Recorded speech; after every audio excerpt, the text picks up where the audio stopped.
How you doing this morning? Let's get started. The title of this one is Conscious Community Truckers, Digital Pit Boss, Blood. I won't throw up bloods or none of that. I'm not a blood, so I'm not going to disrespect their gang signs and nothing. But hey, we talking about Pyru this morning, the Bloods and Digital Pit Boss, my history with them, my current history with them, and all of that stuff. If you want it, listen. If you don't want it, don't listen. And I'm going to follow the old school rules. If you ain't got nothing good to say, don't say nothing at all. But I can't hold what it is that I have to say. I'm going to say what I have to say. Love it or hate it. For us, Digital Pit Boss. Because like everyone else, he chose to come over to this platform and be a part of my history. He chose that. I didn't chose him. He chose me. But hey, it's cool. Whatever. So let's get the documentation. Boom. Let's see how it look on the screen. I guess y'all can see it some. If not, it's all good. Now we begin. Conscious Community Truckers and the Potential for Habitual Line Crossing with Traffickers Part 5.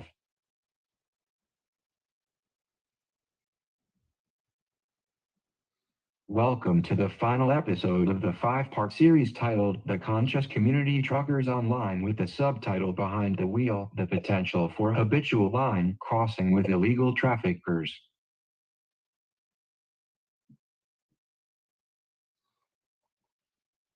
Being that this is the final episode, we will be covering a lot more topics and subtopics than in our previous 4 episodes. So you all may want to make some extra time for this one, because I have a lot that we'll be unpacking here. Ooh, we're about to unpack a lot. Years of history.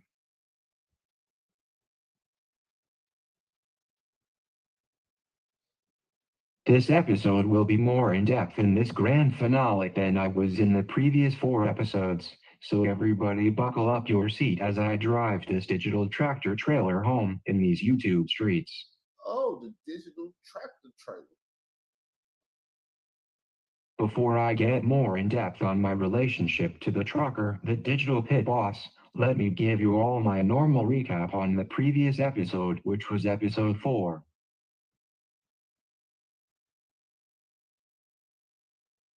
In episode 4, we discussed some of my personal dealings with the conscious community trucker Laranji consciousness.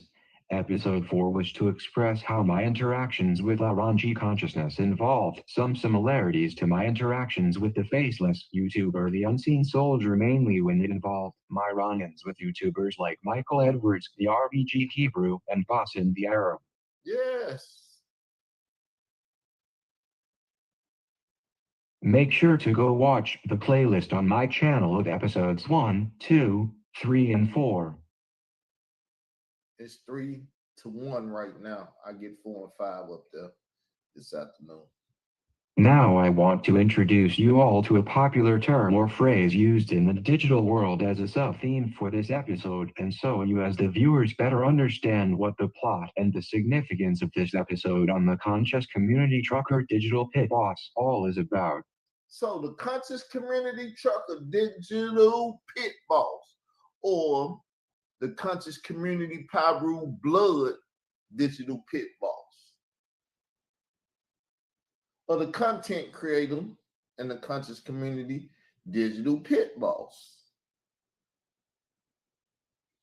He, like the king, always wanted to be the king and run the conscious community, and he's been doing it behind the scenes. But hey, listen. The term or phrase that I will be using throughout portions of this episode is words troll farm. Troll farm.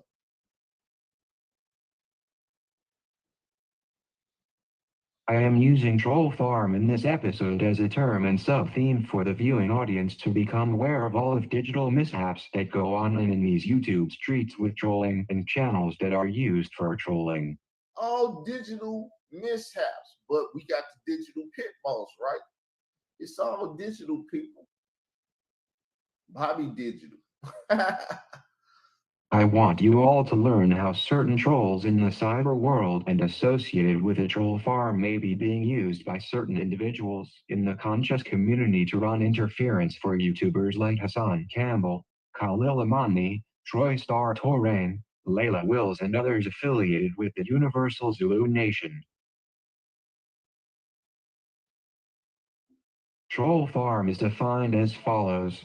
A troll farm or troll factory is an institutionalized group of internet trolls that seeks to interfere in political opinions and decision-making. To give you all a further breakdown of the economic gains that exist for those who want to work online as a troll, ZipRecruiter is seeing hourly wages as high as $22.84 and as low as $18.75. The majority of professional troll wages currently range between $20.19, 25th percentile, to $22.12, 75th percentile across the United States. Troll farm. Y'all wouldn't think they out here. Y'all wouldn't think they on the internet. Y'all don't think they do. But I've been calling them cops for years. Bill Clinton brought them to us. How long ago was Bill Clinton president? See, policies and stuff going. Where's Bill Clinton from? The natural state. Trolling can be very lucrative for certain individuals depending on what political cause or activism they decide to contract out the services for, but in the case of certain topics, things people are doing as trolls can lead to criminality and other acts that cause harm to people online. So we're going to learn something about the conscious community truckers. They got LLCs, meaning they can do more than truck. Now we all should be aware that trolls and trolling online is nothing new, but when we have channels with faceless YouTubers as expressed in my previous episodes, and those individuals trolling online and being hired as paid mercenaries to attack certain content creators and the narratives they chose to present to the viewing audience, we have to address the seriousness and the dangers associated with these people who are working as internet trolls. Working as internet trolls or cops. Now onto the star of this episode, the conscious community trucker, the fraternal order Pan-Africanist, the calculated risk taker, and the Peru blood set affiliate, the digital pit boss.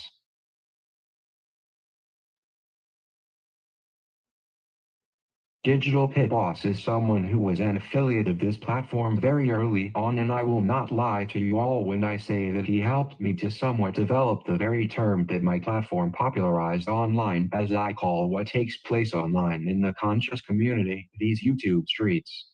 Yes. Digital Pit Boss was a good person that helped this platform a lot back in the days. But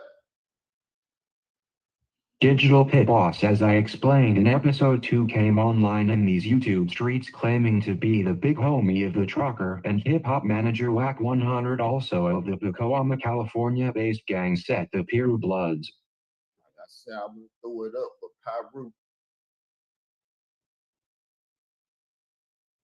Digital Pit Boss had Wack 100 do an interview with Royale Exclusives, who is a mutual friend of ours in these YouTube streets. Royale Exclusive, the one to give you the term Filthy Frank and all of that, because he's been into it with Satnetta and all of that. Mutual homie of me and Digital Pit Boss. I introduced Royale to Pit Boss. At that time, I also did a recap video on Wack 100 and his sit down with Royale, which was done on this channel. So I promoted that everything. I did a video, Wack 100, Digital Pit Boss, and B-Dot. Y'all know who B Dot is, right? Y'all don't hear his name that much in the community no more, do you? As I explained in episode 2, it was Digital Pit Boss who informed us that he, as being older than WAC 100, started in his trucking business before WAC 100, and also that he was the one to inspire WAC 100 to get his CDL license and to start the business, and how that business has brought in over $1 million in revenue for WAC 100. So Digital Pit Boss, a very, very good brother, like I said. He didn't help people start businesses and everything. How legal are some of the businesses and stuff? I don't know, but hey. Digital Pit Boss is someone who, like many others, sought me out online, but he was alongside me in my earlier Blog Talk Radio days before we allied forces on YouTube. So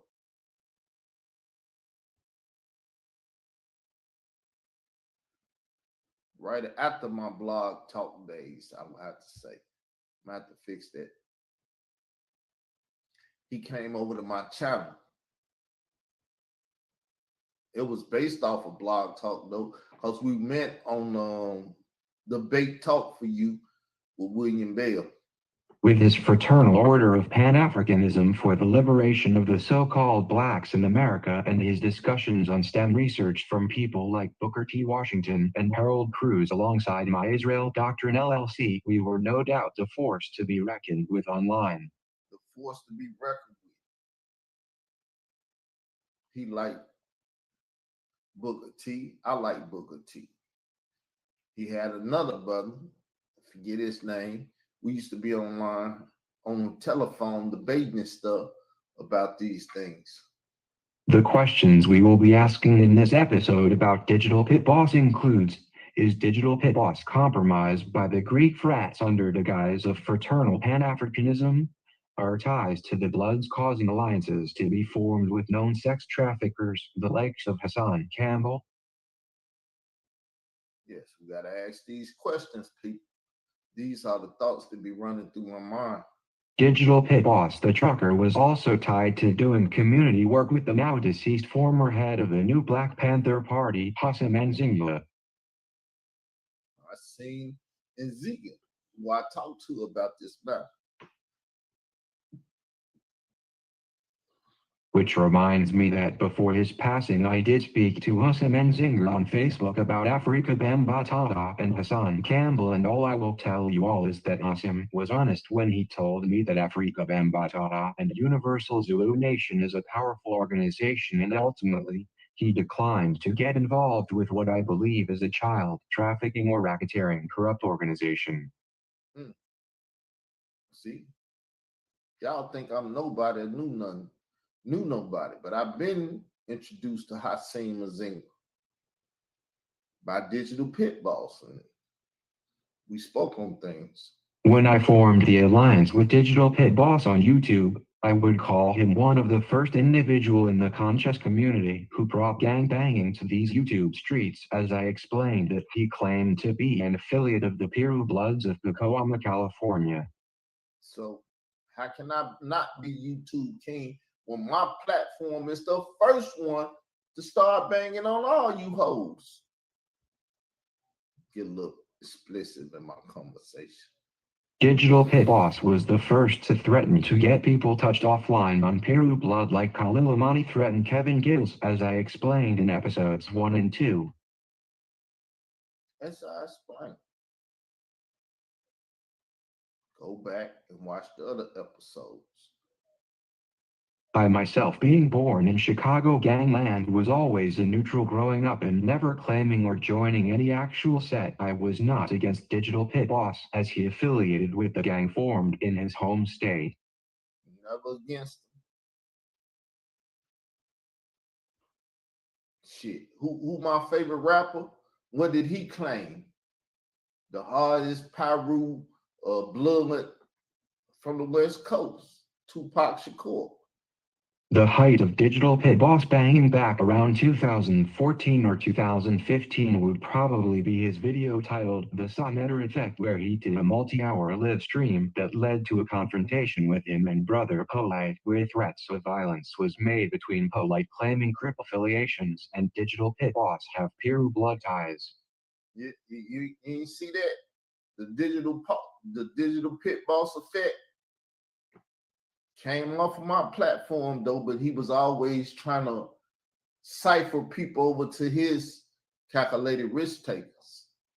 I myself was probably the first individual on YouTube to go live for long periods, sometimes for 8 hours straight, and amongst many other YouTubers that go live now. Back in those days, around 2015, they would only pre-record and upload content, but never do live streams.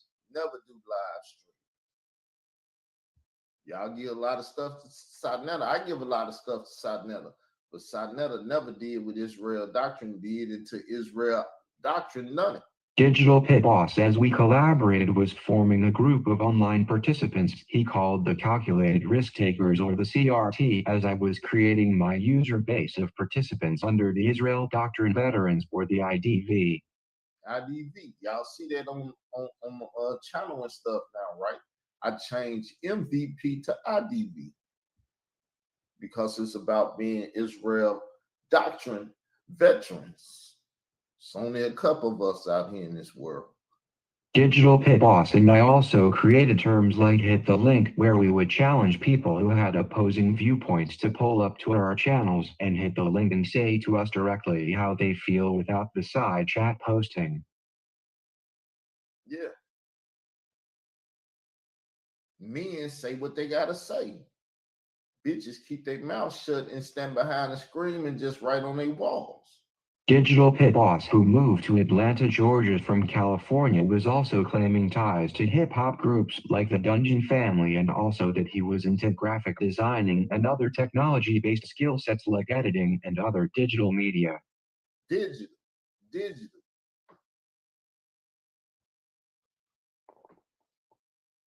He went beyond just the streets. He was doing digital stuff. Digital Pit Boss is responsible for creating the logo for the Dagger Squad and also for doing some editing of my former viral video Israel Doctrine's Revenge, as he at the time added effects to my video I was working on to go against certain conscious community platforms like Sonnetter TV and Black News 102. Now that's the proper narrative of the thing. I sent him footage. He edited after I gave him the majority of the footage and stuff. You don't believe me? Let me pull it up right quick. See, I can show you better than I can tell you. I can prove everything that I'm saying. Anything I say, and it's going to be relevant, I can prove it. Let me find it right quick. Let me go to this other page.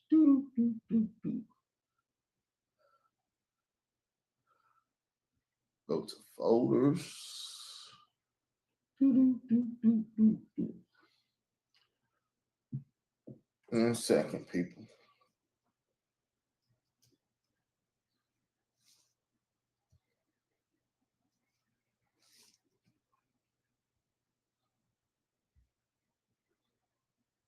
Got to do a little research and find this stuff, but I say I got it, didn't I? Did I not say I had it?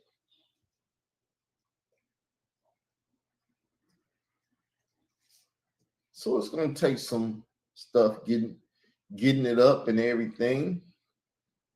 I have to prove what I say, though, right?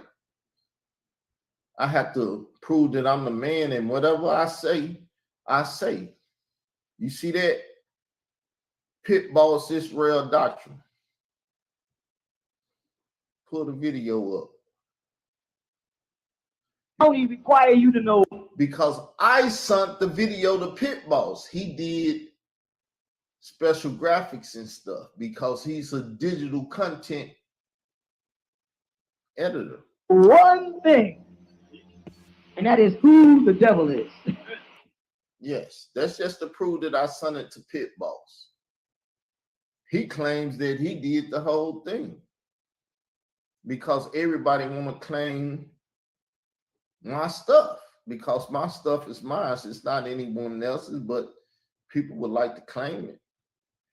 Can't claim with mine though, because if it started with me, I still have a remnant of what you got.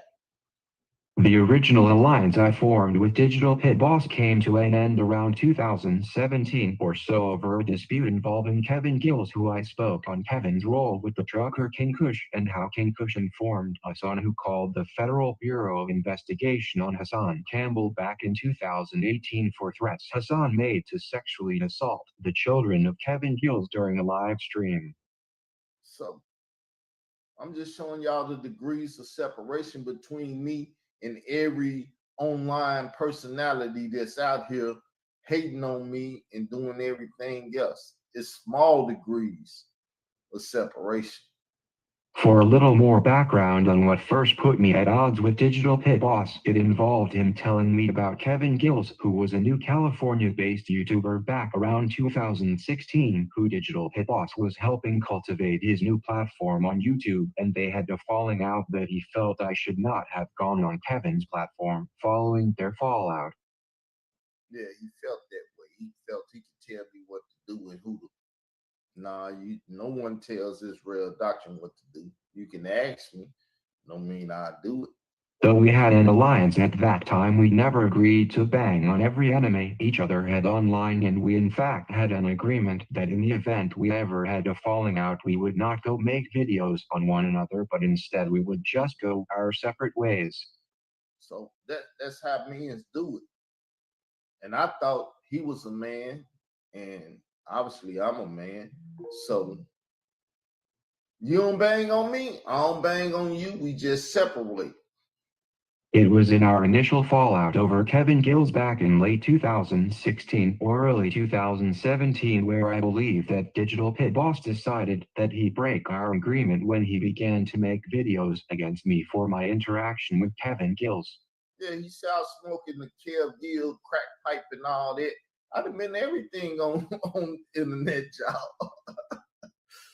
In similar fashion, like I explained in episode 4 involving fallouts I had with Laranji Consciousness, the trucker, I treated Digital Pit Boss no different, and we have spoken numerous times since 2017 and even sat down recently on this channel with the YouTube Street Queen.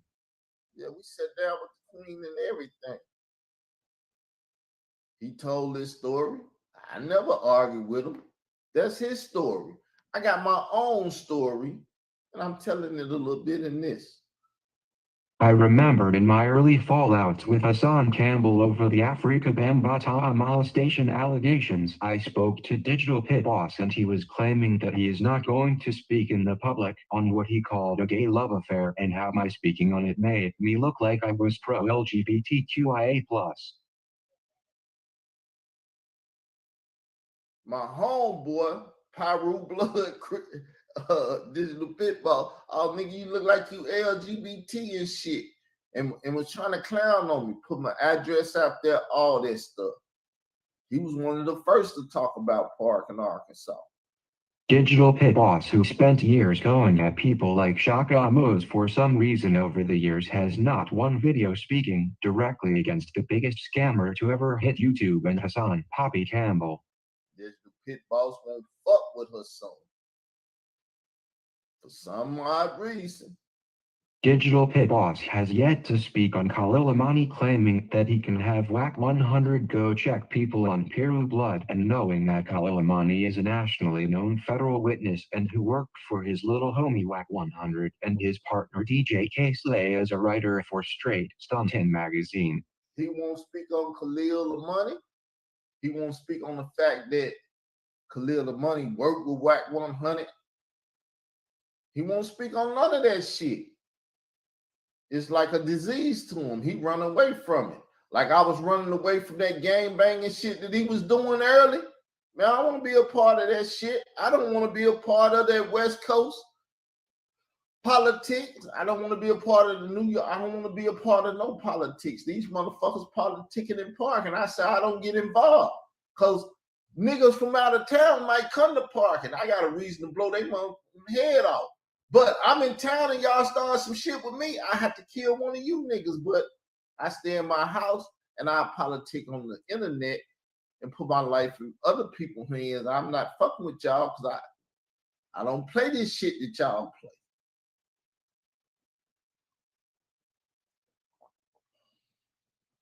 Digital Pit Boss knows that his little homie Whack 100 openly endorses that he is pro-LGBTQIA+ and agrees with the stances of Khalil Amani, yet he claimed with me when I was going at Hassan Campbell that I was the one who was looking gay in YouTube streets. He won't speak on his little homie Whack 100 sitting up in the bed with his ass out because Tupac fucked the shit out of his wife. Digital Pit Boss pretends to be oblivious to Whack 100 and his interactions online, including alleged photos leaked with him in a highly questionable, and I guess because Whack 100 is a so-called millionaire, he sees no problem with him and Hassan Campbell interfering with my movement and acting like I need to go make fishing videos while people steal all my content and make millions like I am some kind of bitch that does not see what they are doing in my YouTube streets. See? Everybody want to play me for a bitch. Even a nigga that knew I wasn't no bitch and just didn't want to be a part of that gang banging shit. Because unless I could be the chief, fuck that shit. I'm chief of the neutrons. But he want to suggest to me go make fishing videos and do this other shit and find something else to do instead of dealing with these YouTube streets and the politics. No, nigga. I'm the king of this shit. I run this shit. And you bitch ass niggas let bitch ass niggas in my streets do what the fuck they want to do. Y'all just like motherfucking the niggas that own Snow and shit. Y'all come out here, y'all do this shit in these YouTube streets. You put people on, teach them how to be YouTube cops and troll forums and all that other shit, but won't say shit. I'm the real Huey P. Newtons and Black Panthers and shit, and not that shit that runs with the LGBTQIA+ fucking community. Digital Pit Boss like Whack 100 will claim that California Peru Bloods are of a different pedigree to New York Bloods and other said affiliate claiming blood outside of Pacoima, but to me I see a full-on assault in the YouTube streets with the Bloods including Whack 100, Hassan Campbell, Tekashi 69, Khalil Amani, 10 Toes Down TV, 05 of the movement and the Gang of Bloods online. Gang of Bloods, they all down with the booty chasers. They all agree with it. I would say even Digital Pit Boss, he don't speak against it, do it? Digital Pit Boss is not active on YouTube like he once was from his main channel, and he is not speaking against my movement on a platform at this moment, so what is my issue with him choosing to remain silent? That's for the queen. How you doing this morning, queen? I know you working. There go my queen, y'all. YouTube street queen. Because she'll ask me a question. Why you got a problem with him? I thought y'all was just cool and shit. Shall I explain? Yes, indeed. Here is where I explain what I see Digital Pit Boss, the trucker, has been doing to interfere with my movement online against Hassan Campbell and Afrika Bambaataa and the habitual lines being crossed to run cover-ups for potential trafficking of illegal firearms, narcotics, humans, sex, and even children, in which includes Khalil Amani aka Shitty Blood. Shitty Blood? Y'all think he claimed to be Shitty Blood? That nigga know who he is. That nigga Shitty Blood.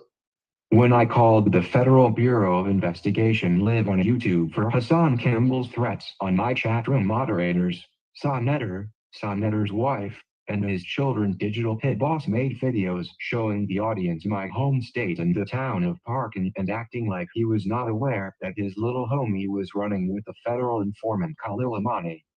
Yeah, he put me out there. Nigga didn't gangbang on me, but he did set my location, Parkin, Arkansas 72373, and all the rest of the shit. Y'all go get them. Y'all can go get them. Digital Pit Boss cannot act like now he does not see WAC 100 working in lockstep with federal informants and working to interfere with my movements online. Yes. My movement's still alive.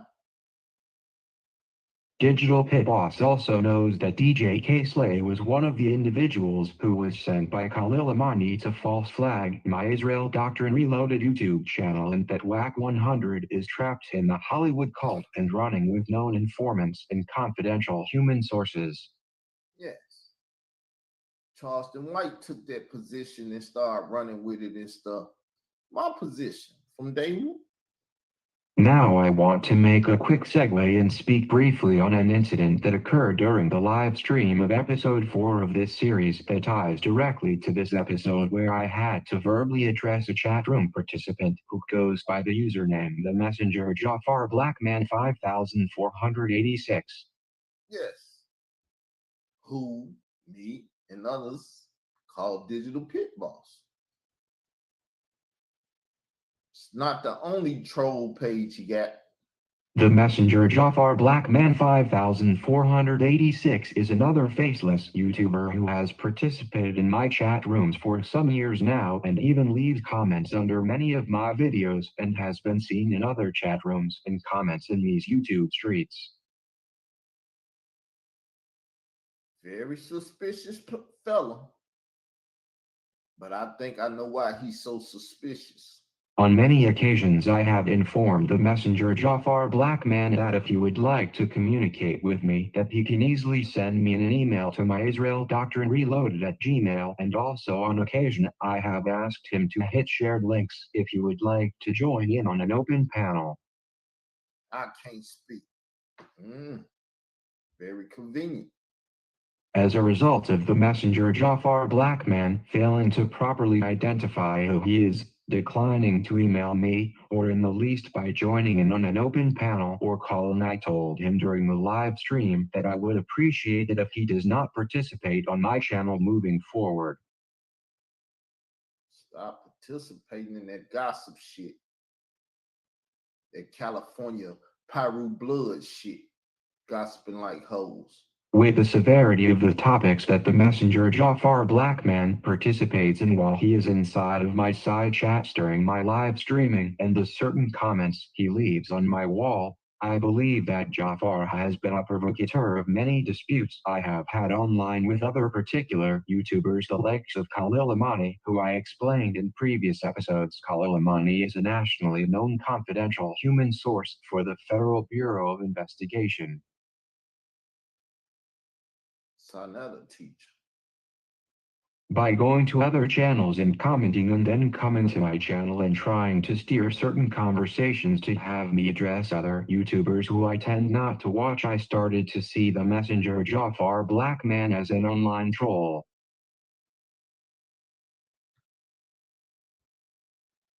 If any of you go listen to my shows where I do open conversations with the YouTube Streets Queen, you may hear me speak on how I believe that the Messenger Jafar Blackman is the digital pit boss using that channel as a means to troll me and my platform. That's what I turn people into, trolls. They can't deal with me head up. I also believe that two very well-known channels that used to attack Hassan Campbell were created by Digital Pit Boss, and those channels are Homie That Shot Ricky and T-Bones from Colors. Yep, Homie That Shot Ricky and T-Bones from Colors. Wasn't that the blood that shot Ricky? Ain't T-Bones from Colors of blood? Who else will perpetrate a blood but a blood? Those who may not know the particulars of the past in these YouTube streets when it comes to Hassan Campbell, I will speak of the first individual who called a full scam alert on Hassan in the YouTube streets was a faceless YouTuber under the username Conscious Speculation. The user Conscious Speculation, thought to be an individual trolling online as a faceless YouTuber, was also alleged at one point to actually be the now deceased Florida state-based rap artist XXX-Tentacion. It's Tekashi, y'all. See, it's a lot of shit that went on, people. I have had a stroke. I have to remember these things. So Thank y'all for bringing me back to remember and speak on these things, because it's in the paperwork, but I ain't dealt with the paperwork in a minute. Conscious speculation was said to be the deceased rapper as a result of the user having the cartoon image of the rapper, but was also entertained by Michael Edwards RBG Hebrew and saw Netter TV as being the actual Real the 30th 10 to Sin. XX Tashio. People who watch this platform frequently may have heard me say lately that I believe the messenger Jafar Blackman 5486 may very well be the star of this episode, none other than the digital pit boss. Niggas think I'm blind and can't see. Nah, I know my enemies. I believe Digital Pit Boss potentially has used many other troll pages or troll channels over the years to interfere inside of my movement to find the whereabouts of a young Hispanic or Latino boy alleged to have been statutorily sexually assaulted by Afrika Bambataha in a New York City apartment back in 2013. That's New Rochelle. I don't know how New York City made up, but New Rochelle. Some things I want to make sure y'all know exactly what it is. I myself once aligned with Khalil Amani to find out what happened to that boy who stabbed Afrika Bambataha, but the truckers in the conscious community aligned with Khalil Amani after he turned on my movement.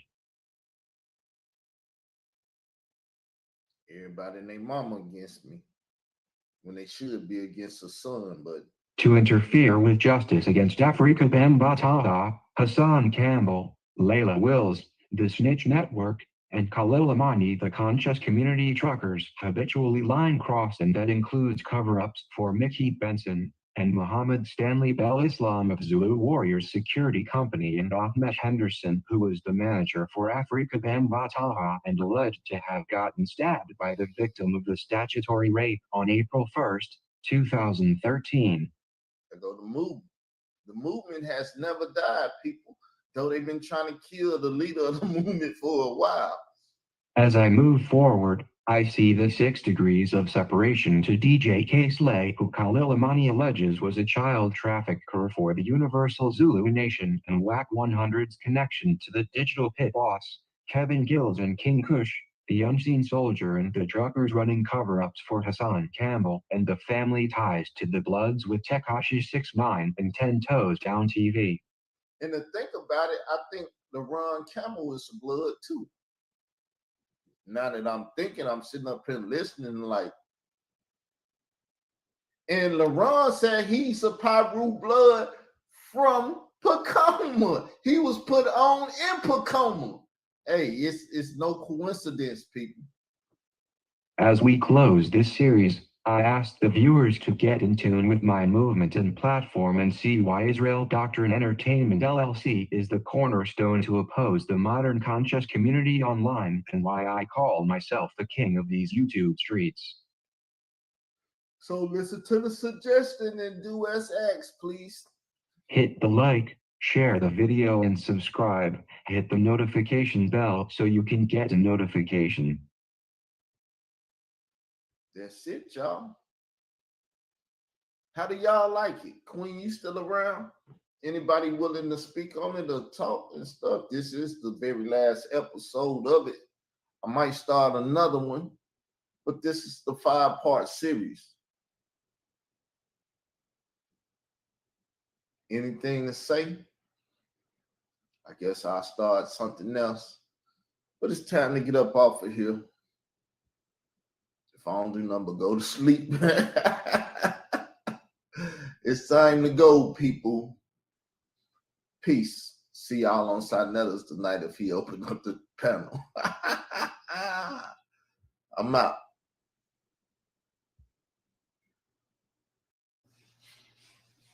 Peace, everyone. How you doing? How you doing? How you doing? How you doing? Welcome to Israel Doctrines Google Hangout. The title to this one are they crossing the line? Conscious Community Truckers reveal all. Now I'm gonna be showing my face today because things have got way too serious. People think I'm a punk. You can think what you want, say what you want. Just know y'all done got too serious with me, which has caused me to get way more serious about things.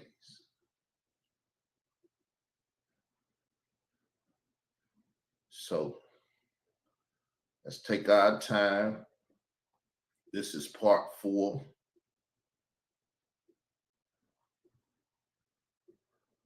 Let's take our time. Conscious community truckers and the potential for habitual line crossing with traffickers, part 4. Part 4, people.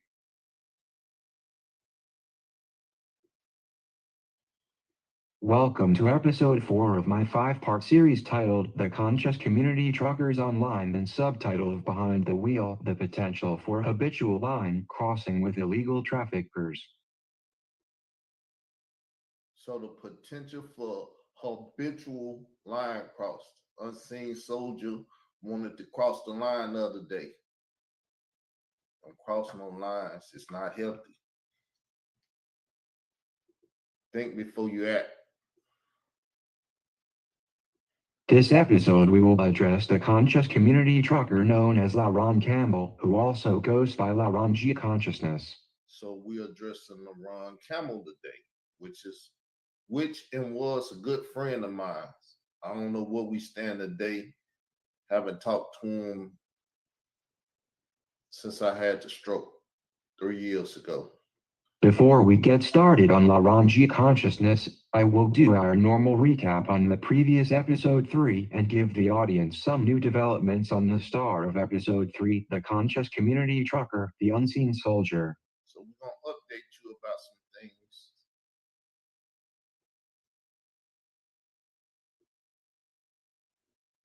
In episode 3, we informed the audience of the conscious community trucker who goes by the YouTube username The Unseen Soldier and who I call a faceless YouTuber, and how the Unseen Soldier was running interference against my movement to find out the whereabouts of a young Spanish or Latino teenage boy alleged to have stabbed Africa Bambaataa of the Universal Zulu Nation, following the young boy being the victim of a statutorily sexual assault by Afrika Bambaataa in New York City back in 2013.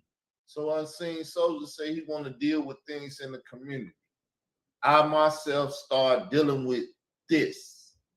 Afrika Bambaataa, April the 1st, 2013, date rape of a young Hispanic, Latino or whatever, teenage boy.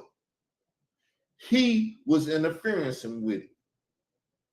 He got on Troy Star Terrain show that he did on a Saturday night, asking should he let that boy name go to the community. Unseen Soldier with Khalil Money and Kevin Gills was on there with Troy Star Terrain. Kevin Gills came off and said what I was saying.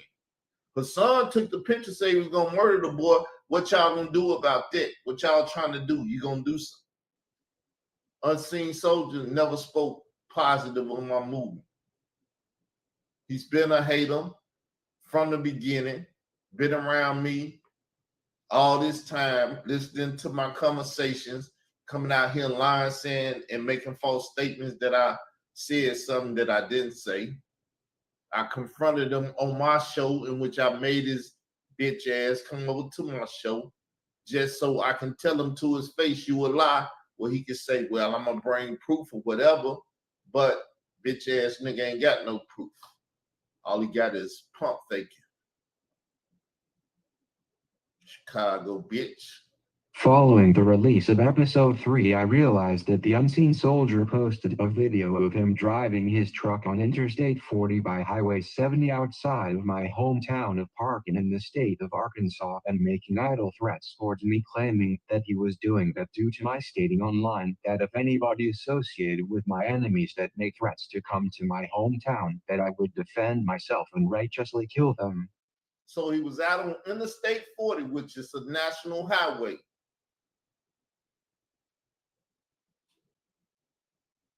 Taking pictures of the highway signs. Then he went to Earl, Arkansas, 5 miles away, and was at the truck stop. Showed the truck shop float and was talking noise. Because ain't no truck stop down there on Interstate 40 in Park in Arkansas. Man, I don't need to hear your stuff, so chill out. So I take it as a threat on my life. Because he said he don't have to et niggas on YouTube. He can come to Parking and et me. He don't want to et me on YouTube because he's not a fucking man. He's a bitch ass nigga with a bunch of lies that I'm gonna rebuttal and say I didn't do the shit. And then he gonna look like a bitch because if he ain't got no evidence that I did or said it, he look like a bitch. So Khalil Lamani and Leak, you say, oh, don't talk to Carl again. Don't do that because he fucked us up the first time. Following the release of episode 3, I realized that the Unseen Soldier posted a video of him driving his truck on Interstate 40 by Highway 75 outside of my hometown of Parkin in the state of Arkansas and making idle threats towards me, claiming that he was doing that due to my stating online that if anybody associated with my enemies that make threats to come to my hometown, that I would defend myself and righteously kill them. Defend myself and righteously kill them. Because if you get stupid over the line and get mad because I bust your fucking lies up and shit and you want to come to Parking, ain't no talking to me. I don't talk YouTube with Parking people. So don't come to Parking looking to talk YouTube with me. I'm going to take it as a threat to my life and I'm going to defend my life by any means necessary and protect myself. Because bitch ass niggas been trying to set me up to kill me and everything else. Blame it on Layla Wheels. And blame it on all her affiliates. Khalil Lamani and Troy Star Terrain and everybody else. Maybe Unseen was emotional after he decided to make false accusations on me online with other YouTubers like his confidential informant friend Khalil Amani, and then when he realized that I was doing this series for the YouTube street to point out him as one of the conscious community truckers who may be habitually line crossing with illegal traffickers of firearms, narcotics, humans, sex, and even children, that made him uneasy. Yeah, it made him uneasy.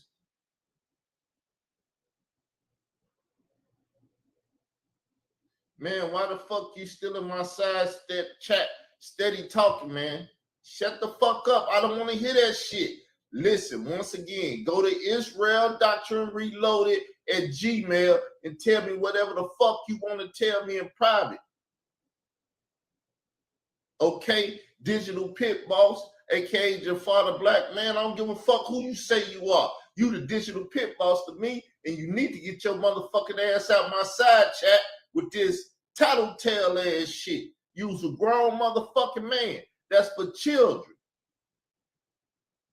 All right, grown motherfucker? Now, when I spoke of defending myself against these individual truckers and potential affiliate of Hassan Campbell, Afrika Bamba Taha, Layla Wills, Khalil Amani, Troy Star Torain, or anybody else in league with them, I used the literal terminology that I would murder whoever comes to my hometown in Arkansas to attempt on taking my life. You see how serious this is? I'm talking about murdering motherfuckers to come to Park in Arkansas. Most of it is your problem because you over there talking to them hoes. Fuck them hoes. Fuck Jay Lee. That nigga stick his dick in his goddamn daughter mouth and all that. I don't want to hear that shit, man. Stay the fuck away from me talking that shit, man. I don't want to go see that nigga video. I don't want to have nothing to do with that bitch ass nigga. Don't bring his motherfucking name up over here trying to put that motherfucker in my business, please. The fuck wrong with you? Learn how to do shit. Fuck them niggas. I have no problem making it clear that I will, in self-defense and by what I call righteous indignation, righteously kill whoever threatens me online and then has the audacity to show up in my hometown and where they have no business after threatening bodily harm to me or insinuating harm to me. You see what I'm saying? I did this so I wouldn't have to say nothing to nobody or nothing, but you posting shit, man, fuck them niggas, man. They don't, unless they take me to court, they can suck your dick. After Unseen Soldier posted his video a mile or more from my hometown, I made sure to file a police report so that in the event that me and him come into contact after his idle threats, I would be within my legal right to stand my ground and kill if I have to in self-defense. You see my conversation? You see my language? You coming to my town? Who the fuck want to come to my town and fuck with me? I don't have no problem putting y'all motherfucking ass to rest and turning on the camera and showing you two that I put your motherfucking ass to rest. Can you see, people, how these truckers in the conscious community are tied to Hassan Campbell and interfering to cover up for Afrika Bambaataa? I had to recently file a police report on Unseen the trucker, and I will add that in the past I also filed a police report on Khalil Amani for threatening or insinuating the same thing of coming to my hometown to see me. So there's two niggas claim they coming to my town. I ain't seen the niggas in my town yet. I ain't dead, nor are they dead. I think they thought twice about that shit. Sinetta, I'm finna pull up in front of your house. I'm gonna blow your motherfucking ass away. Come to my town, pull up where I'm at, and see what happens.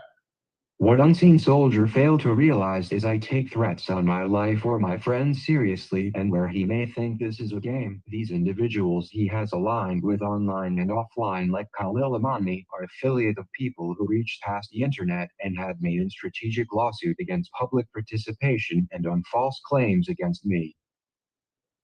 They done reached past the internet a couple times trying to get me.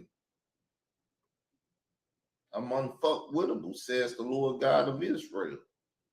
I am saying all of this in this episode to make it clear to the people who think that what has been going on within this conscious community online and with these truckers and confidential human sources is more than just words, but instead deeper, as it involves real legal cases, real swatting of my home, and real life and death situations. Real life and death situations. This ain't the first time nigga that threatened my life. Motherfuckers tried to lock me up in Cook County and get the motherfucking niggas in Chicago, Black Panthers, Nation of Islam, and shit, Chief Keef and shit to try to kill me. Lord let me out. This is why this 5-part series is so important, and if you're listening to this episode, you must go back and watch episodes 1, 2, and 3 in order to have a full picture of how these truckers in the conscious community have been collaborating with government informants, Masons, Eastern Stars, Greek frats, and sororities to run interference for alleged child sex trafficking rings and to cover up crimes for Hassan Campbell, Khalil Amani, Chicago journalist Layla Wills, and affiliates like Troy Star Torrain and his Snitch Network. Now let's get to it. Now let me get into the main star of this episode, none other than Laron G. Consciousness, the trucker. LaRon G. Conscious, who I said was a friend. I don't know why our friendship lies today, but tell you about it. Laron G. Consciousness is someone who hit me a little closer to home from the previous stars of this series, and let me say the next episode, which will be episode 5, and about the trucker digital pit boss, ties directly to this episode. You hear that, Jafar? You come in the park and fucking with me now? You'll be a blood for real because you'll be bleeding out your motherfucking forehead. Coming in my room with that shit about these bitch ass niggas. The reason I call this episode hitting close to home is that Laranji consciousness has actually been to my former home in Parkin in my home state of Arkansas. Yes, LaRon been to my house. Laranji Consciousness is a trucker from St. Louis and yes people, a CDL licensed truck driver in the conscious community who I first met at an event in Chicago where I was supposed to be debating a Sonata TV and New York-based House of Consciousness affiliate by the name of Sankoff. Sankofa. It didn't work out. LaRon showed up. After LaRon left, I went to the 75th Street, vegetarian restaurant. I forget the Mona Israel dude, he dead now. Now went to his place. It was his wife's birthday. All that shit went on.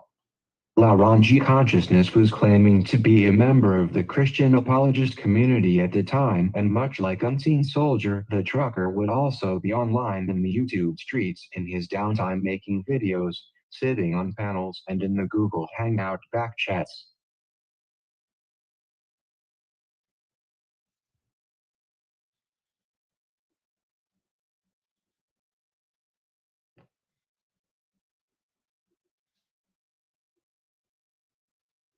Laranji Consciousness was claiming to be of the faith of individuals like Vocab Malone, who I have also debated a few times over the years online and sat down with personally for discussions on biblical topics at my former congregation in Chicago, Illinois off the YouTube streets. So I'd have met LaRon in person. I'd have met Vocab in person. Never know when I see you, I'm gonna kill you or this, that, and the other. We never had beef, though they did attack the Hebrew Israelites. They didn't know that I wasn't a Hebrew Israelite at the time. But hey, one sec, I gotta stop.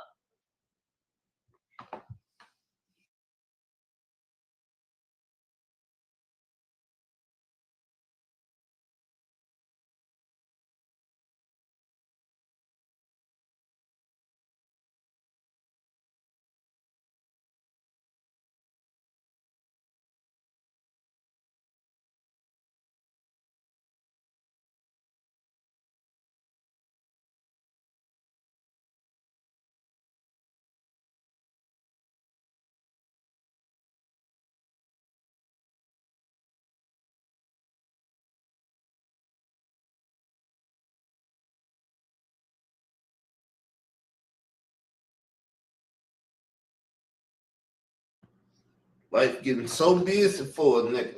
People knocking on the door and shit. Woo! Let's pick it back up. I should have had some music for y'all, but the door was more important. So back to Laranji consciousness. This is where we're gonna get into me and LaRon having problems. Though we had problems online, none of this killing shit ever came to play. Laranji Consciousness also made similar claims like Unseen Soldier, as I expressed in episode 3 involving Michael Edwards RBG Hebrew and Boston the Arab, and how the two were able to hack into his computer or his electronic devices. Yeah, see, they hacked into him also. They hacking into people. Salt pouring the son of the daughter and all that other shit. They the terrorists of the community, but called the righteous man is claimed to be everything under the sun, wicked. Laranji Consciousness had many run-ins with individuals that I also had online issues with, and Michael Edwards and Bossim were some of our mutual online disputes. Yeah. Because me and LaRon was good friends. We had seen each other and met each other.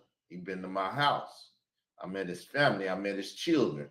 The height of my dispute with Bossim came as a result of disrespectful comments he made regarding my deceased mother and how I felt as an Israelite. Those who I saw as brothers should have rebuked him, and even more so with him disrespecting a so-called black woman and people like Laranji Consciousness claiming that he was to be my brother in Christ.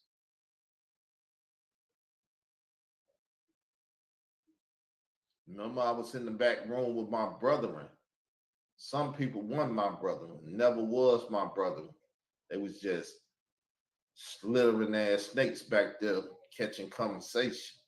Michael Edwards RBG Hebrew is someone who I have had numerous run-ins with online and who I say stalked my platform for years, all the way up until my home was swatted in 2018 by him and individuals in his chat room associated with Hassan Campbell.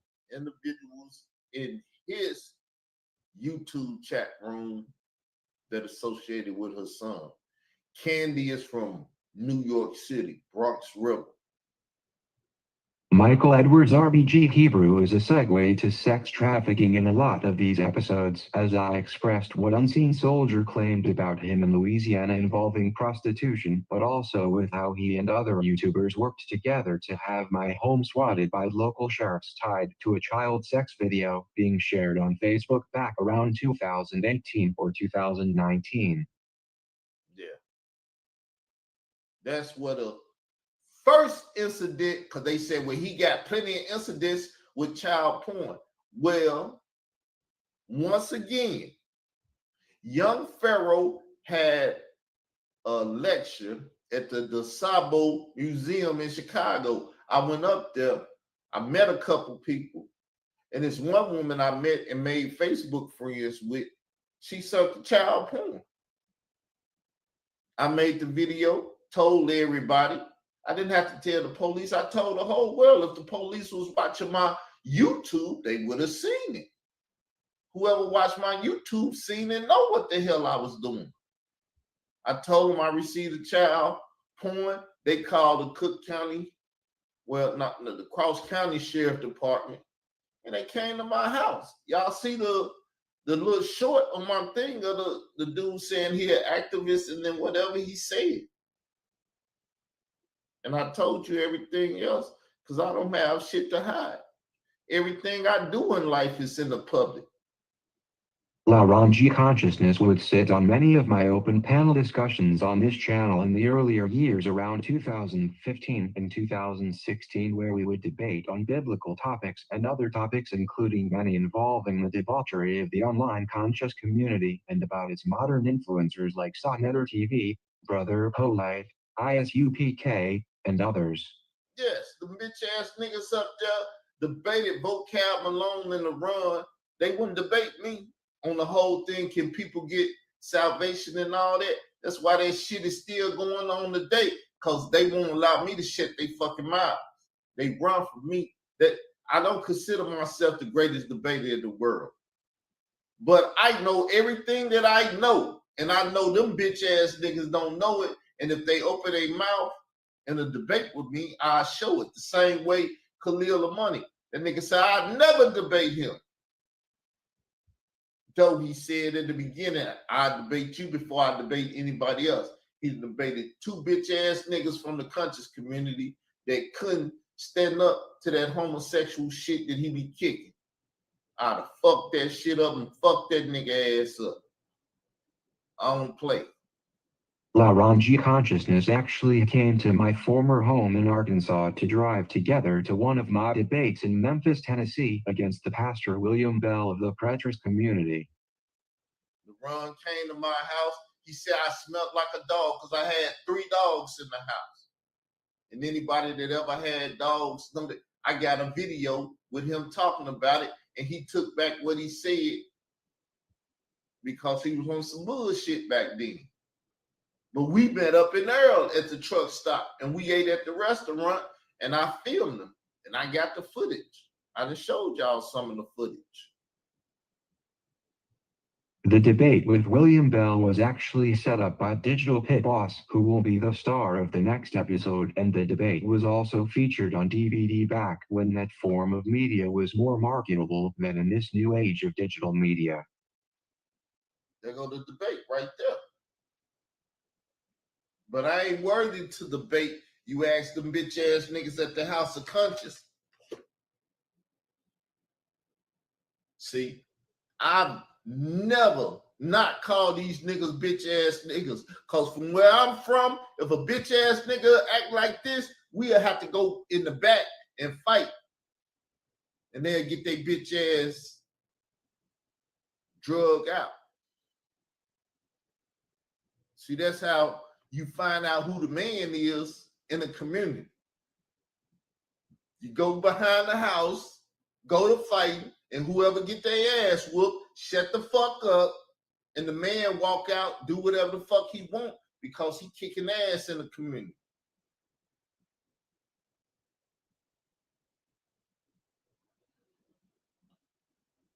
Here is where my relationship with Laranji consciousness began to sour and how I began to see that he, like many of the truckers in the conscious community, was anti-Israel doctrine and conspiring to dirty my online with the general public. Yeah. See, when I named this Israel doctrine, anybody would come and sis could have seen what was being stated truly. This is Israel's, whoever the fuck he is, doctrine. I didn't say this was called doctrine. I didn't say this was Arkansas doctrine. I didn't say it was part. I said it was Israel doctrine. And niggas started thinking, and they like, that's a powerful name. They had to change my name. The motherfuckers had to stop saying Israel doctrine. But when they want to put shit on me, they say Israel doctrine so they can get in my algorithm. I go online and look, and all these 5 motherfuckers in the middle of my algorithm. Know that I got a trademark, and when I get a chance, I'm going to talk to YouTube about y'all using my motherfucking trademark name and y'all bullshit online trying to slander me. Laranji consciousness, who I explained picked me up from my former home and drove with me to my debate in Memphis, decided that he would spread information online about my former home and for individuals like Michael Edwards RBG to exploit and make videos about me and my living conditions at that time. Yeah, LaRon was a trucker making money. Nigga, if I was supposed to be your brother and you gonna help somebody just like that bitch ass Khalil Money, if you seen that I wasn't living properly in the motherfucking conditions, fucking my brothers and sisters didn't do shit, you supposed to be my spiritual brother and sister. You ain't break me off nothing to help me or whatever, but hey, I still got love for you, LeBron. You was my little homie. You'll always be my little homie. The information Laranji consciousness spread around the community about me involved claims that when we drove to Memphis, my body odor smelled of a dog, and he claimed that the smell of dog funked up the vehicle we were in.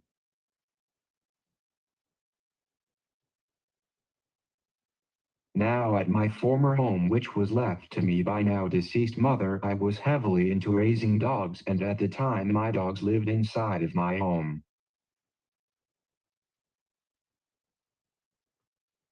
My conversation never changed. It don't have to change. Thanks for that, Queen. At the time right before me leaving for my debate, I was tending to my dogs, as I would be out of town and wanted them to be secure in the house while I was away. That bitch ass lady Wheels got my dogs killed going up and down the fucking highway dealing with her bitch ass lies. I never thought Laranji consciousness, who I saw as a good brother in Christ, would go and spread what he did about me, and also to individuals who hacked his computer and who I had previous issues with online.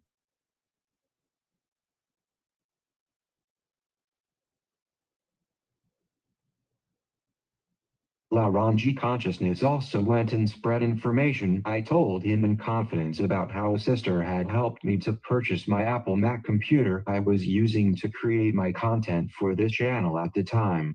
Yeah, he went and told every fucking thing I ever told. You can't talk to these bitch ass niggas in confidence. Bitch ass niggas gonna go tell it.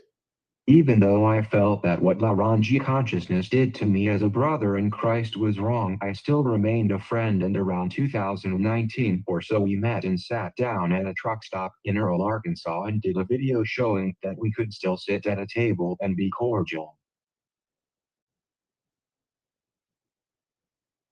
So how does Laranji consciousness as a trucker in the conscious community tie to all of this, you all may ask? Reading your minds now. What the fuck is he talking about? How LeBron and all that? What's the soldiers of Christ or whatever that shit him and Vocab them created? It all came to me around 2020 or maybe a little after our sit down. I noticed Sonetter TV opening his platform up more to people who frequented my channel, and I saw Laranji Consciousness referencing that he had a physical brother who knew Sonetter and that they were cool for some time. Yeah, LeBron G. Consciousness got a brother that deal with kinetic science, been in the museums and shit with Reggie, all that shit. See, y'all think this is just an online shit. Remember, I went to Florida, visited the brother, seen LeBron, this, that. I done seen people in person. I ain't just been online. Now I'm kind of afraid to go somewhere because I'm about to clap a motherfucker. Now I myself go onto Sonetter TV platforms to debate and at times get my points out about Israel doctrine, so I have no problem with people who want to be on that platform outside of me making it very clear that I believe Sonetter TV has been a key culprit in bringing the online community all of the modern scammers or people alleged to run scams, and the government informants, Masons, Eastern Stars, Greek frats and sororities with people like Umer Johnson, Brother Polite, Dr. Mott, Hassan Campbell, and countless other questionable individuals in the YouTube streets. So I better run all that shit. JoJo Capone, Whack 100, all these motherfuckers that people didn't talked about sicking on me and shit. You want your dog laid down? Sick 'em. Everybody knows me and Sonetter TV have been somewhat at odds for years in the YouTube streets, and that includes Laranji Consciousness, as he would sit in panels on my channel speaking in depth of his issues with the platform. Everybody knows this. That's why I don't understand why Sonetter do that bitch yet. You ain't ready. Who ain't ready? Nigga, I done fucked up the and Ra Squad, Sankofa, Lord Abel, shit, my yacht. Any motherfucker that fucks with you and shit, I done fucked they shit up just like I done fucked your shit up. But I ain't ready. Fuck Jabari up. We did the mystery system. He couldn't come up with shit to protect the homosexuals. Well, why you talking about the homosexuals? It's always been fuck the homosexuals. Once I realized that Sonetter had a relationship outside these YouTube streets with the brother of Laranji Consciousness, and looking at how many times he divulged personal information about me to all these individuals tied to me having to go to court for false charges placed on me in Chicago and the entire aspects of my movement online, I decided to add Laranji Consciousness to my 5-part series and as bridge to my upcoming final episode. Because LeBron was a brother to me. Pit Boss was a fucking brother to me.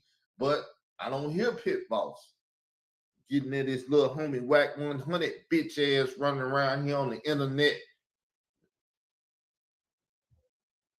Well, you be dealing with homosexuals and shit. When I was going at her son and all that, the nigga was Laranji Consciousness, who came to my former home and rode together with me. Nigga was trying to kill my momentum and everything. You need to leave the conscious community alone. You need to do fishing shows and shit. Nah, bitch. I need to be right here fucking niggas up while I've always been fucking niggas up.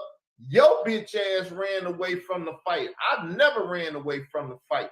You have joined forces with them, running around with Whack motherfucking 100. You ain't 100, you Whack 100. And you supposed to be his big homie.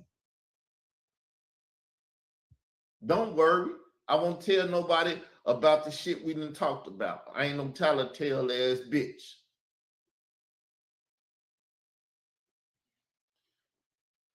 Laranji Consciousness, who came to my former home and rode together with me to my debate against William Bell in Memphis, and who sat with me as my so-called brother in Christ in Earl, Arkansas, and who is a trucker in the conscious community, is the means for me to take us all back home, and that home is where I believe this all started, and with the calculated risk taker, the fraternal Pan-Africanist, the California Blood Gang affiliate, none other than the trucker digital pit boss. Not Blood Gang, Pyru Gang. As Whack like to say, Bloods and Pyru's somewhat different.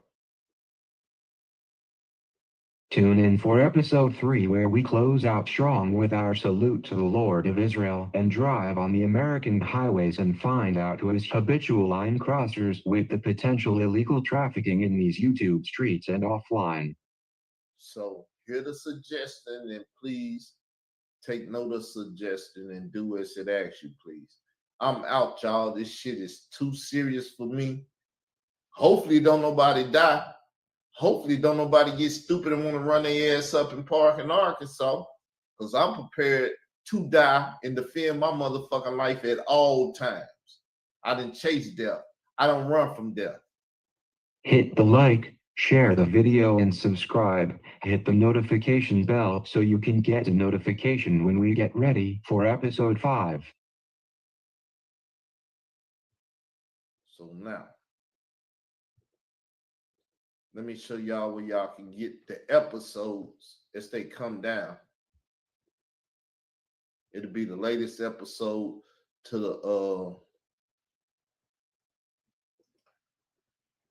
the first episode.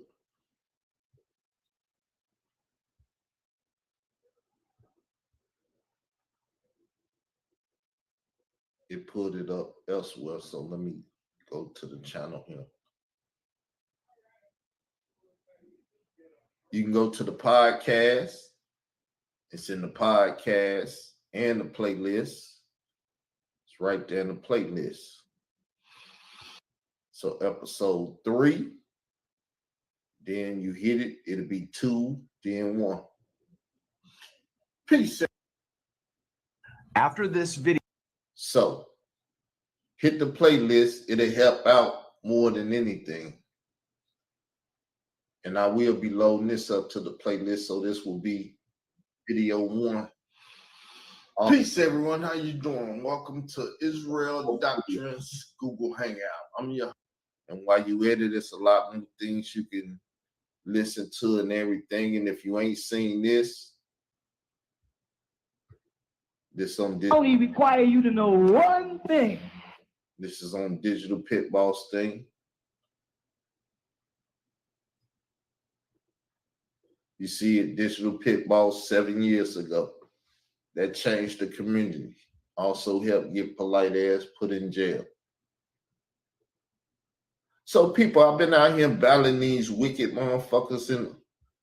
Hold up. Unseen. The link is in the thing if you want to pull up. I want to hear what you want to say. Funny how you can separate lies on me, but you won't tell them I financially helped you. Fuck your financial help. Who the fuck are you, unseen soldier now? Bitch, you financially help. I financially use the shit. That's what it's for, ain't it? You turn on me because I wouldn't help you cover Ron Savage lies. Yeah, you brave enough to pull up and park, and you can jump in the room anytime you want to, and we can talk. But I know you ain't man enough. Give me 30 minutes, this, that, and everything else. Link in the room. See, I never run from shit. I don't give a fuck who they are. Wack 100 can bring his ass over here. I thank him and whoop his motherfucking ass. Whatever he could curse and do all the shit that he do. We could treat this motherfucker like his clubhouse or whatever. Like I said, I don't run from shit. Tell a lie on me and I'll tell you a motherfucking lie. You tell the truth and like you will see me kind of stiffen up in my conversation. Well, what was her age? Nigga, I ain't telling you no ages. If you can find her, you can find out what age she was. I ain't into telling no motherfucker some shit that's gonna come back to hunt me. So what make you think I told that motherfucker anything? I was sitting on the bed watching porn with a man and I fucked a 12-year-old and all that. Come on, man. You could have saved that shit, man. You gave Leak, you and Khalil something to talk about, Jay Lee and all them motherfuckers, but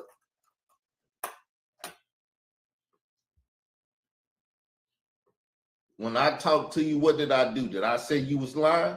Because you was lying. And I never asked you to help me with nothing with Ron. That's what your bitch ass is. Why you don't never attack Ron? Why you don't never attack Ron? What did I tell you? Fuck y'all motherfuckers. Y'all want to attack Ron? You take your motherfucking ass over there and attack Ron. Me and Ron is friends as far as I'm concerned, and I ain't gonna attack him.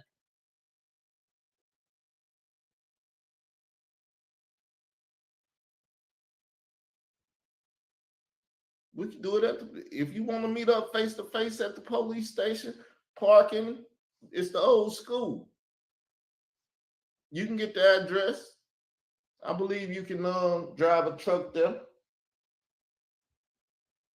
We can meet up at the police station. What the fuck? I told you I don't run from nothing. Just know, parking police, I know them. If they shoot your ass because you're trying to shoot me, that's your life.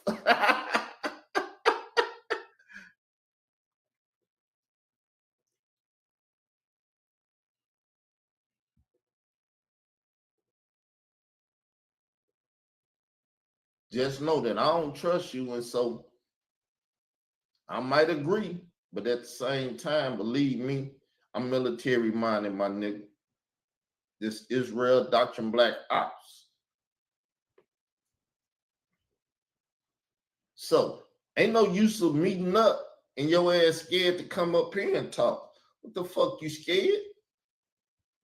You want to meet up with me and see me, but you scared to talk to me online. What the fuck? What the fuck didn't happen to your genitals?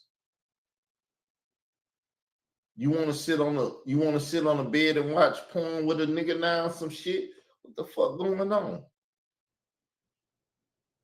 Yeah, that man scared. He's scared of talking to a man. That's what bitch niggas do. They scared to talk to men. You see that motherfucker don't talk to Satnet, all he do is make them goddamn videos and shit over there. Niggas scared to talk to another individual. I said, bitch, what you want? You knocking at my door?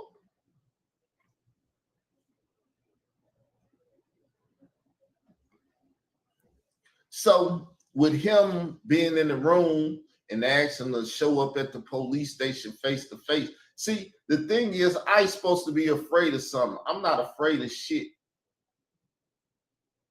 I'm not afraid of shit.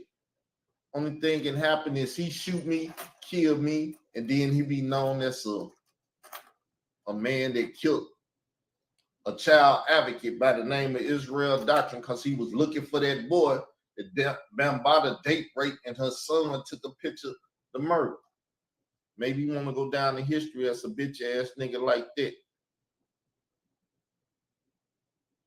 What's up, Unseen?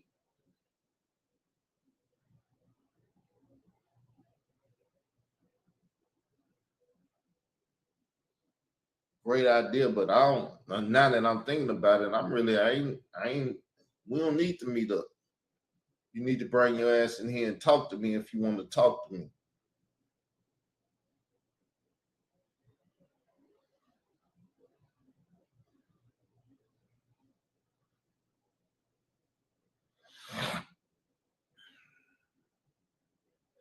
We can meet up face to face on YouTube, and you can have your life and I can have my life. So let's not play with each other's lives. That's my phone number.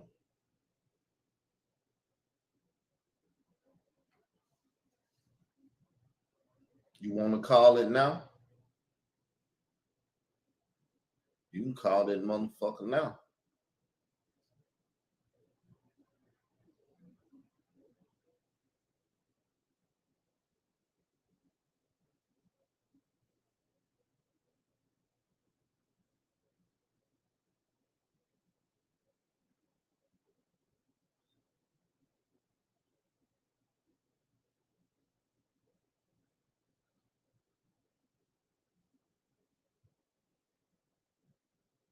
So as you can see, the phone is up. The phone is up. Oh, I took it now. Phone's up. You call on the thing, or you can pop your ass up. I ain't trying to see you though. I know you unseen and you hiding for a reason. Bitch niggas hide. I don't hide from shit. You call in or whatever.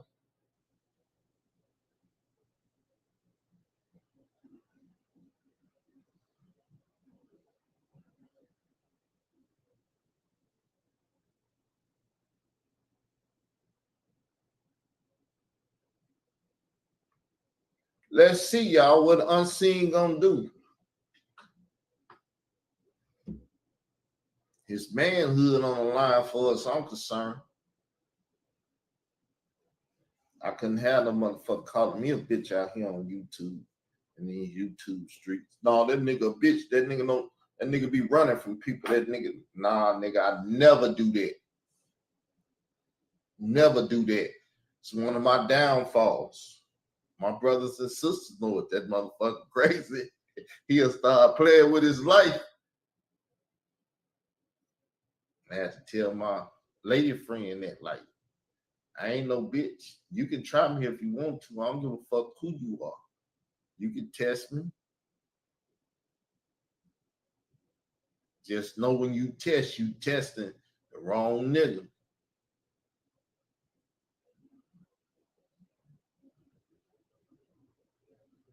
So, should I play some music? What y'all want? Some down south, some Midwest, some New York? Since we fucking with New Yorkers, I know New Yorkers is watching this shit. So I know probably watching all these people watching this shit. Let me find some music. I like music. Play the plug for y'all. So I'm the plug for all these bitch ass niggas that's woman. They used to run up behind me. Nigga, you the man.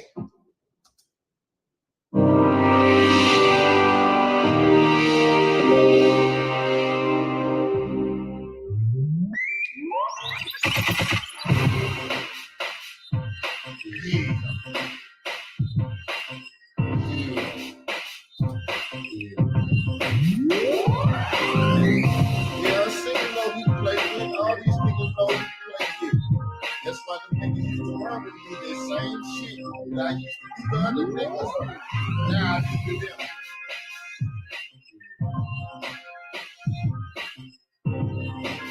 Same shit used to kick. South Nelly, the light and all the while. And St. Copa and whatever and all them niggas says. That shit is so unseen so fast now.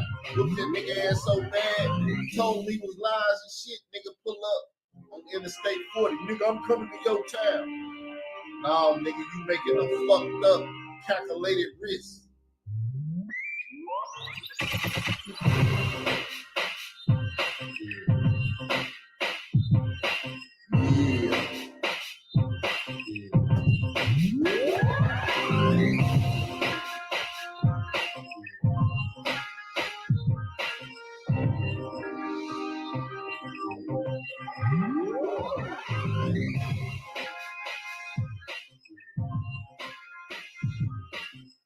I seen you wasting my time, man. If you ain't gonna show up, you get the fuck up out of here.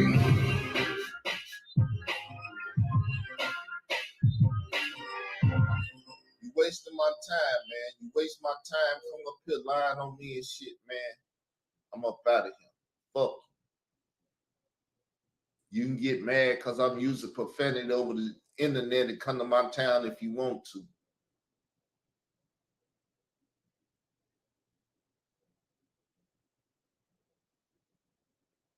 Don't plead with them, Jafar.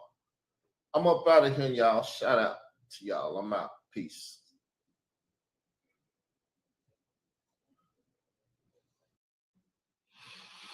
Peace, everyone. How you doing? Welcome to Israel Doctrines Google Hangout. I'm your host, Carl Albert Davis. And today's title is Conscious Community Truckers and the potential. What type of potential? Potential to do some serious crimes over the American national highways. and things of that nature. And then the conscious community. Well, most of the truckers that I speak about are from the conscious community and has did some very despicable things in the conscious community to try to bring things about in the conscious community. Today's episode, we're going to be talking about Unseen Soldier. So we went from King Kush, Wack 100, and now we on Unseen Soldier, which is a big tie-in to the first two episodes. So this is part 3. Hopefully you got your pens and paper and ready for today's information. We're going to put the information on the screen here. Because people keep trying to come against me, but they won't have no information. They won't put up no information, no sources, no nothing, no witnesses, nothing. But it tends that the community goes with those type of people. Well, he ain't ready to debate. He ain't ready to do this. Everything they try to sell y'all that I'm not. I'm not none of the things they do to try to sell y'all. But if you want to buy that Brooklyn Bridge, go ahead and buy it.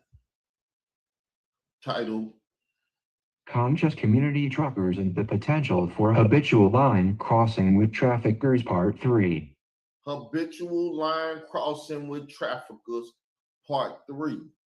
Introduction, take y'all back to the first two. Hopefully y'all ready to backtrack, got your notes out and everything. Welcome to episode 3 of my 5-part series titled The Conscious Community Truckers Online and subtitled Behind the Wheel, The Potential for Habitual Line Crossing with Illegal Traffickers. With legal traffickers. Government mules and things. This episode titled Unseen Soldier the Trucker will be the bridge that ties episode 1 and episode 2 together, and for the new viewers I will give you all a brief recap so you can go watch the other episodes and see how I tie all these events together. Y'all a brief recap. I done put it into a podcast as well as a playlist. So y'all can go listen to this, the truckers and everything through the podcast and everything. We're going to keep it moving though. In episode 1, we spoke of King Kush the trucker and how he was an individual who informed us online of who called the Federal Bureau of Investigation on YouTuber Hassan Campbell, and how his informing led to my call to the agents who were sent to Hassan Campbell following his attacks online on the minor children of YouTuber Kevin Gills. So that's the significance of King Kush. We would have never known who called the feds because it wasn't Kevin Gills. It was Kevin Gills' baby mama. When Hassan Campbell attacked her children and said he was going to stick heavy manhood in their rear ends and stuff, or mouths and things of that nature. But the community, Unseen Soldier, nobody had nothing to say about that. Wasn't no uproar about that because it would still keep Hassan Campbell's name clean. But we need to get something on Israel Doctrine and dirty his name up. In episode 2, we spoke of the business partner of the DJ K-Slay, none other than California gang Piru Blood Wack 100, the trucker who affiliated with Hassan Campbell, and the national known federal witness and informant Khalil Amani, as well as Tekashi 6ix9ine. So, the gang Piru, the Piru Bloods from Pacoma, Wack 100, he's a truck driver. He had ties with DJ K-Slay and with Khalil Amani and another informant, Tekashi 6ix9ine. Everybody knows Tekashi 6ix9ine's story and everything. Why you think they came together? They separation is Khalil Money. Khalil Money is a government informant. Tekashi 6ix9ine is a government informant. They put the two together. See how everyone amalgamating with each other? Nobody amalgamated with me, but everybody want to say they got something to say. Let me tell you about Carl. He did this, he did that. Where's your proof? From day one, you should come out with your proof saying, look, this is what he said. I'm going to play you what he said. And if I said it, I'll be like, oh, shit, I said it. And if I didn't, I'm going to say, you're a motherfucking lie, nigga. Stop lying on me. And why was you back there spying and recording shit in the back chats? Because I was never alone. So where your witnesses at? Episode 2 is a way to show our audience the connection to truckers in the conscious community and their ties to confidential human sources for the state and federal government, and how those individuals interfered with my movement online to find the whereabouts of an underage Spanish or Latino boy reported to have been statutorily sexually assaulted by Afrika Bambaataa of the Universal Zulu Nation in 2013. So they dealing with confident human sources. Federal government people tried to stop my movement from day one. Just like the queen, like I'm confused and I don't understand and this and that and everything. I don't have no problem with her saying that. The sister get high. I used to get high. I know what it does to you. I have no problem with it. But these confidential, she ain't with confidential informant. She ain't with the government for as I know. For as I know, she don't run with these people. What these people in my past has done, though, is show me that they run with government CIs, confidential informants, human sources that give them information from the Black community, from the Google Hangouts. I was in the Google Hangout. He used to hang out with this brother. They was back there talking about freeing America and liberation and all of this stuff. Yeah, we need to get them.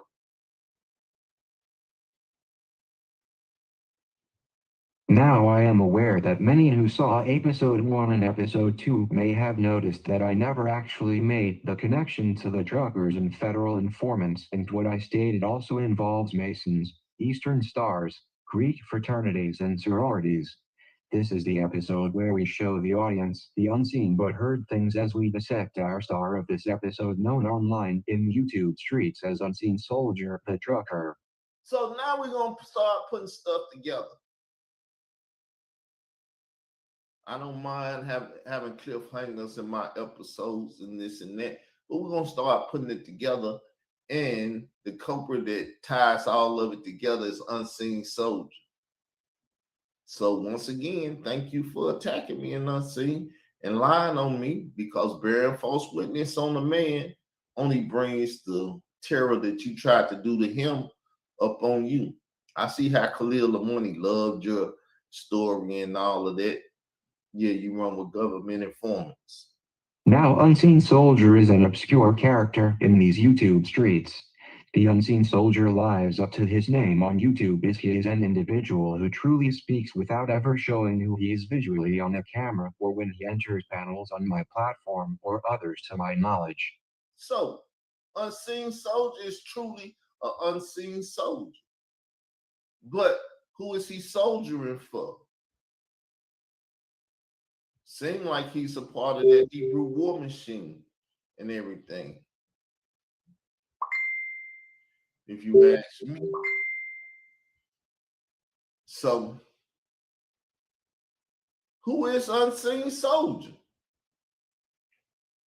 He tried to get deep into my movement and coach some girl that was supporting me and everything. So, you've been seen. You done took a picture with the girl. Maybe, I don't know. You took a picture with her. Your face can easily be recognized now. and you'll no longer be unseen with you.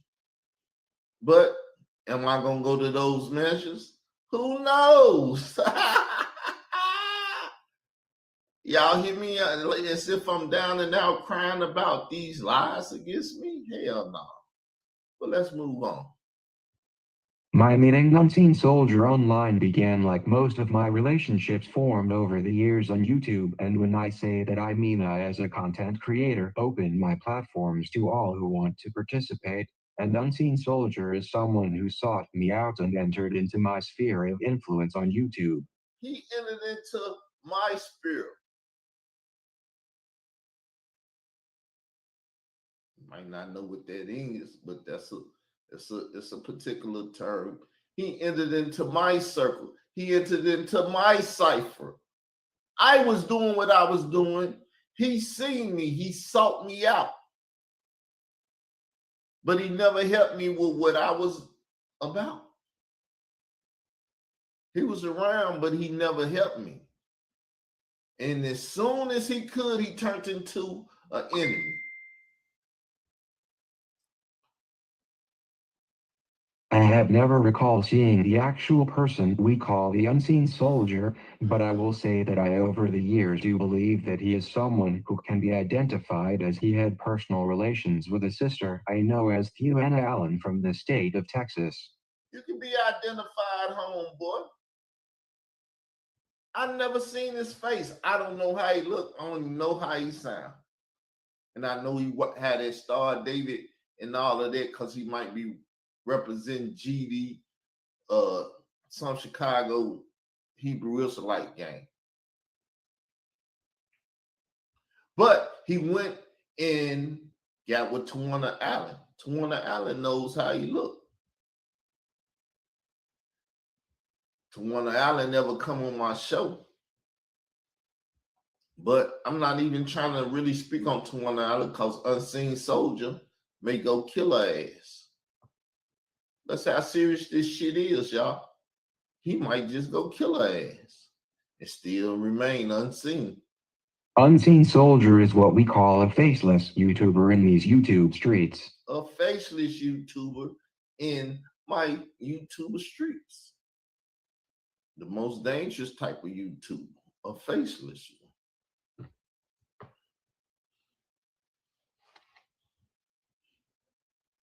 Faceless YouTuber is a term to denote someone who speaks online, but the general public never really gets an actual name or face to put with the voice.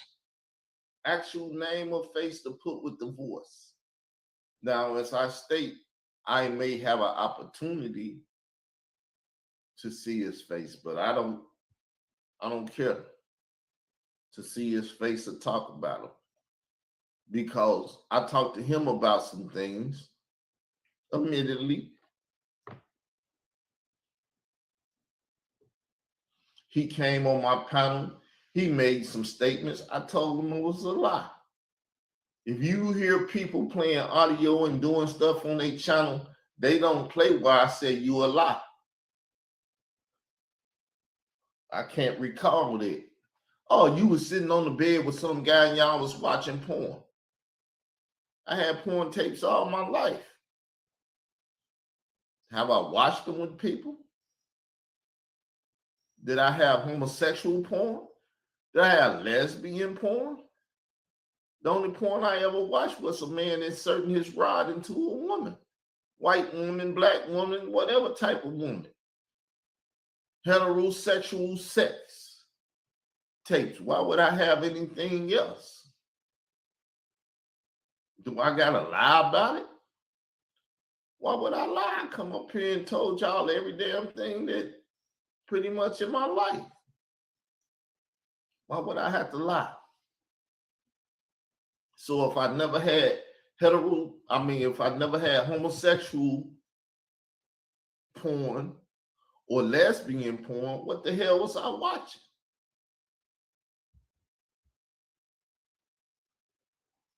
And heterosexual porn is not going to get me to the... Have y'all ever heard me say I ever slept with a man?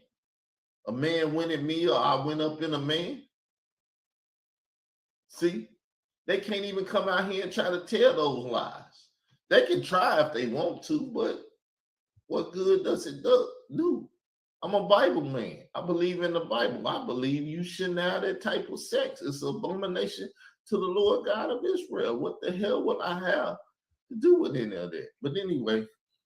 Many who remember the old days in the YouTube streets can reference characters like Jovin Bullets, who would act as a mercenary and attack platforms, who would attack the conscious community rackets like the one brother Pole was pushing, and others who would speak out against the scamming would be attacked by Jovin Bullets, the faceless YouTuber.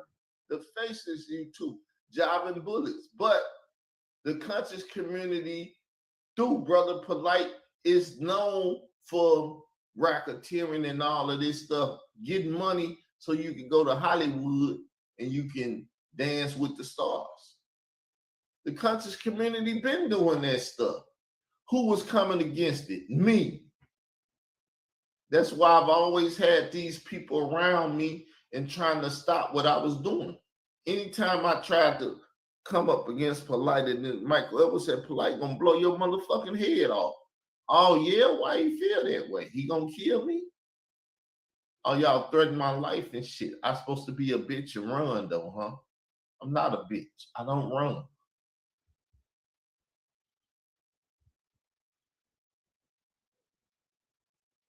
You come to blow my head off, likely 9 out of 10, I'm gonna blow your motherfucking head off. But hey.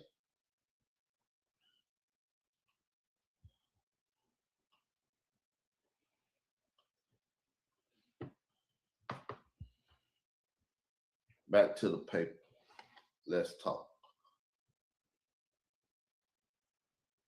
For many years, my platform was open to Unseen Soldier, who presented himself as a native of my home state of Chicago, Illinois. And yes, people, you guessed it, a CDL licensed truck driver who makes a living as a trucker and spends his downtime participating in chat rooms and on the panels of my platform and other YouTube content creators.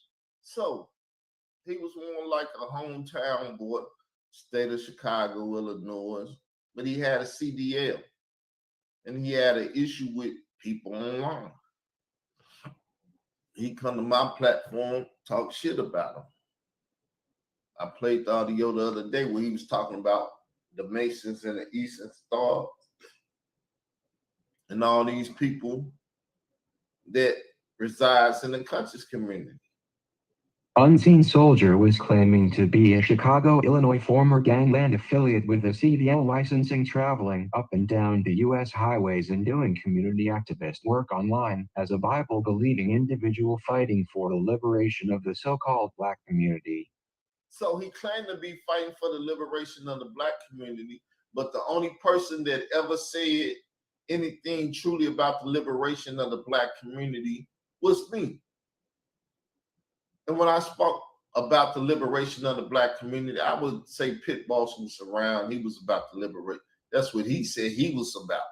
Though I was the one put the work in trying to liberate the Black community from Frankie Gary, Polite, the Ra Squad, all these different peoples and stuff. As I said, I was trying to destroy that goddamn platform.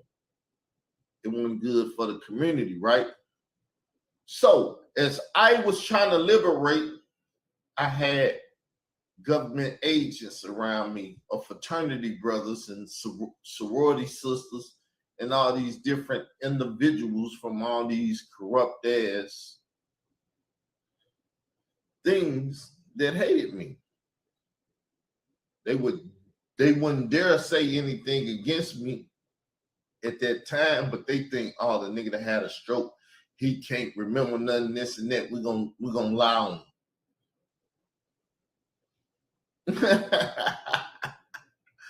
After having Unseen Soldier on my platform, he would also frequent in the old Google Hangout back chats where we would continue debates in the private and have group discussions with other YouTubers who would sit on the panels of my channel and others, and that is how Unseen and myself developed what I believe to be an online friendship over the course of about 3 or more years. 3 or more years, this guy was around in back chats and stuff with me, LeBron, my brother from Florida, Hebrew Perry, what's his name, from Texas, D-Red, all of these different people. He would sneak back there at times and he would hear stuff. What type of relationship he had with them brothers, I don't know. Because I had different brothers hating on different brothers.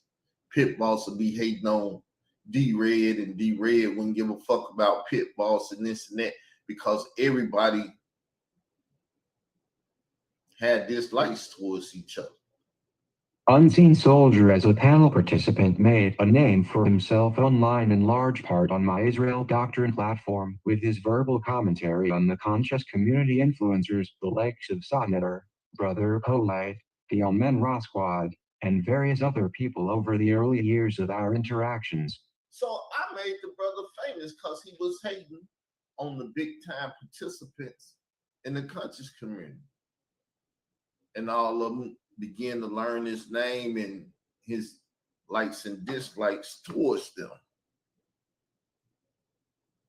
Like I said, everybody hated on Digital Pit Boss because Digital Pit Boss was out here gang banging and asking niggas what the fuck they want to do. And when he left the platform, everybody seen their position could be taken. They could take their position. And as I said, they wanted to use my platform as a let's fuck the community platform, and I wouldn't let it go. After a recent altercation I had on my platform with Unseen Soldier, I decided to look back into my channel archives and reload a video I did with him back in 2015 or 2016 titled At Unseen Soldier 2558. Share with us his view on this Oima fiasco. So Mayat fiasco, Dr. Mayat. I can't say her first name. But Dr. Mayat, who is also a federal informant that her and young Pharaoh was getting into it and everything in the Amen Ra Squad, and how they was calling this parole officers and all of this shit. All this stuff was going on when I was out here doing what I was doing. That's why when Sotnetter said the toughest environment, motherfucker, I made the fucking environment tough.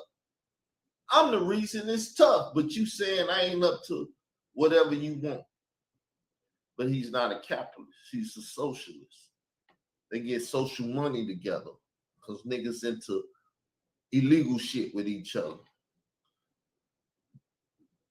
The reason I decided to reload a video I made with Unseen Soldier was to show that his commentary in the earlier days of interaction involved him claiming that various individuals in the conscious community were, from his perspective, are in connection to the Masons, Eastern Stars, Greek fraternities, and sororities. Yeah, HBCUs. They pledge when they go there. They pledge Greek this at the historical black colleges. They don't claim to be African, this, that, and that, and they're not African. They're Greeks. They turn into Greeks. Greeks and Romans and all of this stuff. So Masons, Eastern Stars, Greek fraternities, and sororities surround me all the time. Khalil Money. He in a Greek fraternity with Bill Clinton, who wear women dresses and got pictures of women dressed in your boy's mansion. The one that was trafficking children to that island and effing them and all that stuff. And we know Bill loved them women's. Black women's and white women's, young and old. Unseen Soldier's commentary in the early days was always centered around the actual downfall of the so-called black community and the so-called white man being able to always manipulate the so-called black man because of their involvement with the secret societies. But they have got them some in-between people like Khalil Money. Khalil Money is in between the white and the black. He ministers between the black people and the white people, or the white people and the black people. He's the in-between.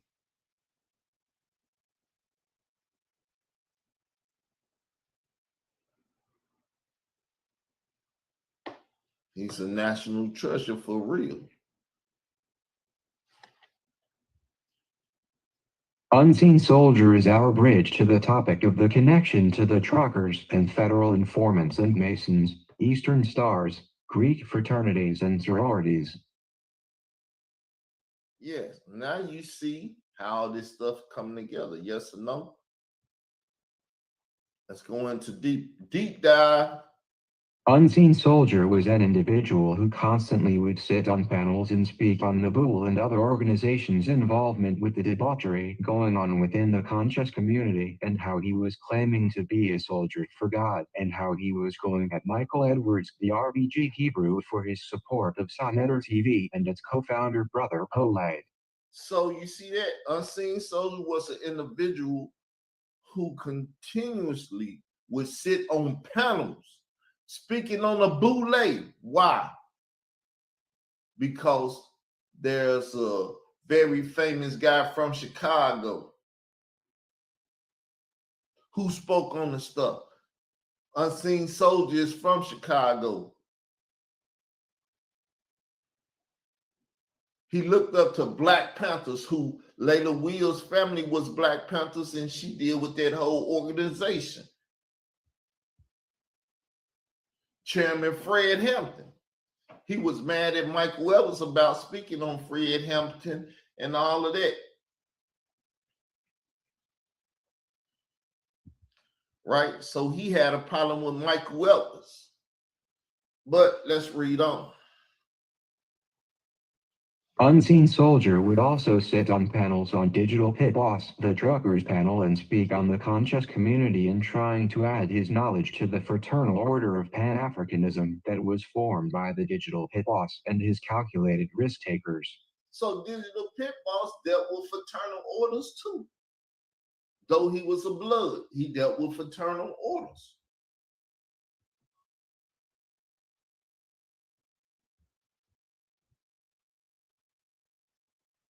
But these things would have never been revealed if they wouldn't been playing with Khalil the money feeding children his toes and stuff, and nobody wants to speak about that, but they want to speak about me. Well, let's open the door, my niggas. So here we have yet again another trucker sitting online in the conscious community, and one who sat on my platform and made a name for himself, but then at some point decides that he is going to turn on my platform and start writing interference for Hassan Campbell and now Khalil Amani, and all tied to my movement against Hassan Campbell and Afrika Bambaataa. My movement is against Hassan Campbell and Afrika Bambaataa. He asked me, so what's your end plans? The same plans I had when I started this shit. Hassan Campbell and Afrika Bambaataa need to be locked up for the death of that boy if that boy is dead. If he ain't dead, then hey, he date raped the boy. He need to be going to jail for that. But the conspiracy to murder him is a crime in itself. So whatever the government want to do, they need to go see them bitch ass niggas for what they done in the community. This episode is about to get deep, people, because Unseen Soldier, the trucker who I just explained, was having a war of words with Michael Edwards, the RBG Hebrew, in the earlier days of my platform, was telling me and others that he actually had a legal case against Michael Edwards and against Basim the Arab. Oh, you know Unseen had a case against Michael Edwards and Basim the Arab, the one who went and talked about my mother, and LeRon G. Conscious and all the rest of them niggas sided with. Let's go back. Thanks for jogging my memory. Unseen Soldier claimed at the time that Michael Edwards and Basim both found a way to hack into it or cause disruption to one of his computer devices, and that when that event occurred, he was able to have a counter report done by a policing agency of the government and open an investigation on Michael Edwards. So give me 1 sec, people. We got to deal with this. We got to deal with this. We got to deal with this.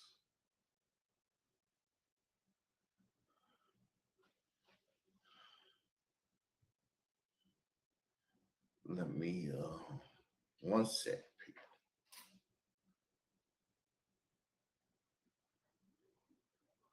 One sec. I gotta step away for 1 sec. I'll be right back.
All right, y'all, I'm back. So I'm going to pick it up at that last paragraph,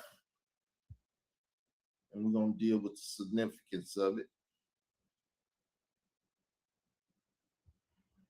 Unseen Soldier claimed at the time that Michael Edwards and Bossem both found a way to hack into it or cause disruption to one of his computer devices, and that when that event occurred, he was able to have a counter report done by a policing agency of the government and open an investigation on Michael Edwards. Open an investigation on Michael Edwards. Now, he sat back there in them same Google chats and talked about this.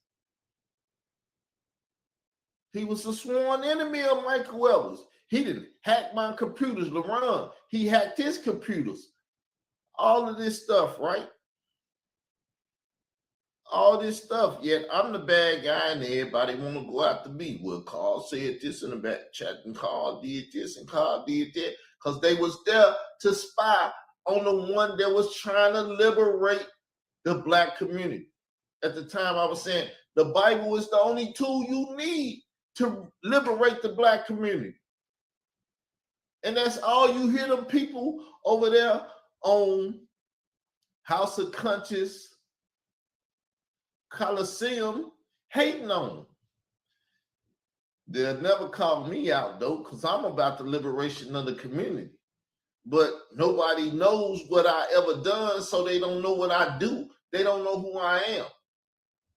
Because their job, every panel I go on, the people that come on my panel, they have to lie on me and have to try to destroy who I am as a man. Well, you ain't this, and you said the wrong thing, and you need to shut and this, that, and everything. I don't care.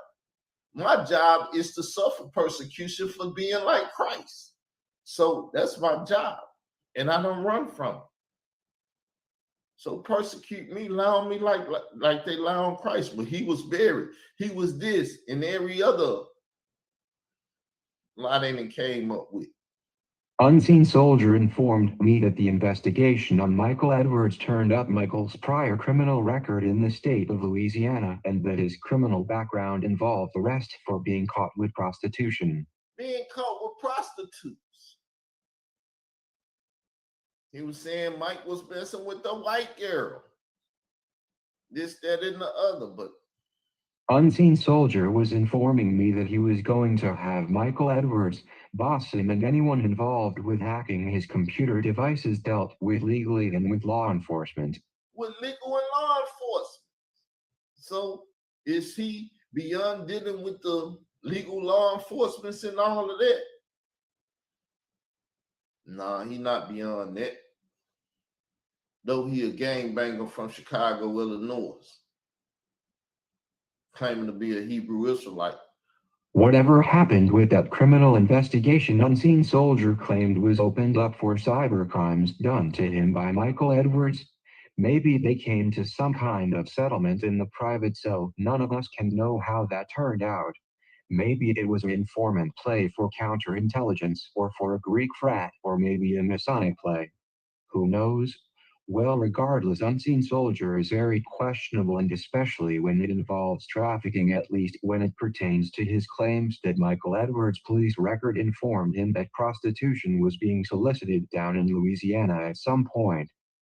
Now, LaRon G. Campbell had the same problems with these two individuals, Michael Edwards and Basim. They hacked his computer also. Can everybody see the bridge now?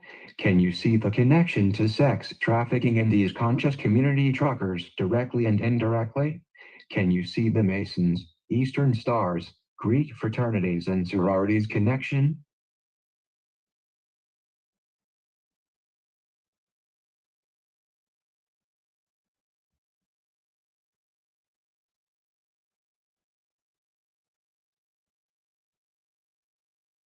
If you still can't see the connection to the truckers and the Greek frats, insert none other than Khalil Amani, who is a professor for the Alpha Phi Omega Greek fraternity.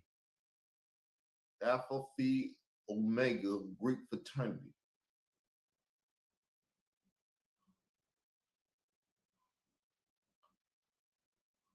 People, this stuff get woo. See, you see why I had a stroke? Did the Lord give you a stroke for this and that? He gave me a stroke to wake me up and to separate me away from the people that I was around at the time. I was surrounded by nothing but enemies. In my dispute with Unseen Soldier the other day on my platform, he was claiming to be almost totally unaware of Khalil Amani, and we all know that Unseen Soldier, who frequents other platforms like Lado Shop Hope, who interviewed Khalil Amani in depth, knows good and well who Khalil Amani is in light of the Hassan Campbell, Afrika Bambataha, Universal Zulu Nation, Nubian Nation of Moors. Nubian Nation of Moors. That's why I did this video. Let's see if we can find a video. See, I gave y'all pre-knowledge of all of this stuff. I told y'all I'm being attacked by, let's see what I see. Let's see what I see.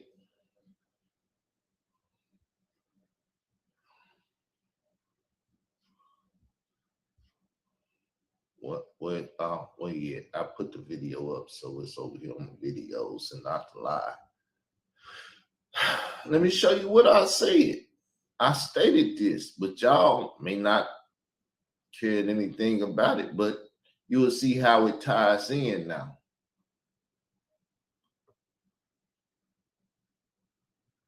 I'm being attacked by Islamic Kemetic Moor Hebrew Israelites. Islamic, that's the Nation of Islam, that's the Moors, and they also claim to be Kemetic, have ties to the Kemetic community. And the Hebrew Israelite community, because Yahweh ben Yahweh comes out of the Nation of Islam.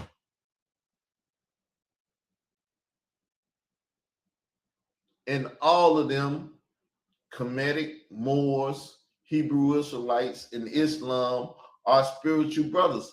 Abraham children, people. That's why you can hate on Abraham all you want. These are the people. That's the ties. Those are Black identity extremist groups, and they're very extreme against Israel doctrine, because Israel doctrine is an Israelite Christian, not a Kemetic, not a Moor, not an Islamic person, not none of that. My paradigm trumps all of them. That's why I can't get no debates, because I just destroyed the whole thing about the God of Israel hating Africans. And they like, what the hell? One of the most view videos on Sarnetta HOK Coliseum thing. Matter of fact, let's just see that. Let's just see that. Because I said it, but you ain't got to believe me. You ain't never got to believe me. All you got to do is come test. And like I said, I give you the opportunity to come over here and verbally test anything you want to test. Any subject that you want to touch. So let me show and prove, because I'm all about showing and proving. And then you'll understand what I mean when they're not capitalists but socialists. Hopefully you would understand that. Let's go to the lives, right? So you see how much my video, my debate, my video, 6,000. Who got it? There go one with Jabari on it. Makes sense, right? More views than me. Everybody love Jabari or Sasu. That's who her son said he was gonna murder. More than Lord Abba and Domo. Judah Nashers and the Christian. It's all these people. Look at him. Nobody got like 5,000 views.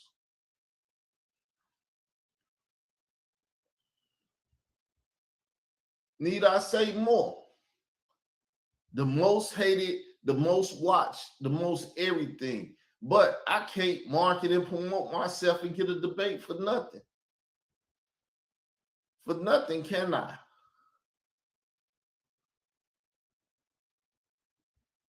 They will make more money dealing with me than anybody else, but let's promote these other people and get these lying ass subjects out here so we can control the community. People hate for me is organic. So why can't we have a debate? Oh, you're not ready. You're not. Nigga, I've been going to war with the whole fucking community, even Sarnetta bitch ass for 20 years. What the fuck you mean I ain't ready? I done fucked y'all niggas up in so many ways. If you was a bitch, I done turned you every way but loose. The fuck you talking about?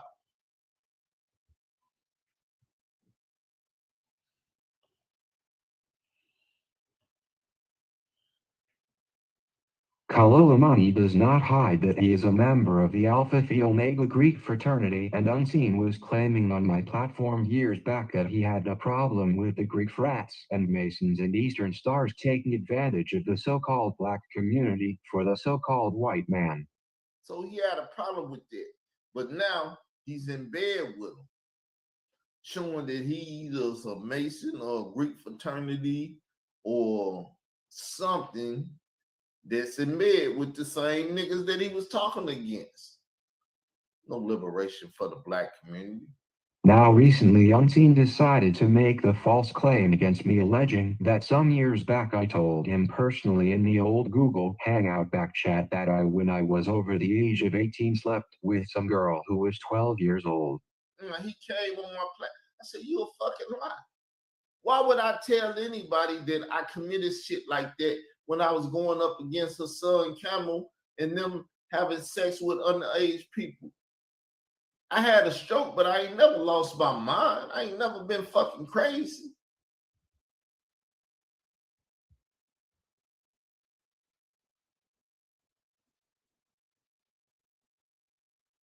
Unseen has yet to produce the audio of me telling him some story like that, and he has produced no witness that can ever say they heard me tell him a story like that, but the audio that I can produce is of Khalil Amani, Kevin Gills, and Unseen Soldier all calling into the Star Report and telling Troy Star Torre not to reveal the name of the 2013 victim of Afrika Bambaataa. Yes, and it's already out there. Let me show you where it's at. Can I please? Yes, indeed. Give me a sec.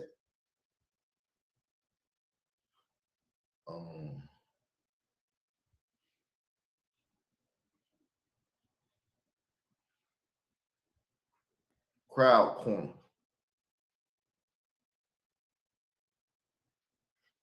find a website right quick. I can't do it right now. I have to preset that, and I hadn't preset it, so I don't want to take time dealing with that.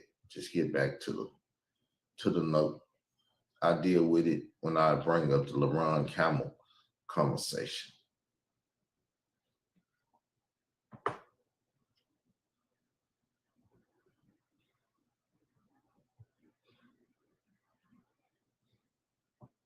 I want to make it very clear for the audience that before me and Unseen Soldier actually began to be at odds or fallout, he was already interfering online with my movement to find out what happened to the boy that was said to have been sexually assaulted and then stabbed Afrika Bambaataa in 2013. So Unseen Soldier had been out here with Kevin Gills, Khalil Amani, Troy Star Terrain. On Troy Star Terrain show that he did that Sunday, talking about should I release the name of the boy? Because Troy Star Terrain, Khalil Amani, Hassan Camel, Layla Wills, Afrika Bambaataa, maybe even more. See, Hamel, all these people know the name of the boy, but they won't tell the community. They won't liberate the boy. Because nobody give a fuck about the Latinos and the Africans. Unseen went from somewhat of an ally to a neutral person who stopped dealing with my platform sometime around the time that I called the Federal Bureau of Investigation on Hassan Campbell. You see how he got the fuck away from me when I called the feds? Everybody got the fuck away from me when I called the feds. And then they went amalgamated with Khalil Amani. Everybody got away from me because I called the feds. Now, Khalil went into the feds, told on Yahweh Ben Yahweh, did all this work for the feds for years and shit, and everybody went mess with Khalil Amani because they could get that federal government money fucking with Khalil Amani, not me. Money is the root of all evil. Maybe Unseen, who expressed recently that he thought I should have left the Hassan Campbell story alone, felt like I was wrong when I called the FBI on Hassan Campbell, but I am going to show how that claim, if so, is highly hypocritical of him to say, and I will explain shortly why that is the case here. Hypocritical. Once again, you don't fuck with the feds. I call the feds. You run off of me, and then you go run fucking with the feds. Hypocrite, bitch ass nigga. Bring your ass back over here on my show, nigga, so we can have it in and we can say these words loud to each other and we can talk about this shit. I'm summoning your bitch ass to another conversation. Unseen Soldier never once actually stood by the movement I created online to find out what Hassan Campbell and the Zulu Warrior Security did to the young Spanish of Latino team alleged to have stabbed them was on a major platform with Khalil Amani and both along with Kevin Gills trying to counter the intelligence of my movement. They've always tried to counter Israel doctrine and intelligence. That's why they stopped saying Israel doctrine and they went to PSE and all this other shit. To the point where they even called the YouTube street queen Gwizzy. And like, nah, we got to play with these motherfuckers' names because that Israel doctrine name is too motherfucking strong. Which brings us to the climax of this episode, and this climax is better than the one Unseen was chasing in his truck to have with sisters he met on my platform and others. So, more sexual shit with Unseen Soldier. And the sisters that was on my platform, he tried to whore them out.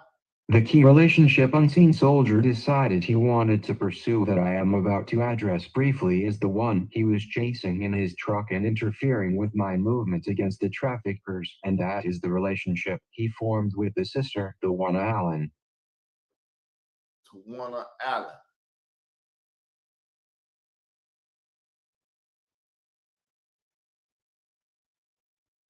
Tawana Allen is a sister who I met online, the same way I met Unseen Soldier as a person who would frequent my YouTube platform and others and who I became friends with online. See, at the end of the day, Layla Will's gonna thank all you motherfuckers. Bam gonna thank all you motherfuckers for tying all this shit in to each other. Because when I go to court, all this shit got to be dealt with. Keep tying it in. You motherfuckers keep popping up. The One Allen is someone who became very well known in the YouTube streets for her strong stances against molestation and other topics, and Unseen Soldier, who has been known to have also been communicating with the sisters in the back chat, decided he wanted to pursue a relationship with the One Allen. You seen how Tawana Allen was over here in the shit she was saying and all that, how we went in on her son that time. He pursued her, trying to counter my intelligence again. I have absolutely no problem with what two grown people decide they want to do in forming relationships online, but here is where I have a problem with Unseen and his relationship with the One Allen. Woo!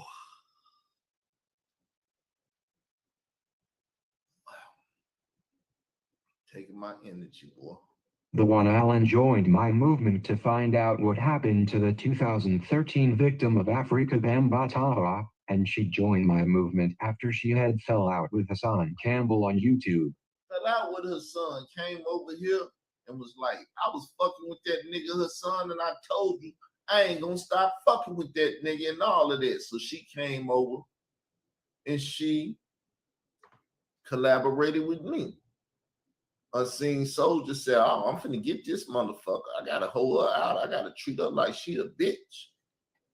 And when I destroy her and everything, Kyle ain't gonna wanna have nothing to do with her. That's a friend or nothing. The One Allen who frequented my chats and did a few panel videos with me was also placed inside of paperwork for a strategic lawsuit against public participation filed against me by Layla in the Cook County Court in Chicago, Illinois. Yeah. So Tawana Allen, I don't know exactly if she had a part in all this counterintelligence stuff, but she's one of the main reasons Layla Wills put that lawsuit against me. Layla Wills wanted her ass more than my ass. Layla Wills couldn't find her though. She found me because when I called the feds, I gave the feds my address. But I wasn't running from shit anyway. The One Allen at that time was someone who I never met in person outside of YouTube, and here she was being placed inside of the actual paperwork Layla Wills filed falsely against me. And it showed y'all that paperwork. She named Dollar Skills, she named Tawana Allen, she named the brother from Louisiana. All this shit. Because they got to count on my intelligence. I would later find out that Unseen Soldier and the One Allen were in a real-life relationship outside of the YouTube streets. Motherfuckers fucking outside of YouTube shit. I don't know what's going on.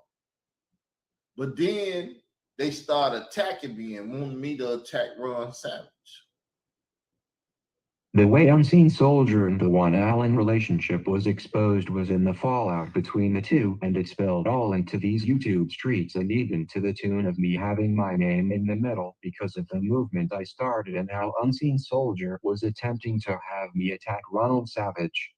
So Unseen Soldier was trying to get me to attack Hassan Campbell. I'm like, if you want to attack Natasha Pope and all these, if y'all want to attack Ron, go attack the motherfucker. I'm not attacking him. Now, if he say some shit I don't like, or he talk some shit about me, just like y'all, I get in this motherfucking ass. But hey, it is what it is. Unseen Soldier was very well aware of the strategic lawsuit placed on me by Layla Wills, and how Layla Wills also included the One Allen name in that case, because the One Allen informed us all that she was being stalked at her job by Layla Wills, who called her employer at Jack in the Box restaurant in her home state of Texas. 3 Jack in the Box. She was looking for that goddamn girl. She's like, I'm gonna get this bitch.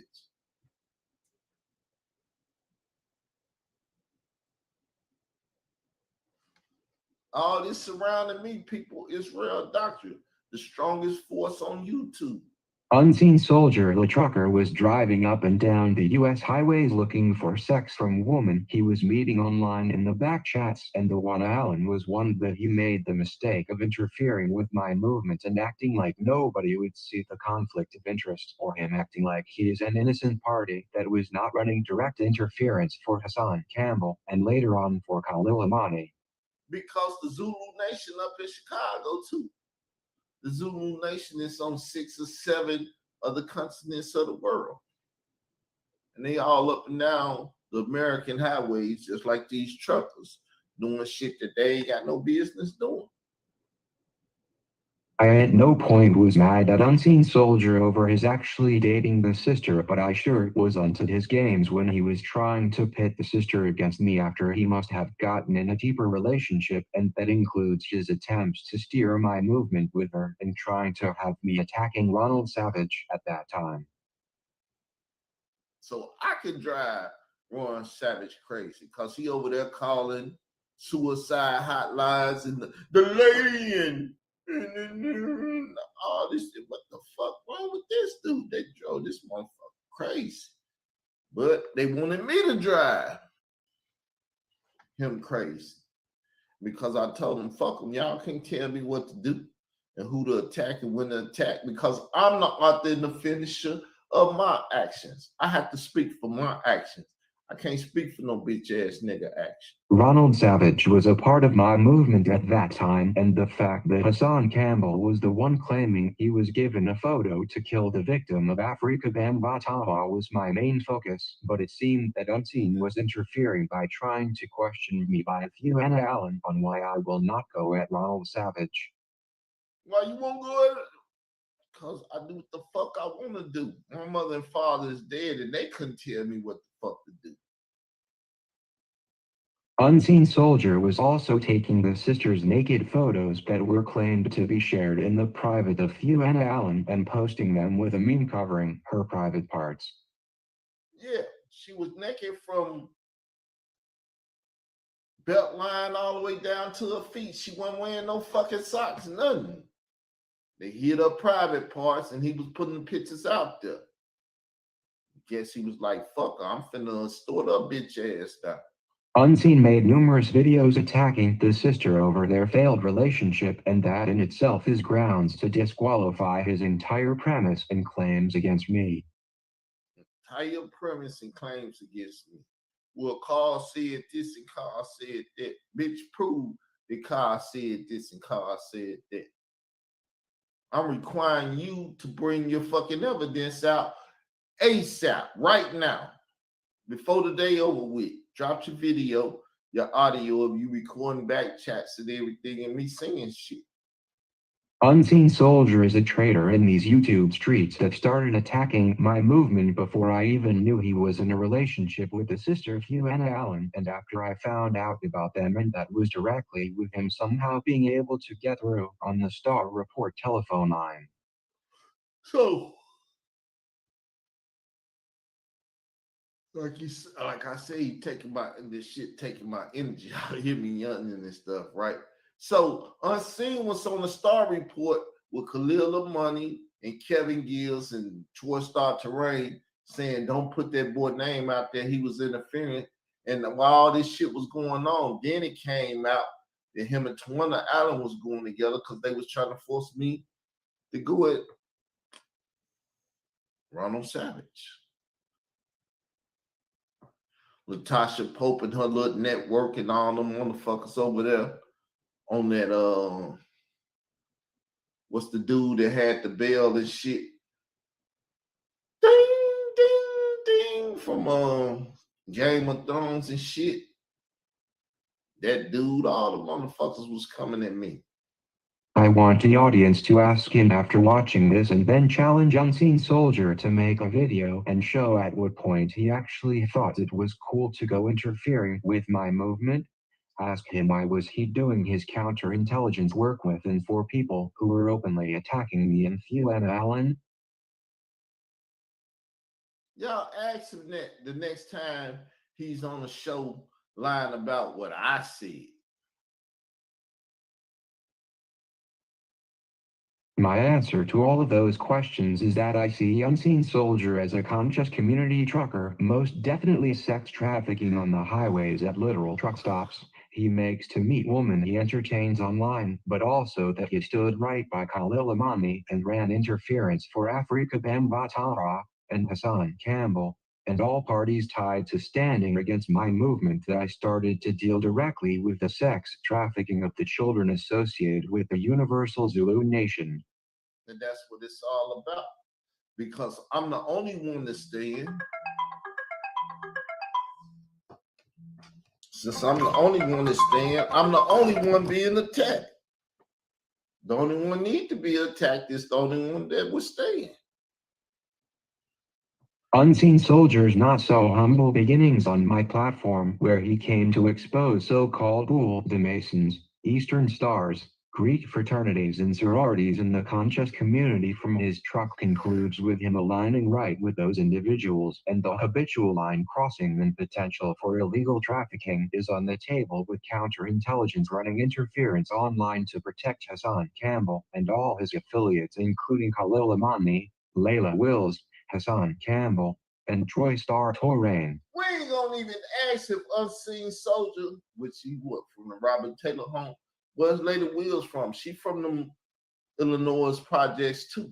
Probably the Robert Taylor homes too. No, I think she from Ida B. Wells. But are the two any related?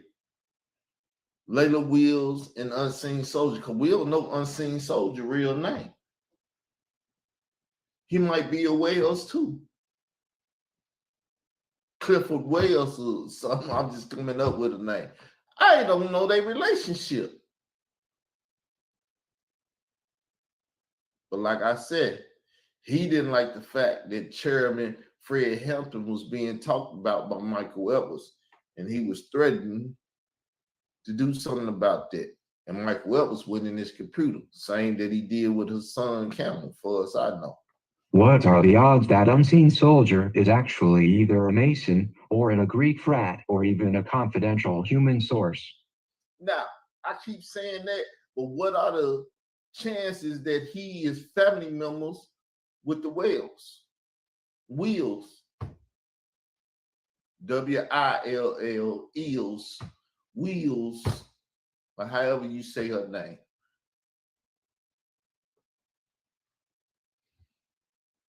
Because she done tried to get people from 63rd and from all of that, from, yeah, to kill me too. What are the odds that Unseen is none of the above? Unseen Soldier thinking that he could counter my intelligence and align with those groups, or using the commentary to lure women in who participate on platforms into back chat so he can sex traffic in different states is an abomination to what the Bible says about what he should not be doing with the daughters of Israel or anyone's daughter. With the daughters of Israel, but they're the daughters of Hebrew Israelites. He can run dick all in them hoes. I said I ain't had sex in 20-some years.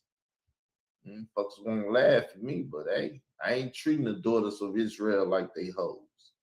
Either way, Unseen Soldier is a conscious community trucker, and yes, he is into covering up for traffickers, and he very well may be doing some of his own illegal trafficking.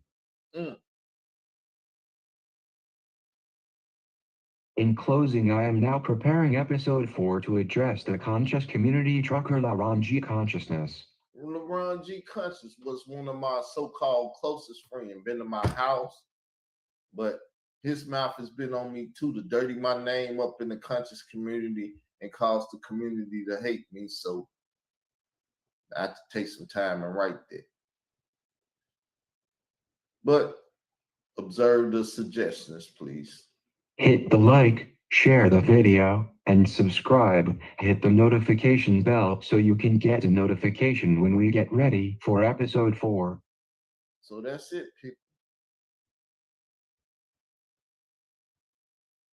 I can't write, I can't read, I can't do nothing, but I did just present you some information. Did I read the information? No, the computer read the information. Did I write the information? Yes, I did. But hey, it is what it is. I told y'all it take time to do those type of things. I don't have the skill level to really do it, but I have the intellectual level to do it.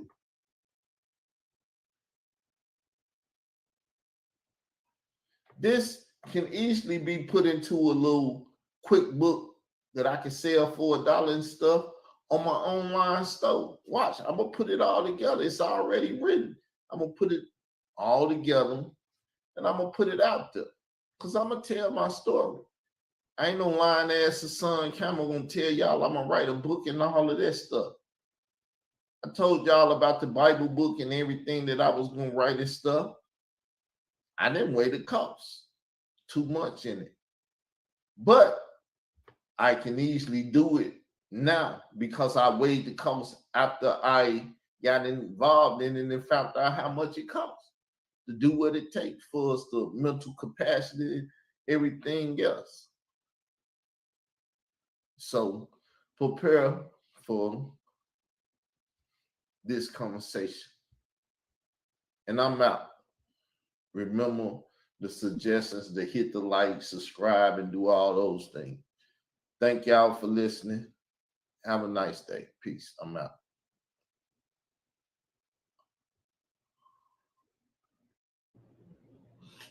Peace, everyone. How you doing? Welcome to Israel Doctrines Google Hangout. And we got a show for you today, part 2. Conscious Community Truckers. Yes, that's what we talking about. Part 2 today. You might not see that in the title. So let me go over here and look at the title right quick. The title is, give me a sec. Then sleep. Men sleep. Give me a sec, y'all. Working and sleeping, that's all I do. Because the war been on for a long time. People have been attacking me for a minute now. A long time. I've been got in Hassan Camel tail. And this community don't want to give up Hassan Camel. They haven't ran them off. None of this stuff. All this madness and stuff. So with more things, they open up more doors and more talking points. So the title to this show is Behind the Wheels. Conscious Community Truckers versus Traffickers, part 2. That's the name I gave this show, but that's not the name that's on the work. So let's get to the work. Let's see, we're gonna turn it up a little bit. We're gonna go to 50. Boop. Doop. So, title on the top of the work. Conscious Community Truckers and the Potential for Habitual Line Crossing with Traffickers, Part 2. Habitual line crossing with traffickers. Remember, traffickers is a lot of things. This is part 2. This is the power of street knowledge, and for the newly formed street monopoly that I and my church, the Israel of God, the Mixed Multitude, the Church and its Israel Doctrine Entertainment LLC has created as a refuge from the traitors amongst us in the so-called Black community, the Hebrew Israelite community, the Islamic community, the modern African community, even in the white community, and the online conscious community. And let's be clear, people, this is on 6 of 7 continents when we speak on the Universal Zulu Nation and its affiliate, and with the one continent in the float, this is global. So that's one constant thing that you have heard on both of them. Everything ain't gonna stay uniform. Episode 2 of 5, as we discuss the truckers in the conscious community and pose the question, are individuals in the business of the trucking industry and who frequent online in the conscious community, being misused to traffic illegal contraband for the U.S. government. Are these individuals in the least dispatched to run interference in the Afrika Bambaataa sex trafficking allegations and to assist in the cover-up of the crimes of YouTuber Hassan Poppy Campbell? So, look like we may have messed up here with trafficking, but it's all good. Now, people, listen to this sentence. This sentence is going to take us into where we want to go. Introductory sentence.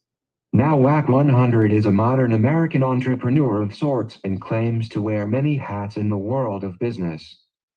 Wack 100 is a modern American entrepreneur. It's all his entrepreneurism legal, or do we have illegal things that he deal with? I don't know. Look like we got something to hear and find out, right? Because we got a lot written here. The main business Wack 100 claims to be successful in is trucking, but we must also highlight his many other ventures to align with the goal of this episode. Oh, trucking. So the title of this is called what again? Behind the Wheel. Because Wack said he ain't got to do none of this stuff that he be doing on the internet. He can go get in his truck and make money. Trucking or trafficking is the question. Trucking or trafficking? And trafficking what?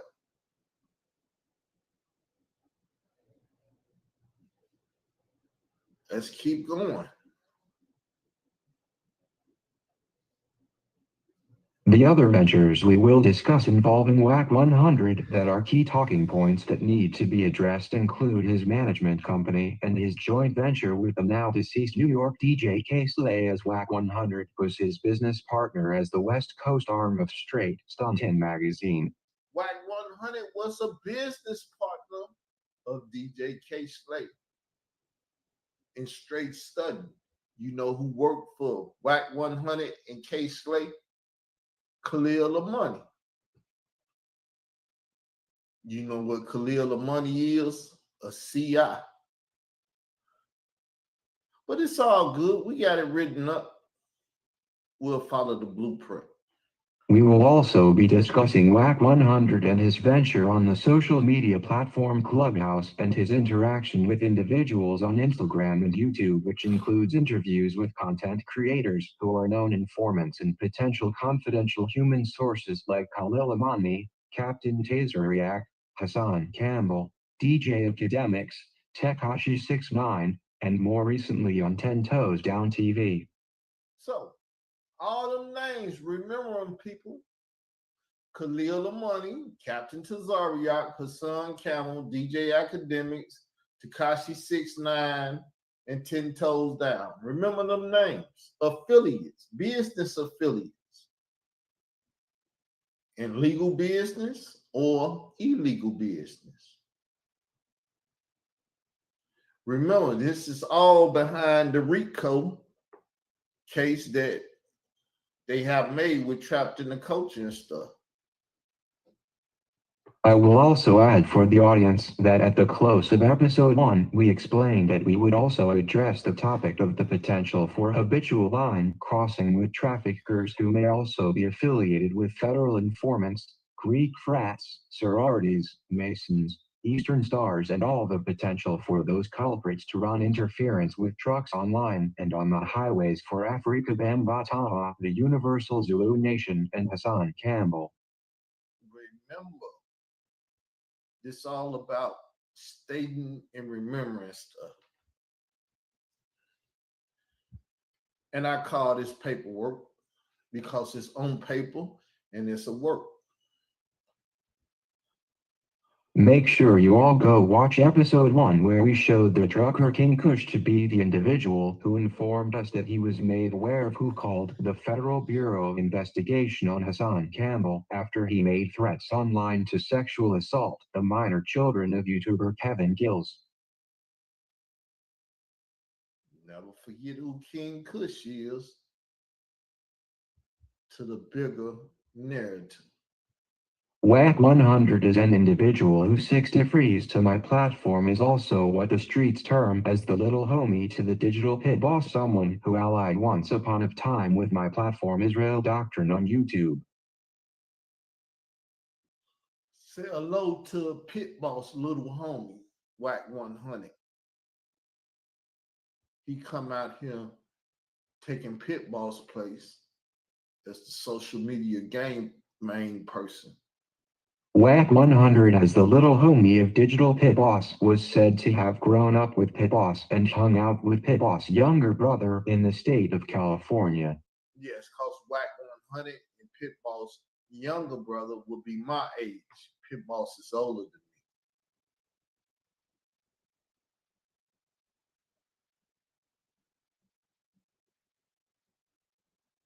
I must add also that Digital Pit Boss is also an individual who claims to not only have been the owner of his own trucking company, but that he was an inspiration to Wack 100 starting his trucking company. An inspiration to the little homie. Little homie, come to Atlanta. I'm gonna put you on this stuff.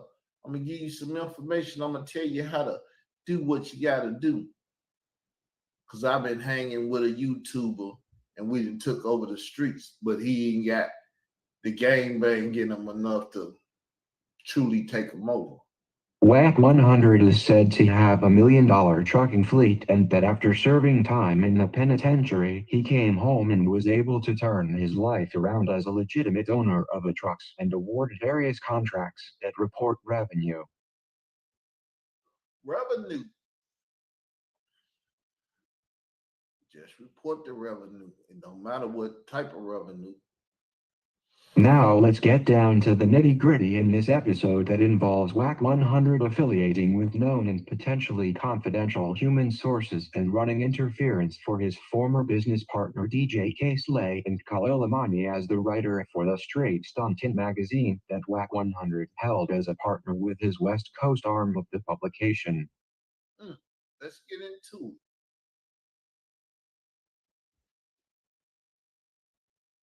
Pen wet, y'all. For years prior, Wack 100, who is believed to be an affiliate of the Peru Bloods, the California-based gang, has been alleged to be a potential confidential human source for the state and federal government. Yes, people have alleged it, and he allegedly runs with Shitty Blood, a confidential informant similar to Shitty Cuz. The allegations of Wack 100 being a government informant spilled over to social media some years back, as I explained, as a result of what I found out to be his affiliation to Khalil Amani as a writer for Wack 100 and DJ K-Slay Straight Stuntin magazine. Oh yeah, Wack, little homie. Little homie that grew up though, and he think he can run shit now, but he ain't no man. He ain't gonna never fucking come gang bang on me. Because if he come fucking with me, then that's gonna give me more visibility, which is gonna make it harder for the rest of his conglomerate to do whatever the fuck they want to do. So just let me say it for pleasure. Wack 100, you can go suck Khalil Money's dick. Fuck you, bitch. You but not never bring your bitch ass over here talking shit or fucking with me. Send me a link to Clubhouse. I'll come play with you.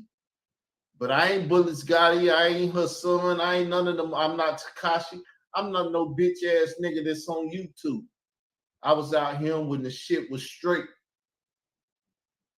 That's why I'm the king of these motherfucking streets, nigga. Get the fuck off my streets, telling ass nigga. Khalil Amani, who I explained in episode 1, is known nationally as a federal informant for the FBI who participated as a witness against Yahya Ben Yahya and the Yahya cult that was brought up on federal charges of racketeering in Miami, Florida in the 1980s. See, everybody damn near got participation in everything that I talk about: racketeering, trafficking, drugs, this, that, everything. Everybody that we naming fucks around with the same shit. All but me. I never fuck with none of this shit. My mama sent me to park in Arkansas to stay away from this shit. And look what didn't happen. Look what you motherfuckers did. Y'all took everything my mother tried to do to save me from you bitch ass niggas and y'all bitch ass foul ass shit. And I'm on the internet fighting you motherfuckers now. Great job. Just know that I was born to win a long time ago. Now I can say that I witnessed with my own eyes a dispute some years back on the Instagram comments of WAC 100 alleging that Khalil Amani, being a known informant and affiliate of the Straight Stuntin magazine, was grounds to call WAC 100 out for his being a supposed street associate with Piru Blood Gang ties running with known confidential human sources like Khalil Amani. Yeah. All them bloods was on Khalil ass. Nigga, ain't you that motherfucker that told on y'all way, been y'all way from Miami and shit? On his ass. There may be other reasons that people looked at WAC 100 as a potential snitch outside of his affiliation with Khalil Amani, but as I stated, I saw with my own eyes that disputes were had on Instagram post of WAC 100 that spoke on his association with Khalil Amani. Yeah. And when we get Israel Doctrine Reloaded information again, because when y'all go to court, we gonna bring that shit out again, and it's gonna show everything I'm talking about. I now want to fast forward to the more recent things that has occurred ever since WAC 100 was summoned by Khalil Amani in his threat made online to Kevin Gills, as we discussed in part in episode 1. So Khalil then said, I'ma tell WAC 100 to get at Kevin Gills, the same person that her son made threats to fuck his children. See? So don't think WAC 100 ain't been summons to the community and all this other shit. That's why he's somebody on Instagram right now. Cause Sidnetta, 10 Toes Down, Khalil Amani, her son Camel. Like I said, everybody named that's being named is fucked up in this shit. And they've been called out to be pedophiles and all this shit, but don't nobody talk shit to them. You know why? Because the ones that talk shit about me are affiliated with Khalil Amani. He tells them what and what not to talk about. That's why they won't talk about that picture. That's why they won't talk about what he did. That's why I said, put a dick in that little motherfucking mouth. Then they felt offended. Look, he said, put a dick in his mouth. Hey, you put everything else in the child mouth. Why not a dick? You want to put some pussy in his mouth? What the fuck you want to do? Following Khalil Amani threatening to have WAC 100 visit and check Kevin Gills on Piru Blood, WAC 100 began to venture onto the newer form social media platform Clubhouse and to interact with certain YouTube content creators, some that I named prior. Some that named prior. They in a circle together. Remember, circle amongst circles. Pit Boss is my degree to all them circles. Khalil Amani is my degree to all them circles. I've been around all these circles, but they scared of me because they know I don't play the games that they play. And when I play for keeps. The number one YouTube creator that caught my attention that WAC 100 began to affiliate himself with is none other than Hassan Poppy Campbell. WAC 100 affiliated itself with Poppy. When I was affiliated, going at Poppy, talking about Poppy, took that picture to murder that boy and all that shit.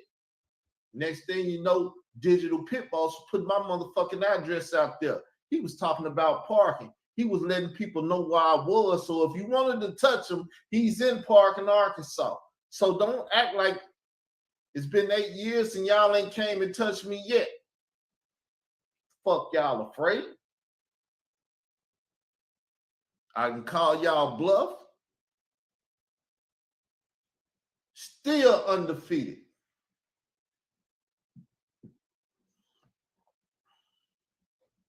This is where this episode gets interesting, people, as I believe that an incident that occurred between Hassan Campbell and myself was literally recreated as a ploy to cover up the affiliations with Khalil Amani and WAC 100, as well as Khalil Amani and Hassan Campbell.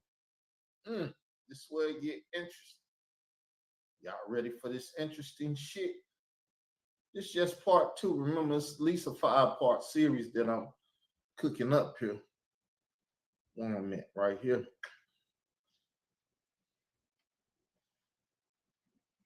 The incident I am referring that was copied between Hassan and myself and WAC 100 and Hassan is an incident where, after befriending WAC 100, Hassan Campbell released secret audio recordings of private telephone calls between Hassan and WAC 100. No, sound like, see, people still recreate what the fuck I do. Though I ain't nobody but me, I am that I am.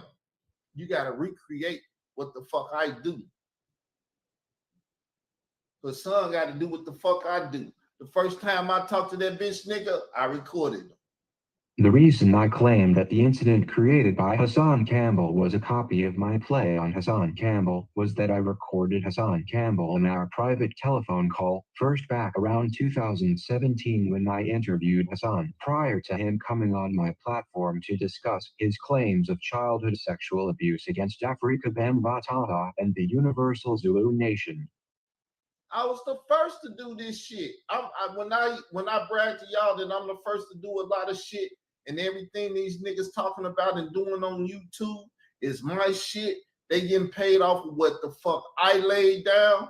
WAC 100 brought his bitch ass into what the fuck I was doing because he heard from his partner, his big homie, what we was doing, which he left. He couldn't claim to be a part of it.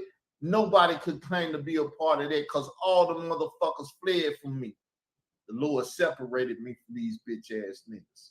What made me record my private calls with Hassan involved him claiming to me that he had plans to murder Sonator for what Hassan alleged was a plot by Sonator to have conscious rapper Immortal Technique set Hassan up to be murdered on 125th Street in Harlem, New York. Murder. That's all you gonna hear. These motherfuckers in the murdering and doing all that shit, even if they don't do it, they be faking it. Oh, nigga, motherfucker murder you. Nigga, you know where my address at. I ain't hard to find. Why the fuck you take it so long? Hassan Campbell and WAC 100 falling out in line involved the exact method I used to deal with Hassan some 3 years prior to when he used the secret audio claiming that he was exposing WAC 100. Vlad said he wouldn't let his son on because he recorded him. Man, fuck Vlad TV. Tell that nigga to go suck Sonetta's dick. To add further background to my claim that these conscious community truckers are into illegal trafficking alongside federal informants and also potential members of Masonic halls, Greek frats, etc., is the height of Hassan Campbell and WAC 100 having relations through social media involved in a real-world sit-down with Hassan, WAC 100, and another known federal informant, the rapper Tekashi 6ix9ine. Who been a federal informant before he went and did it. That nigga always was a plant amongst them bloods. They let that white boy amongst them knowing that they weren't supposed to do that. But they said they can make him an Eminem and make a lot of money off that white boy. And then they start fucking that white boy, fucking with his goddamn baby mama, robbing him. And that nigga says, shit, I ain't no bitch. I know what y'all doing. And he informed on their ass.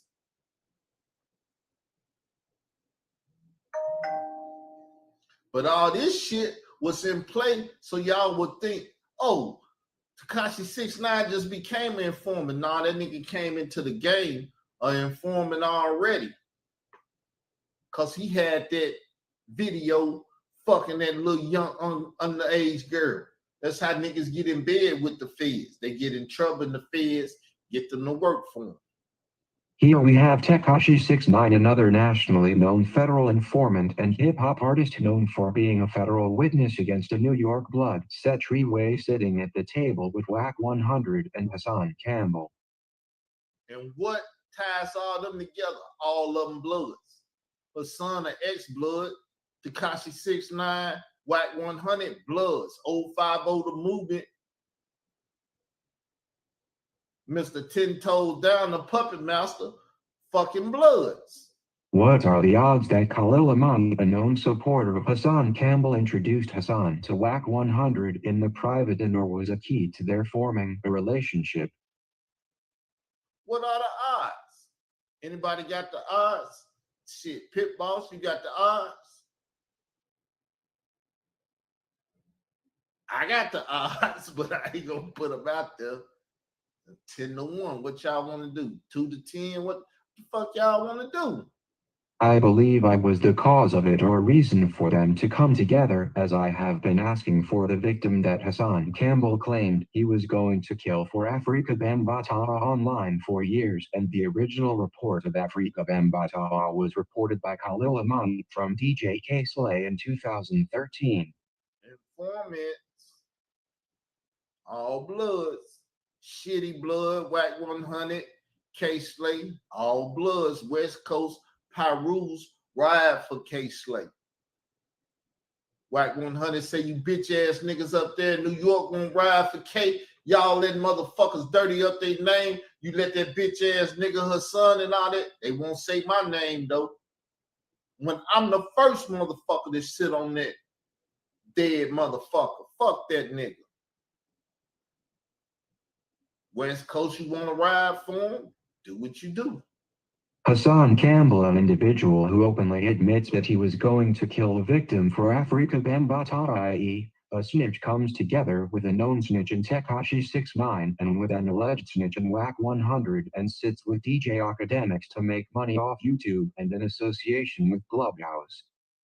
Making money, it sounds like a racketeering scheme coming on.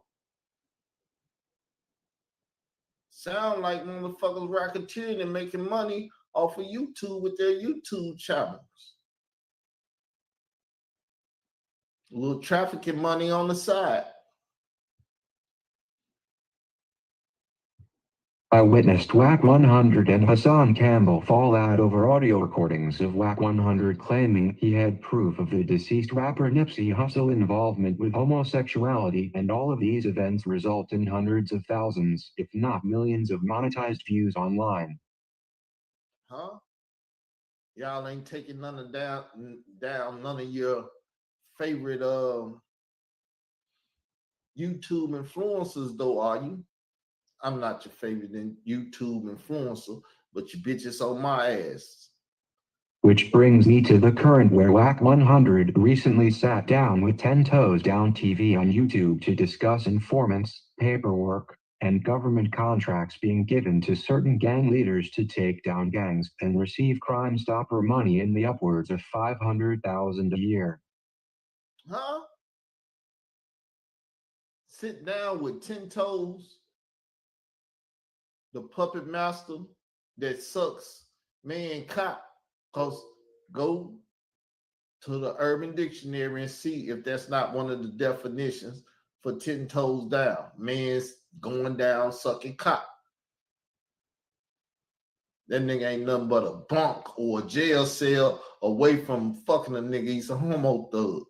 Claim he wanted beef with me until you realize he saw this motherfucker. I can't go around the corner and kill him. This nigga a little protected from me.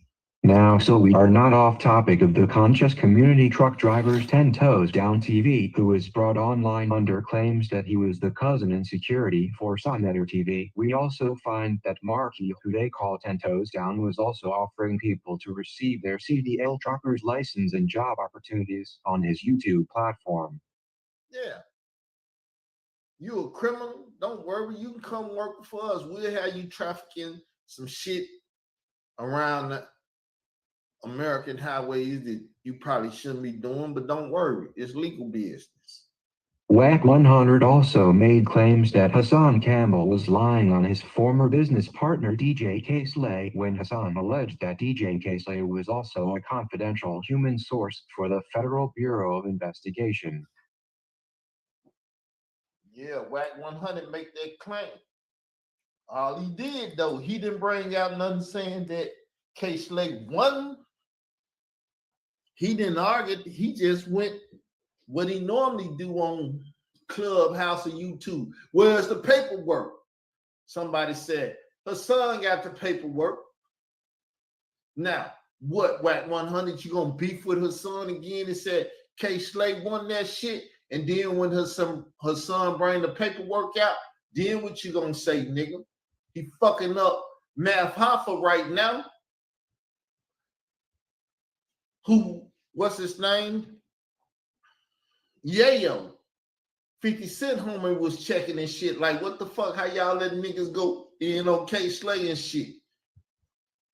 So 50 Cent also helped WAC 100 weak ass learn how to do what he do, because WAC wanted to run up on 50 Cent, and that motherfucker had them Navy SEALs and shit with him. The motherfucker said, oh, we don't want this drama. Now WAC, they learned how to do the same shit. WAC 100 told 10 Toes Down that if nobody could produce the paperwork to prove that DJ K-Slay was an informant, that the allegations coming from Hassan was not factual. What about coming from me? Because I can't get no paperwork. I ain't in line with the feds like y'all. I don't have Khalil or money on my motherfucking team no more.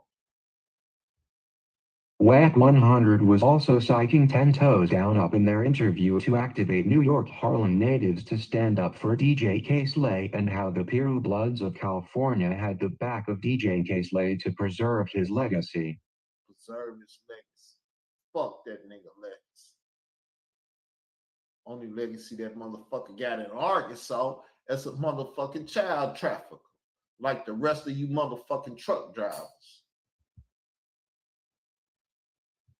The person who actually destroyed DJ K-Slay in his reporting was not even Hassan Campbell, alleging on his YouTube channel that DJ K-Slay was a confidential human source, but it was Khalil Amani who effectively admitted that DJ K-Slay called him and told him that Afrika Bambaataa was stabbed after he was alleged to have statutorily sexually assaulted an underage Spanish or Latino boy in 2013.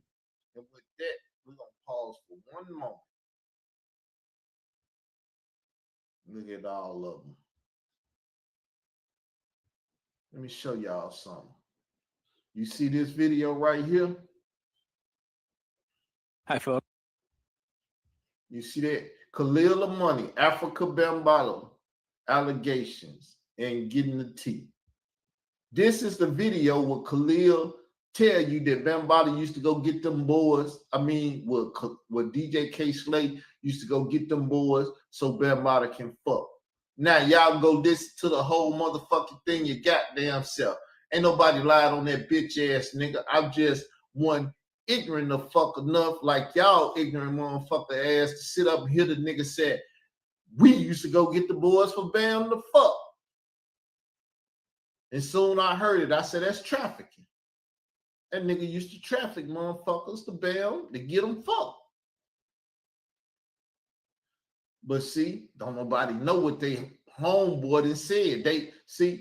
They're a group, they fuck with each other, but they ain't telling each other what the fuck the other one did, because don't nobody want to tell nobody I'm doing criminal shit too, because they're criminals and they tell on criminals. But let's get back to the write up, the paperwork.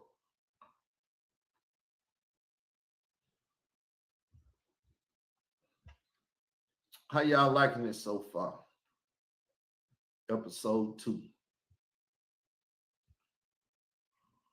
Khalil Amani, after informing the world that DJ K-Slay told him to write an article on the events that DJ K-Slay alleged happened to Afrika Bambaataa on the night the 1st, 2013, then went onto a national podcast and told its founder Ed Zuckerman that DJ K-Slay also told him that when he was an underage teen and member of the Universal Zulu Nation and New York City Black Spades, that he and other young Zulu members used to go get underage boys for Afrika Bambaataa and to perform sex acts.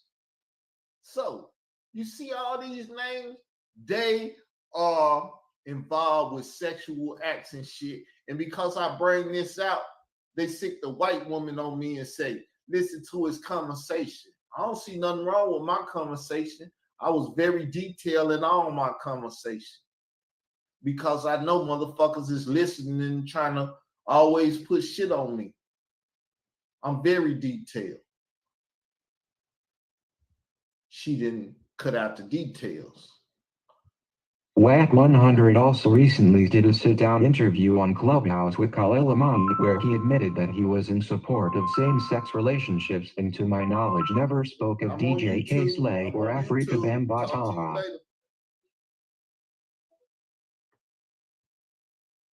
Let's play that again because I had a phone call. Wack 100 also recently did a sit-down interview on Clubhouse with Khalil Amani where he admitted that he was in support of same-sex relationships and to my knowledge never spoke of DJ K Slay or Afrika Bambaataa. Never did that. He won't talk to his partner, Khalil Amani, about these people. He'll talk to him about same gender loving though. I use the black folks term.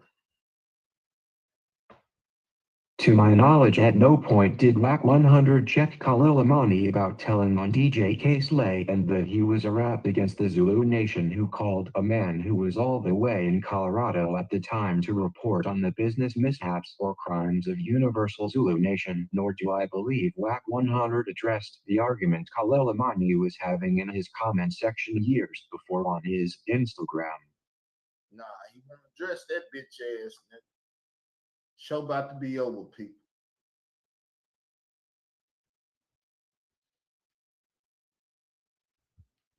Khalil Amani also never spoke to Wack 100 during their interview about how he was using his name to threaten other YouTubers like Kevin Gills or how he was using Piru Bloodset language when he told Kevin that he would get Wack 100 to come see him physically and check him on Piru.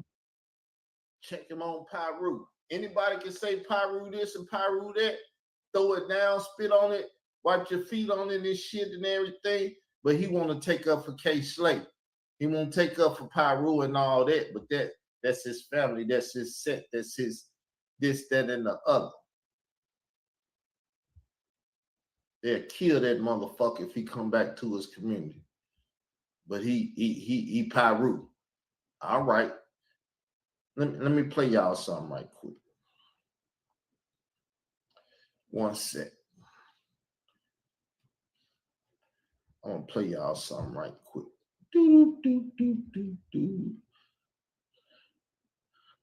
Let me play y'all something right quick. Switch screens. Let me put this up there for y'all. It's a quick one. I was gonna make a video. I might still make a video.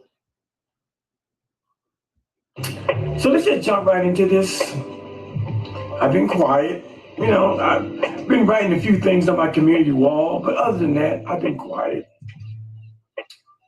First, let me say shout out to my dear sister, my friend, my YouTube wife, the queen, the articulate and beautiful Leak You, aka Interloper Nation.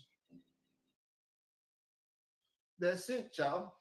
Just a small video because it shows the relationship with Leak You and why Leak You will attack me and go get some stupid motherfucker from some projects up in Chicago, Robert Taylor's and shit, and talk about he heard me say some shit on the first platform where all this shit was going down, where I was the man, the king of the shit, the YouTube Street King, and that's Google Hangout. I used to eat they motherfucking ass up. Nigga talk crazy and show they was a bitch. Fuck you, bitch. What the fuck you talking about and shit? To the point I was hurting them so bad, they started going in on my mother. Well, her son got the idea to go in on my mother like it was gonna help shit. Nah, nigga, that's only gonna hurt shit. But that's it, people. Let me go back. I got last statement on my paperwork. I want y'all to hear it. Hopefully you will adhere to it. Last statement. Hold up. Make sure. Oh, I got some more shit. My bad. I thought I was about to end, but once we got some more. Good thing I checked it out. Getting comfortable. That's all. Israel Doctrine is a platform that seeks justice for all the children, but as an organization we want to save one child at a time, and the main focus is to show how these truckers are running interference from me finding out what happened to one who stabbed Afrika Bambataha and that Hassan Campbell said he was ordered to murder for Afrika Bambataha. That's all I'm about. Don't try to give me no more children, and don't try to make me say no children. You hear about some children and you want to help them children, help them. I'm an example. I ain't the nigga to save everybody. My name ain't Jesus. In closing, this 5-part series is to give light to the American trucking industry and to align some of the individuals that I have come across online or dealt with in the real world and their affiliations in the conscious community online and in the real world in the habitual line crossing that may be tied to illegal trafficking of firearms, narcotics, sex, humans, and even children. That's right, all of them. Can we get somebody to quote what all illegal trafficking they might be a part of? Firearms, narcotics, sex, humans, even children? Damn right. So when you speak on it, name all that shit in your speech. This concludes episode 2 with our Star WAC 100, the little homie to Digital Pit Boss, the big homie, and the trucker. Digital Pit Boss might be a big homie to WAC 100, but shit, if he ain't equal to me, he the little homie to me. Big homie to WAC, little homie to Carl. Tune in for episode 3, where we will go deep into the unseen world of trucking in the conscious community and where we will deconstruct the individual who inspired this series.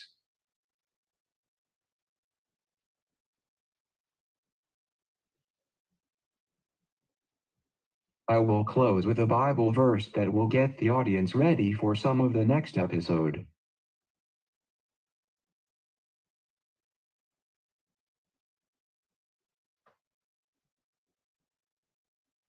Deuteronomy 23:17-18:7 There shall be no whore of the daughters of Israel, nor a sodomite of the sons of Israel. 18 Thou shalt not bring the hire of a whore, or the price of a dog, into the house of the Lord thy God for any vow, for even both these are abomination unto the Lord thy God. So, you know what a dog is? That's a male on a male. Yes, because you didn't see male dogs get up behind male dogs. So it is. Hit the like, subscribe, blah, blah, blah. Here goes the end right here. Once again, hopefully y'all are here. Hit the like, share the video, and subscribe. Hit the notification bell so you can get a notification when we get ready for episode 3. So we're going to come with episode 3. But make sure that they done heard episode 1 and episode 2. They build on each other. They spread more light about the situation. The people that have been forenamed in this situation, all that stuff, people. Keep y'all on the prize, because motherfuckers want to go to war. The war been on. It's an 8-year war to this very day. It's an 8-year war. We're going into 9 and 10, a whole fucking decade of fucking with these bitch ass niggas. And I ain't running from shit. Never have, never will. See how WAC looking like, her son laughing. See the shirt? Everybody representing their wickedness. But I'm out. Peace. Thanks for Jafar Black Man, aka Digital Pit Boss. and the YouTube Street Queen for showing up. Peace, everyone. How you doing? Welcome to Israel Doctrines Google Hangout. We finna have a little show here. I'm gonna do less talking. I put my pen to the paper, called a wet pen. We'll be presenting something right quick. Hopefully y'all like what I present. We kicking knowledge. We kicking knowledge. Let knowledge be born. Let's let knowledge be born. So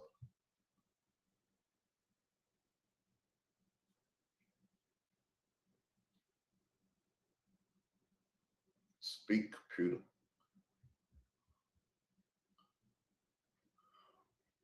We're gonna let knowledge be born right quick.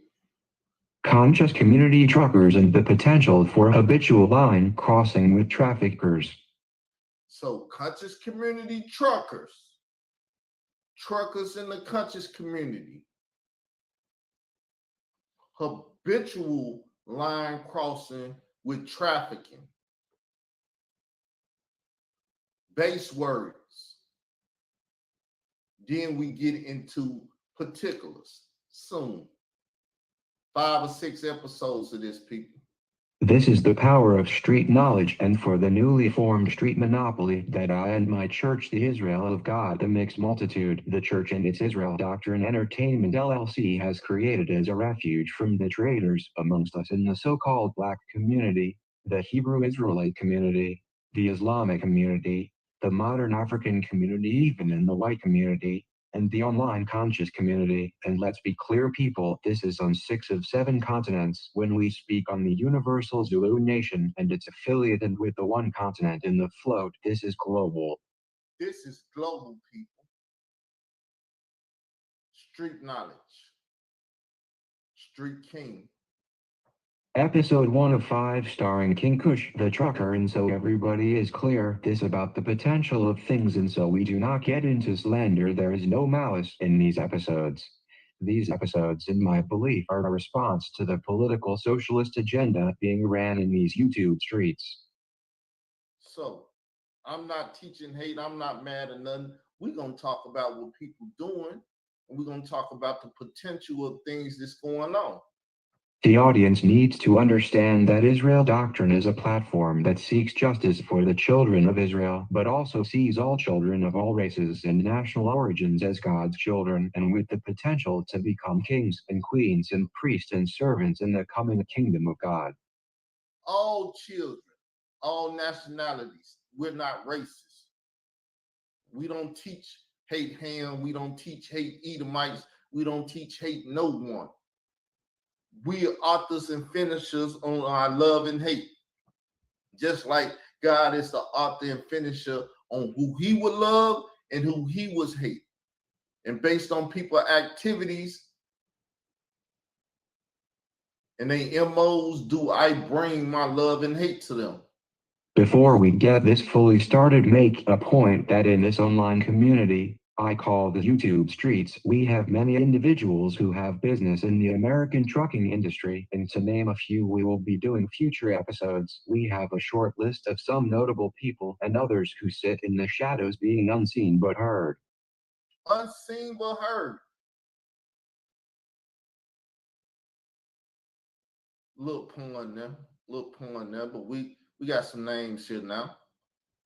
The short list is as follows: WAC 100, Digital Pit Boss, Unseen Soldier, Laranji Conscious, and today's star none other than King Kush, formerly a business partner of YouTube content creator Kevin Gills of Kevro University Live Channel. Kevro University, right? This stuff is a little deep, people. It may be above your thinking grade. You got to think when we talking about this and dealing with this, because this ain't no just little small stuff that's going on. There's a major pedophile ring in the hip hop industry, and all kind of people deal with hip hop. Even old white women saying they hip hop birds that stand with survivors and stuff. and everything. This thing is everywhere, everybody. Right?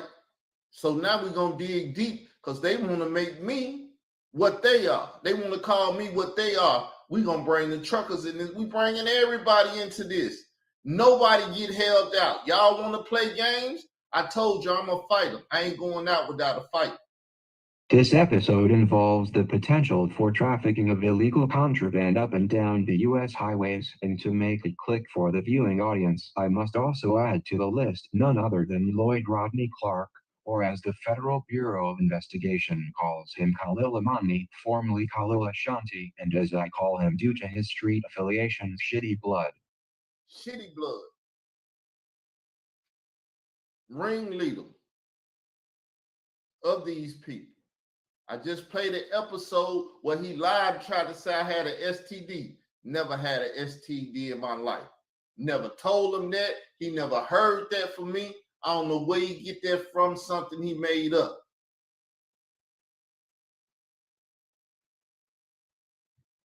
Now Khalil Amani makes this first episode as a means for me to show that he is a confessed trafficker of illegal narcotics up and down the east coast of the U.S. highways throughout the 1980s, from Miami, Florida to Washington, D.C. He was that. He was a drug trafficker. He said he was a citizen. He did that. He went and told on people, nah, you was selling drugs up and down the east coast. You was a drug mule, confessed drug mule. It's written in his books.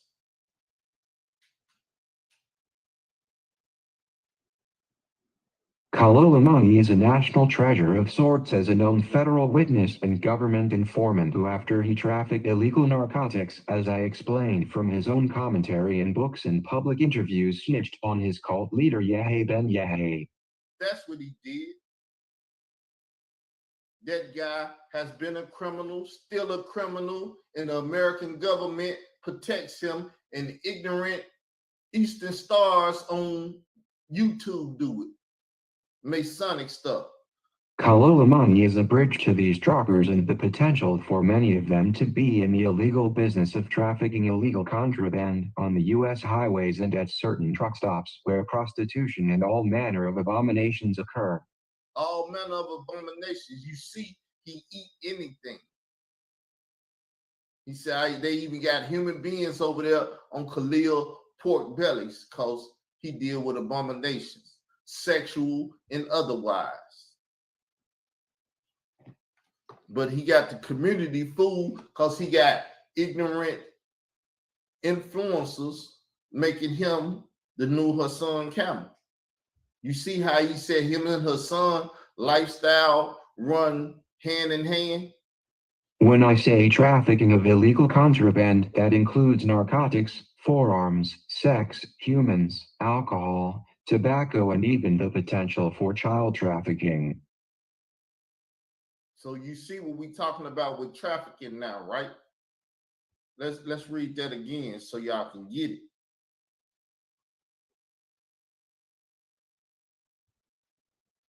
When I say trafficking of illegal contraband, that includes narcotics, forearms, sex, humans, alcohol, tobacco, and even the potential for child trafficking. That's firearms, potential of child trafficking. Ain't no telling what they moving in them 18-wheelers.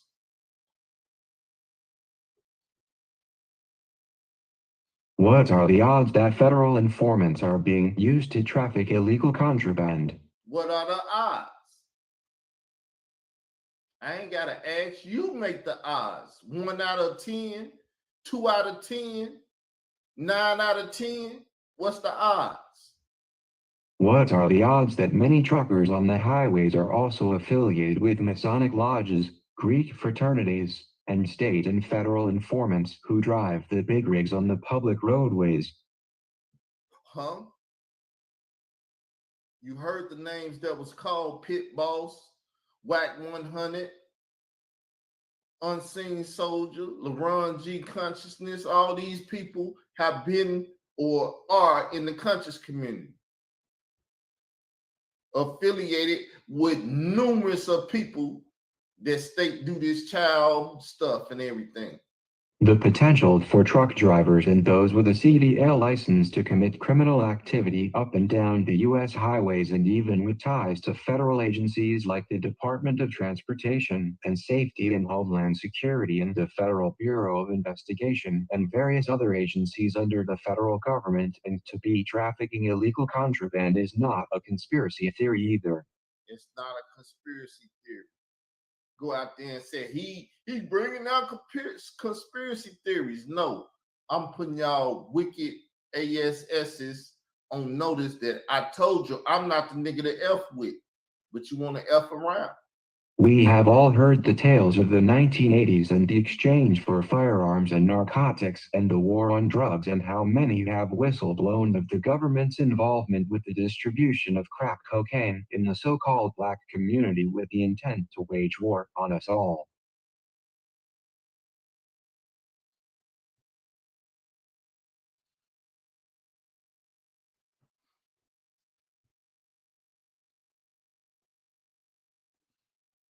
This brings us to the star of my presentation today, King Kush, former business partner of YouTube content creator Kevin Gills of Kevro University Live channel. Kev Row, no different than Death Row. They said Suge Knight killed Eazy-E and then we're gonna kill Dr. Dre and Kev Row. Now I am not claiming that King Kush is a Mason, frat, informant or any of the things I mentioned previously, but what I do know is he played a role in informing us of who he believed was the culprit of an FBI call that led to the investigation of the YouTuber Hassan Poppy Campbell. You hear that? He put us on to who called the FBI on Hassan Poppy Campbell, Mr. YouTube, big YouTuber that Khalil Money, Star Terrain, and Layla Wheels made. Anybody that remembers the time that Hassan Campbell made an open public threat to inflict physical and sexual assault against the minor children of Kevin Gills on YouTube, you may also remember that agents for Federal Bureau of Investigation was dispatched to Hassan Campbell's home. Y'all remember that? You remember Polite spoke about it and everything? Him and Polite was going at it because Polite was helping boost his public image. Hassan Campbell, who many may know, is alleged to be the victim of what he claims is a worldwide sex trafficking ring and cult under the Universal Zulu Nation and its leadership in founder Afrika Bambaataa.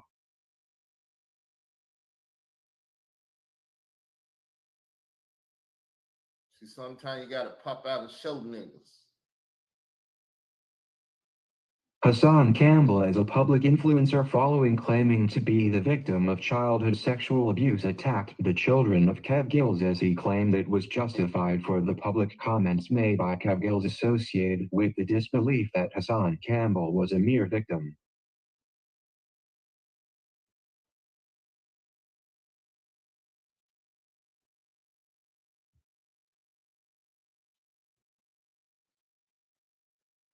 I believe there is no justification imaginable that would make verbal threats of sexually assaulting children justifiable, but I find online that many seem to have forgotten that Hassan Campbell made these threats and that the threats were investigated.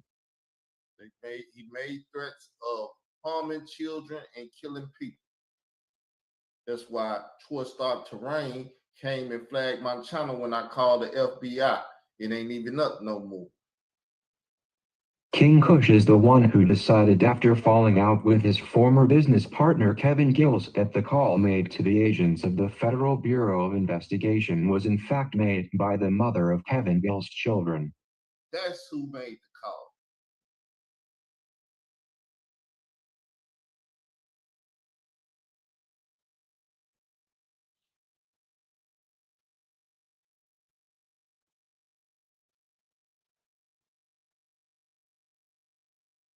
King Kush the trucker did a public interview on Sonnetter TV where he explained his fallout with Kevin Gills involving business ventures as associated with the trucking industry, and he also went on the YouTube channel Uncle Sug where the public was told who called the FBI on Hassan Campbell.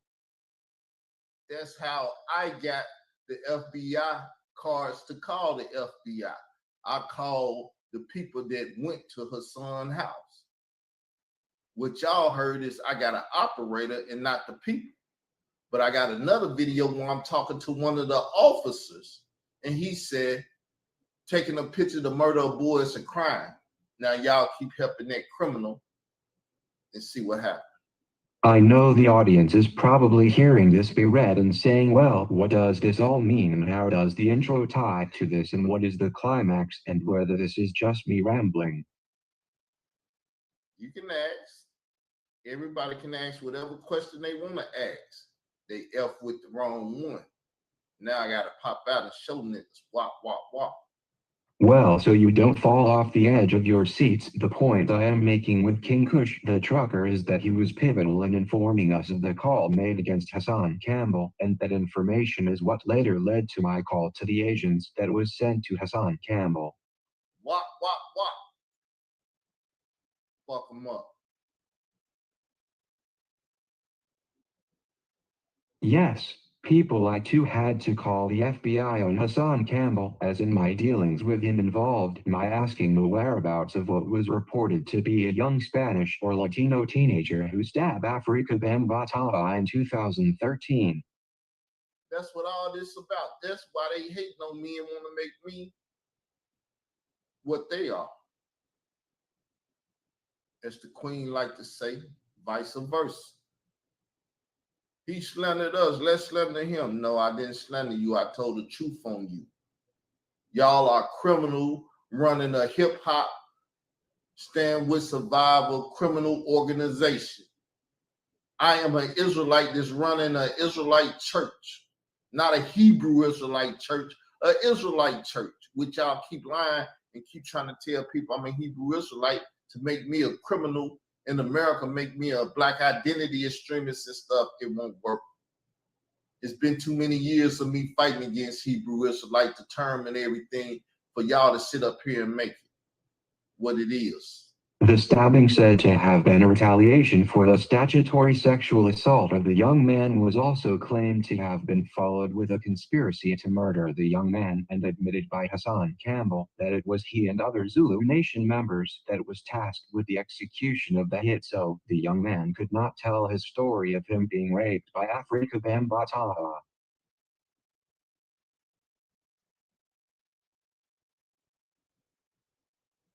King Kush informed us of who called the FBI on Hassan Campbell when he threatened children with sex crimes, but those very same officers sent to Hassan are the exact officers I called after Hassan Campbell was threatening to murder me, my chat moderators and people who frequented my channel on YouTube, as well as threats on Sonnetta and his wife and children in New York.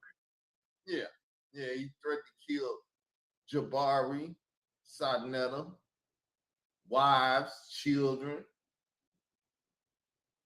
King Kush and Kevin Gills formed a relationship online for the viewing audience that involved trucking and trafficking and the federal government, and as I explained, this all ties together to the bridge of it all, Khalil Amani. That's why Khalil would never call the FBI. I told him, call the FBI, Khalil.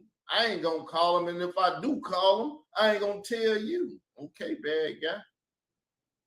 This thing is bigger than what any of us can think. 6 of the 7 continents, the Zulus running.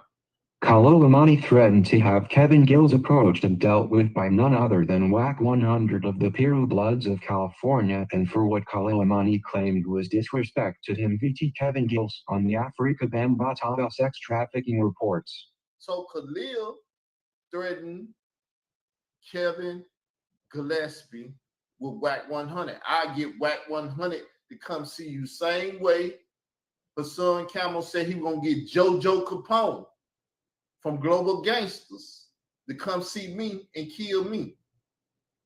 His words.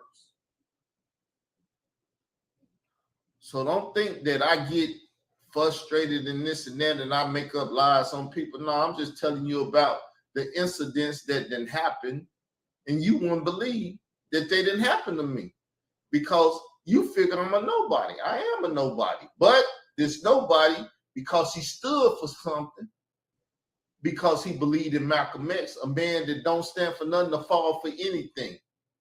And because I done stood for stuff, I ain't fell for shit. WAC 100 is another episode altogether, but I must make it a point to show the audience in this episode that King Kush is 6 degrees from WAC 100 with Khalil Amani, a known trafficker of illegal contraband threatening Kev Gills with WAC 100, the truck driver on Piru. Pyru.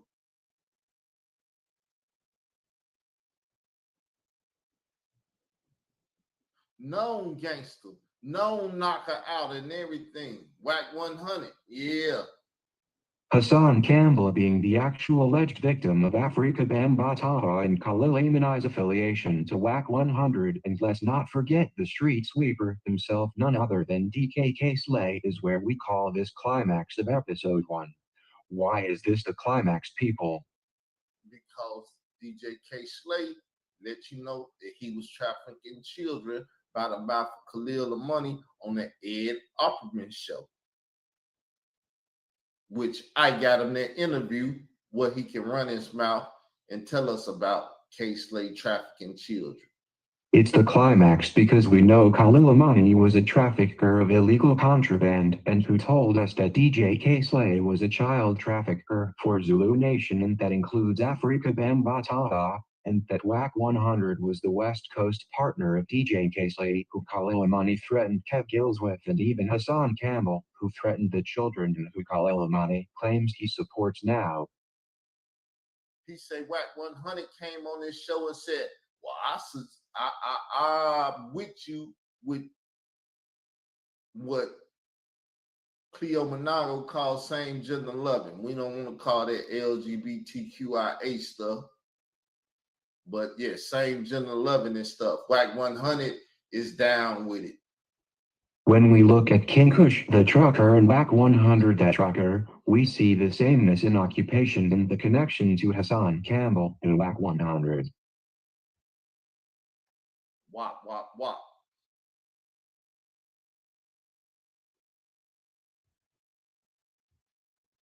As James Brown would say, I told y'all, you F with me, I'm going to get up and do my thing.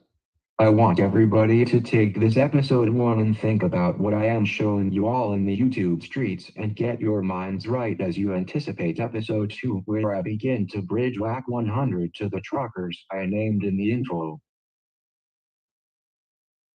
Another little cousin,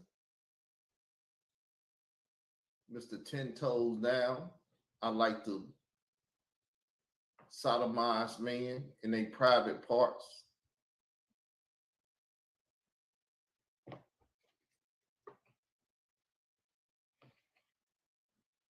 In my closing, I must speak to one of our star truckers, Unseen Soldier.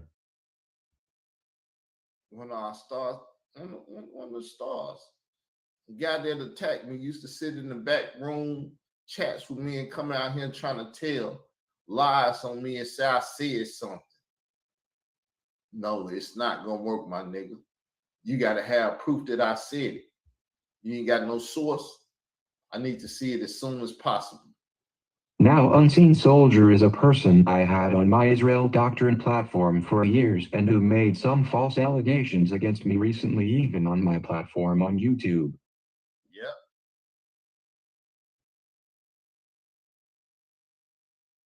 How y'all like it so far? Y'all ain't got nothing to say?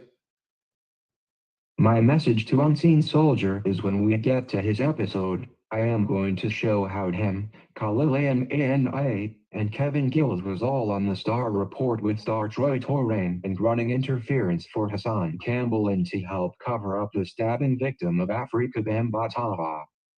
Yeah, get ready for that, Mr. Unseen. You can't be unseen forever. We see your little star, David, and everything. I am going to show how Unseen Soldier, the trucker, was attacking my movement, and before we so much as had a fallout about anything he claimed I said in a Google backchat.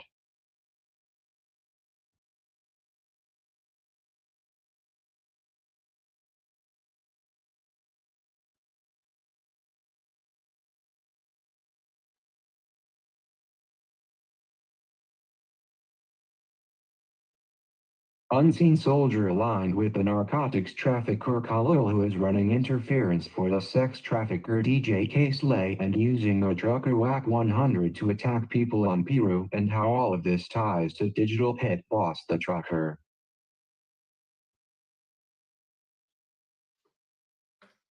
Don't come calling me, people that got my phone number or know how to get in touch with me. You didn't call your buddy and get him up off me. Wop, wop, wop. No stone will be left unturned as we discuss the conscious community truckers online in these YouTube streets and the potential for habitual line crossing with traffickers. And yes, we will be speaking on federal informants, Greek frats, sororities, Masons, Eastern Stars, and all the potential for culprits to run interference with trucks online and on the highways for Afrika Bambataha, the Universal Zulu Nation, and Hassan Campbell. Big time now. Y'all remember when Pac said our name's gonna be on the front line, the front pages. Keep coming at me and turning up the heat. We gonna hit the like, share the video, and subscribe. Hit the notification bell so you can get a notification when we get ready for episode 2. And yes, we are doing this on Israel Doctrine and Street Monopoly 12. Street Monopoly 12. That's the new channel. Y'all should go over there and subscribe to that, because I'm going to move a lot of this content off of this channel over to that channel, because eventually they're going to start flagging. They want to take my big channel, my money-making channel. So, as you can see, that's it right there. Street Monopoly 12. At Street Monopoly 12.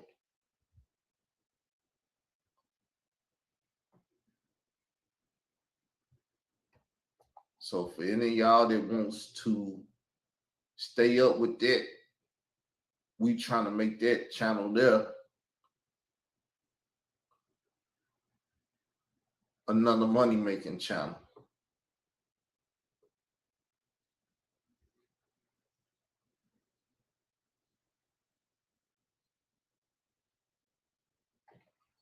So,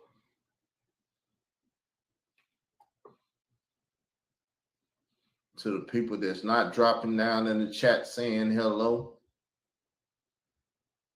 you all good with me. I ain't mad at you. You ain't got to drop down in my chat and say nothing to me. Because like I said, I've been fighting since a youngster by myself, not running from nobody. I done took whoopings and I done gave whoopings. My motto now is wop, wop, wop. After the Israelite Kendrick Lamar, not the Hebrew Israelite Kendrick Lamar. I never heard him say he was a Hebrew Israelite. I know he believed he an Israelite. So that's the picture right there, what's going on.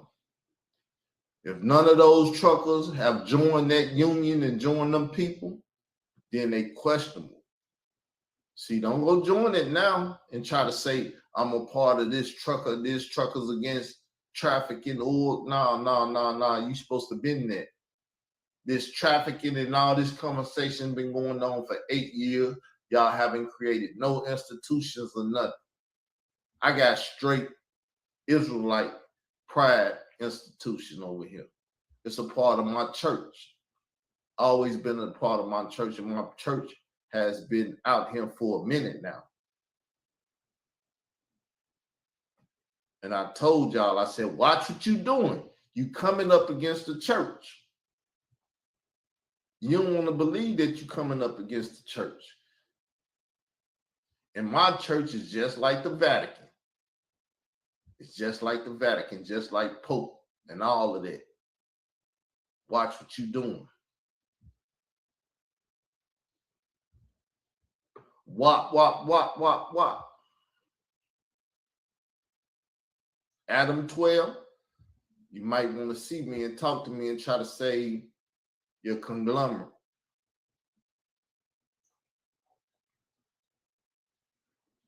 We got a couple more pics and stuff we got to show.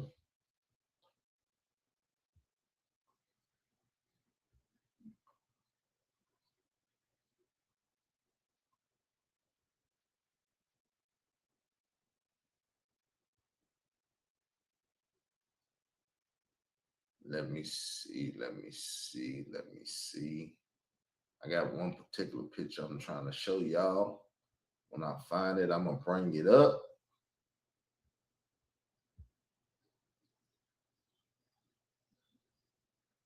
May not find it. It's Khalil Money giving shots out to the truckers, the traffickers.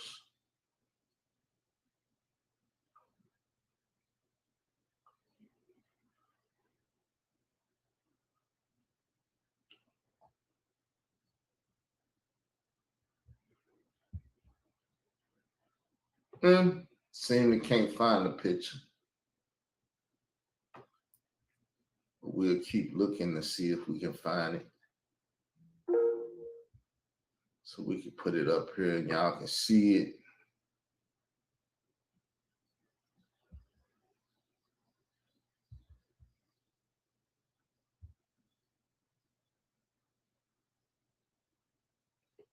Here we go. This will be our last little presentation and I'll be cutting the show off. Shout out to all truck drivers. They keep our economics moving.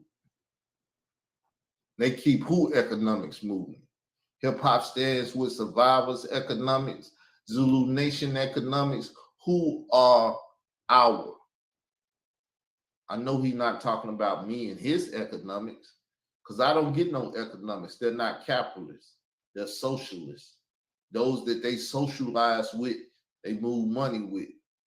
With our 18-wheelers, brothers and sisters. What's that word? The highways and byways of America, goods and service are in our department stores, grocery stores, and stores, etc. Now, look at Pissy trying to impugn the truck industry and child trafficking. The level of ignorance and stupidity is unmeasurable. Truckers are doing good. No such thing. Truckers aren't doing no such thing as trafficking. How he know truckers ain't trafficking? How he not know that he might be running with a trafficking organization, drug, narcotics, sex? This, how do he know that? How could he definitively sit up here and say what another man is doing, unless he is in collaboration with another man and in business with all these other people? But notice his name, what I call him, his name is Shitty Blood. You know who Shitty Cuz is, right? A hip-hop government informant that killed Nipsey Hussle. Because they say Nipsey Hussle had what he'd like to deal with, homo thug, sex tapes and all of this stuff and everything. And come on, people. How deep is this well? I'm up out of here. See y'all on the next episode. The next episode. Peace, everyone. How you doing? Whew. Boy. Just don't stop. Some people don't know how to stop. You know what I'm saying? Oh boy. Woo. I don't even know where to begin. Let's start with the title though. Whew. Don't drive and text.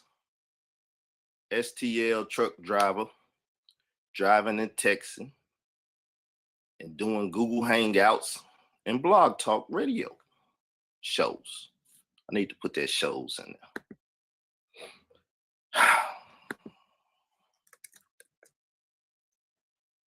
So this is a public safety announcement video because your family could be riding up and down the highways to Kansas City or Memphis.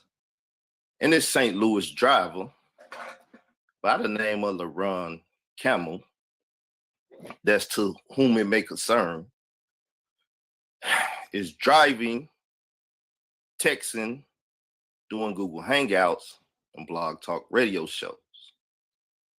And I feel it's my duty as a concerned citizen to let the world know that this is happening. Right? Now, I'm such a concerned citizen that at times when he was doing this, you know, I try to call him late night and talk to him while he's on the highway and stuff like a good friend should do.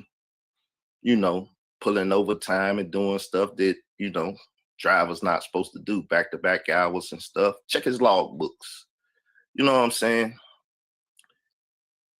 But I'm also doing this because the brother keep poking at me, right? He won't mind his own business. He got to be in my business, right? When I haven't said anything to the brother, you know, had no need to say nothing to the brother. I think he's a low life and he's trying to, you know, get a name off of me now, which is cool because I do the same thing, I guess, off of Sinetta, this, that, and the other. So people will play the game that they choose to play. So the brothers just got through making a video, and I thought it was only right that I make a public announcement to all the people that's driving up and down the interstate, the highways, that you have an irresponsible driver behind the wheel by the name of LaRon Campbell. You can find him on YouTube at G Consciousness. You can find him on Blog Talk at G Consciousness. You know, if you check his phone records and check his shows and his driving time, I'm sure you could find that he's been doing exactly what I'm saying, right? You know, on the job, putting people's lives in danger. Like he's reckless over the internet, coming at me and trying to harm me in whatever way he can, you know? So I only thought it right to let the world know that this guy's reckless, that he's still young and dumb, straight off of his blood and, you know, bleeding, his gang banging mentality. And he's trying to gang bang over the internet. You know, he's threatening other people's lives and business. Out here, he's just a reckless young man. You know, he's a reckless young man. I don't know why he chooses to be so reckless. But that's his choice. You know, I live my life and I do things the way I do it. And, you know, the brother seemed like he's emotional and stuff, and he's trying to, you know, make videos and talk about me and talk about my financial problems and different stuff, and that I ain't got a job. But when I went to do my job, people, and make them car parts and stuff, I did my job and I did it good. You know, actually they going down out there, and they was like, they probably hire you back, but the way I left, they probably won't hire me back. I could try though, right? Anyway, I did my job. I didn't take none of my personal issues to the job, and I most definitely didn't have a cell phone, right? I acquired one, right? A little small cell phone. Where is it? You know, I'm not ashamed. Little small cell phone. It's not no big camera, no this and that. Just a little cheap $10 cell phone, $30 card, keep it on. You know, Samsung, wireless, you know. So I didn't have a chance to, you know, do blog talk shows, do Google Hangout, and do a lot of texting on the phone like that. But, you know, he's a truck driver and a baller, so he has the opportunity to buy whatever it is he acquired to do his Google Hangouts, his blog talks, and texting and stuff while on the highway, moving whatever company he works for, freight, and, you know, putting the lives of other individuals that's on the highway in danger. Now, did I tell him about this? Did I warn him? Did I get into all of that? Well, he say he's an intelligent businessman that owns his own rig and, you know, been driving for a while. So he knows the business and knows what he's doing. And he knows, you know, he want to keep his nose in what goes on in the back chat on the Google Hangouts and things of that nature. So he grown man, he know what he want to do. So I ain't want to tell another grown man what to do. You know, like I said, I tried to do my best to help his situation by speaking at night with him or doing different stuff. But everybody know me. About 8 o'clock, especially a couple months back, by 8 o'clock, I was asleep. Now I could wake up about 11 or 12 at night, and I could be a friend and talk to you and help guide you on your way, you know, so you won't see that black dog in the road or something that flipped your truck or run over some people on the highway or whatever. That's what friends are for, right? That's what friends for, people to help their brothers. Now, let me address one of the claims he made. He said a lot of people hit him in the inbox and said that I did that to them. Well, if you're going to make claims like that, which he done made a lot of claims in his last 2 videos and blog talk, I guess, could you please produce it? I don't make claims over the internet and don't produce the evidence. I spoke about Kevin. I spoke about Brother D. And them the only people I talked to. Or I would have named some more. Simple as that. Right? Now, yes, I put my PayPal button out there. Said if a man don't work, he don't eat. Great show title, right? Then talking about me and my lotion. My famous lotion.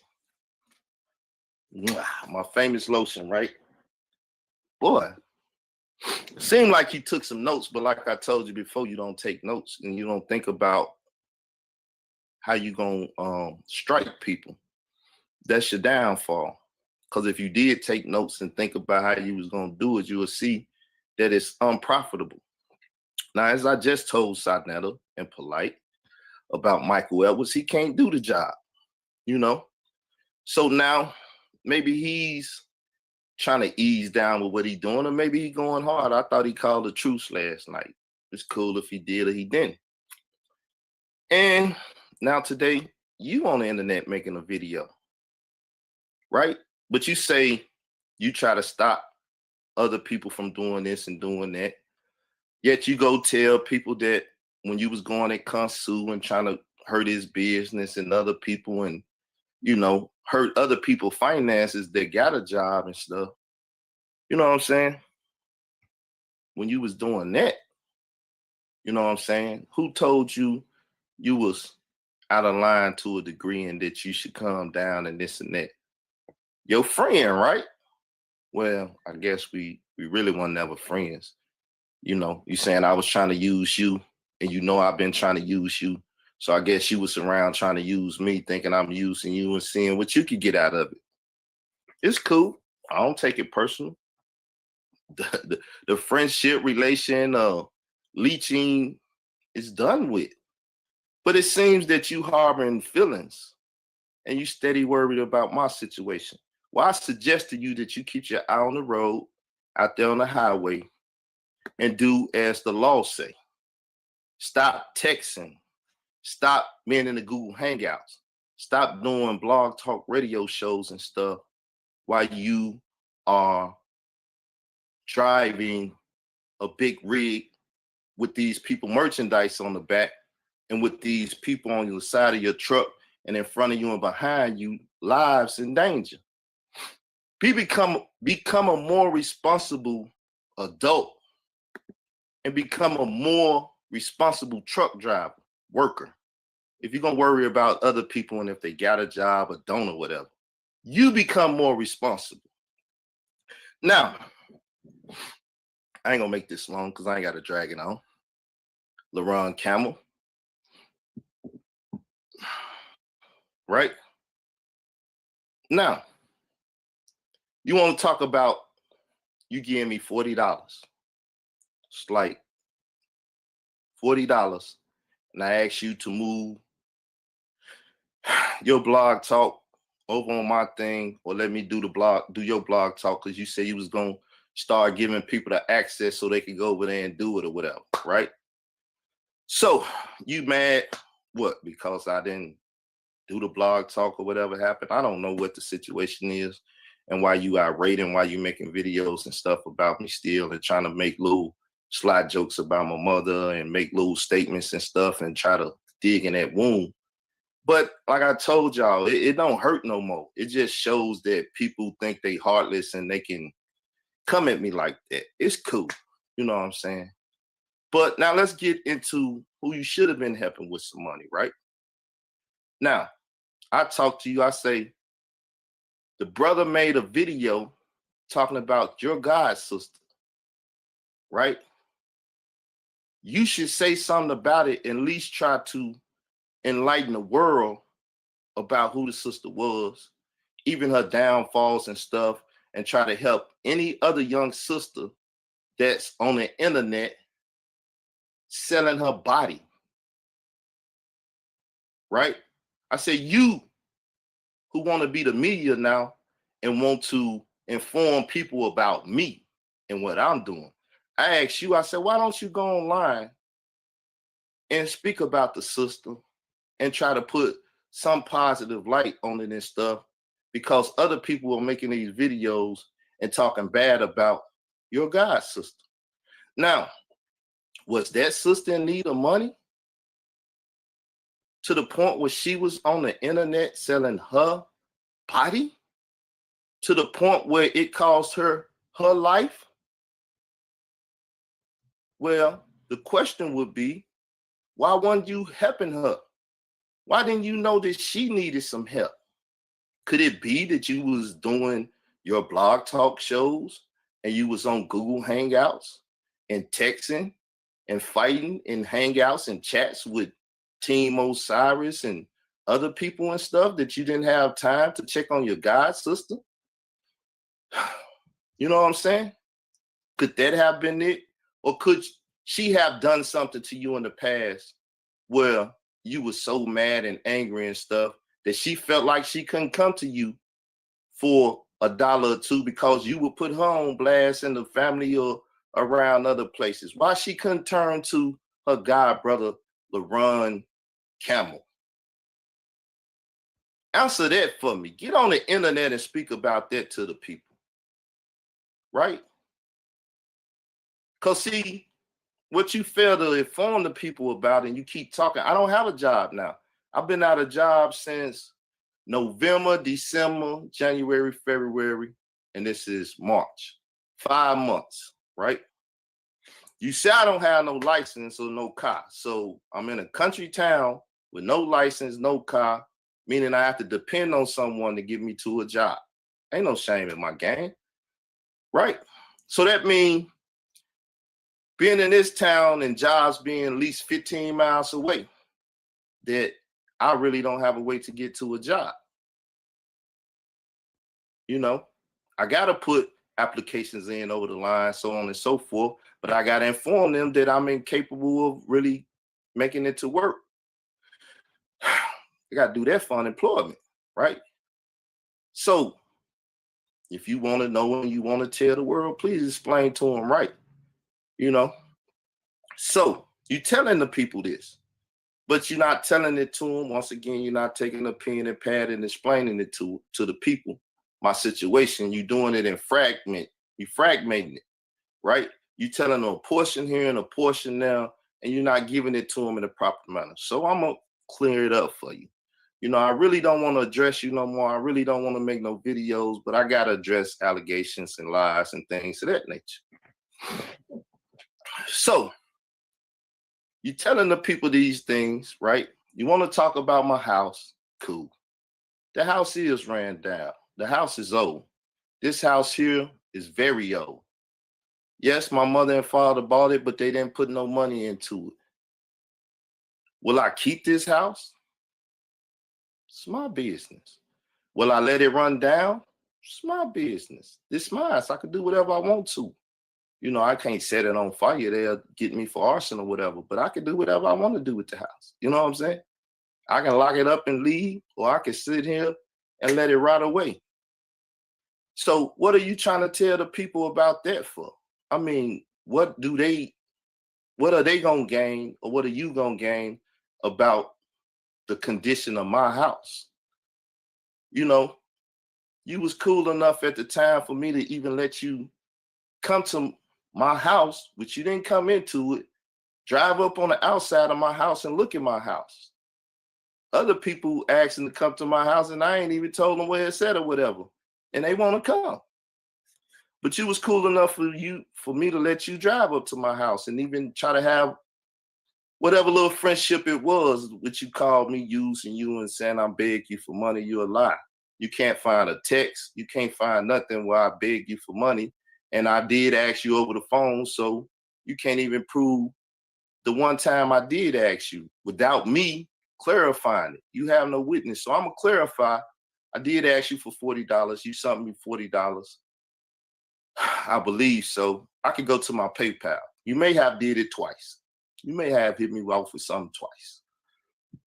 But I know I only asked once. So I could go to my PayPal and I got it on account. There's nothing to it. It's record of it. So anything anybody give me is record of it. You know what I'm saying? Especially if it come over PayPal, right? So you want to try to talk about that, right? Then you want to go biblical with it, right? Well, it's all good. If I'm doing work for the Lord and doing a ministry, right? Then the book said we can eat off the ministry. So you trying to play that in a biblical sense and you don't know the book, right? Then you talking about me making videos. You know, Basim done taught you, you know, your master teacher Basim, right? He done taught you how you can make money over the internet by monetizing your videos. So if I make 10 videos and I get $1 a video and it's $10, not to say I make that off a video, but it's $10. I made $10 off them 10 videos, right? Then if I make 10 videos 7 days a week, then what's that? You do the math. Then it's 4 weeks within a month. What is that? So that in itself could be my job, but you're trying to destroy it and you're trying to lie on me and spread dissension and lies and all this stuff in the mind of the people to stop my, even if I just made 50 cents a show, whatever it is I make, right? You trying to stop that.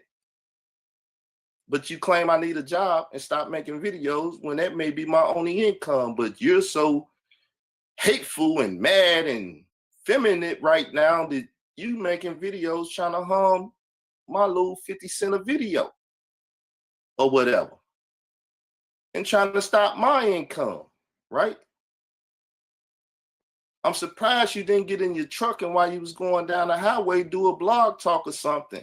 You know, I guess the people ought to be thankful on the highway that you took the time out and made a video in your basement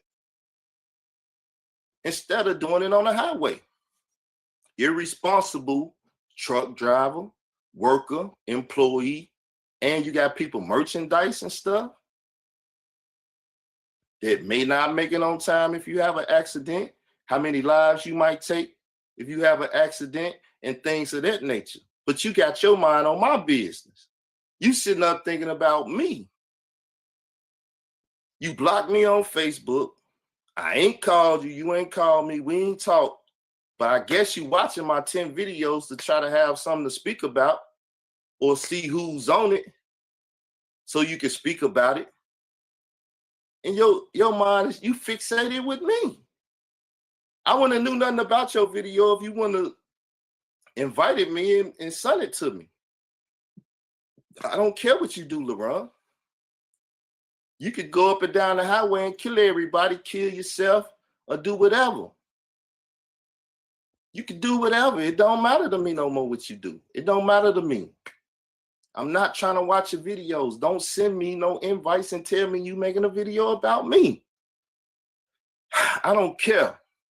You need to go see if you got some other god sisters or your sister, your brother, or somebody in your family and see if you can help them, and they might need some money and stuff, and this money you making, and you might, you know what I'm saying? Hopefully you got insurance and stuff, you know, hopefully you don't destroy your whole life trying to be a part of this thing that you crying about me being able to do so freely by driving your truck and trying to be a part of it and stuff. You know what I'm saying? You either gonna hate one job or the other job. This job, you're not getting paid for making videos about me, Consul, and all of them. I don't know. You might be making some little money now that you didn't learn from Basim how to make money off it. So you might be making some money off of it now. But I believe you make more money in the truck. I believe you have more responsibilities in the truck. Like you said, you got miles to feed. You know what I'm saying? Worry about the miles, son. Stop worrying about me. If you care that much about me that I might be committing suicide or doing something on the internet or whatever, don't worry about it. You cut them ties. Don't feel no regret, no sorrow, nothing. If somebody kill me or I blow my brains out or whatever I do, don't worry about me, because we don't have that type of relationship no more. You know what I'm saying? We don't have it. You know, if anything, you're a fan now. All you can do, or you a stan now, I should say, all you can do is watch my videos and think, oh, look at what Carl doing or not doing now. That's the only relationship we have. You know what I'm saying? And you made sure of that because you steady talking about my mother, this, that, and the other. That's trying to be low. You talking about I was about to cry. Didn't I say before the only reason you will see tears is because I would want to strangle the shit out of one of y'all and I can't do it? You forget that conversation? That I'm broken down like that? Look, man, my mother's dead and gone. She's over there in the cemetery. Right there, couple plots down from my father. That's a realization I'll never forget.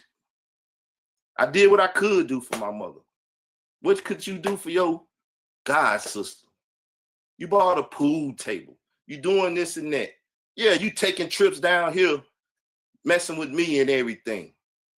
Taking your family on vacation and stuff. Could that money have helped that sister life? Help her on her endeavors and stuff? So you talking about priorities. You probably need to find out what your priorities is for us. Your truck, your license, going up and down that highway, and the people lives you have in your hand. That's your responsibility. Remember, it's just me. So I don't have responsibility of no children, no wife. And I ain't up and down the highway carrying freight that I'm responsible for. And I ain't playing on no damn phone being irresponsible with the lives that's around my 18-wheeler. So you want to talk responsibilities and priorities? I don't know why the hell you making me your priority. We do not have any type of relationship no more. You can sit back and watch me. That's all you can do. You know what I'm saying? So make sure you keep your license, LaRon Campbell. Make sure you ain't texting and driving and putting people's lives at danger, LaRon Campbell. Make sure you ain't on Google Hangouts arguing and fighting with Team Osiris and all those people, LaRon Campbell, right? Make sure you ain't doing blog talk radio shows late at night while you driving, LaRon Campbell. Pull over on the side if you're going to do it. That means you're going to spend more time on the highway, more time away from your house, and we ain't even going to talk about anybody else because I don't do the kids and the wife and dead folks, right? Oh, only reason I mentioned the sister, right, is because, like I said, you could have came on the internet and helped so many young women and so many people talking about women selling themselves over Facebook and how they could have impacted somebody's life and stuff. You could have took the moment of that sister life where other people was degrading her and talking bad about her and used that moment to try to reach out to another lost soul out there that don't have a charity or something or a church or somebody to go to. And you could have spoke about it in a way or did it in a way that probably could have helped. But now all it is people degrading that sister and things of that nature. That would have been a great damn show for you to do. But no, you doing shows about Kunsu and Team Osiris and Amin-Ra Squad and who's taking people credit reports and all of that. All that may be true. And they may be low down as hell for doing what they was doing. But your priorities, LaRon. Shit. My link card or my EPT came on today. I'm drinking berries, fruits and berries now. I ain't drinking water. You know what I'm saying? So I'm eating. Hell yeah, I'm eating. I went, got me some food when my car came on. I'm eating, I'm drinking good. You know, I'm on my rundown couch and stuff that I sleep on and everything. The recline over there. So I don't recline that much because I be here. But the recline over there, the love seat over there, it's a couch back that way, it's a couch that way, it's a couch that way. It's all kind of stuff. Too bad you couldn't make it in here so you could report and stuff. It's a hole in the roof right there, though. I got a leak. I got a leak here and I got a leak there. You know, I need to put a whole new roof on the house. But too bad you didn't get to come in. I ain't invite you in, did I? Too bad you couldn't come in so you can report and see if I got rugs or towel and what type of curtains or, you know, how many rooms. And you say I ain't got hot water. How you know that? Once again, you talking about water issues that I had 2 years back.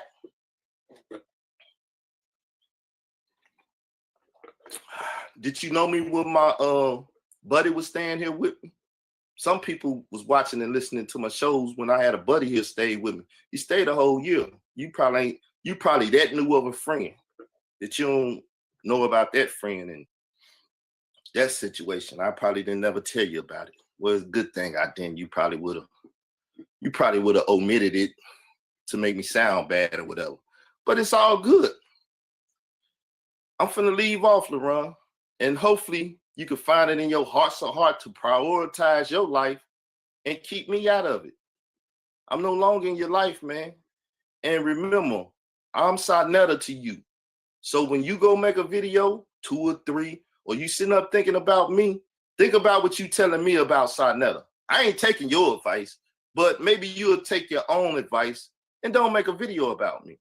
Don't even watch my channel. Matter of fact, block it. If you feel tempted to watch it, go mow the yard or play some pool or teach your children how to read a book or read them a Bible scripture or something. Take your wife out to lunch or do something. If you feel when you want to watch this, go do something good for your family.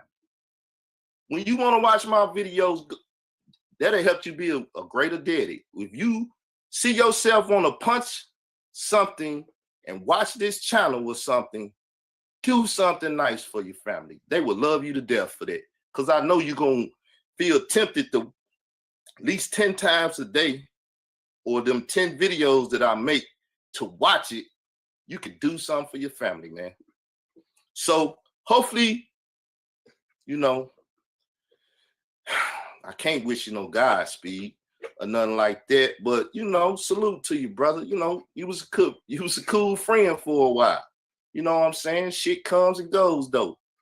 It's just like that. Just like dead people, like you said, dead people die and people hold on to them and shit. Don't hold on to me, brother. Just consider me dead to you. I'm dead. And don't let my dead body hold you down. You know what I'm saying?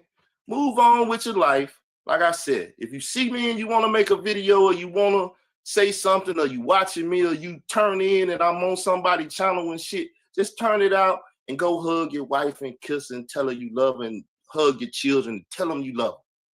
And stay your ass off your phone when you're driving that big rig, man. Be responsible for those people's lives. You know, Black lives matter, white lives matter to you, all lives matter. And them people in those vehicles that's around you while you operating that heavy ass machinery, lives matter too. With that said, peace to you, brother. You know what I'm saying? I can at least hit you with that. Peace. And please stop hating and do as I said.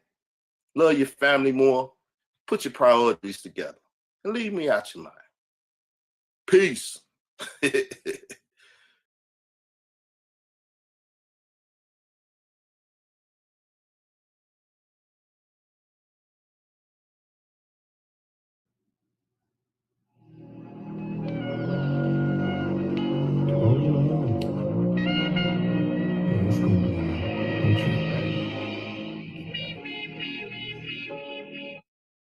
All right, everyone. How you doing? How you doing this morning? Let's get started.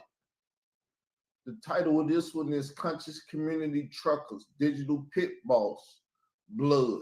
I won't throw up bloods and none of that. I'm not a blood, so I'm not going to disrespect their gang signs and nothing. But hey, we talking about Pyru this morning, the Bloods and Digital Pit Boss, my history with them, my current history with them, and all of that stuff. If you want it, listen. If you don't want it, don't listen. And I'm going to follow the old school rules. If you ain't got nothing good to say, don't say nothing at all. But I can't hold what it is that I have to say. I'm going to say what I have to say. Love it or hate it. For us, Digital Pit Boss. Because like everyone else, he chose to come over to this platform and be a part of my history. He chose that. I didn't chose him. He chose me. But hey, it's cool. Whatever. So let's get the documentation. Boom. Let's see how it look on the screen. I guess y'all can see it some. If not, it's all good. Now we begin. Conscious Community Truckers and the Potential for Habitual Line Crossing with Traffickers Part 5.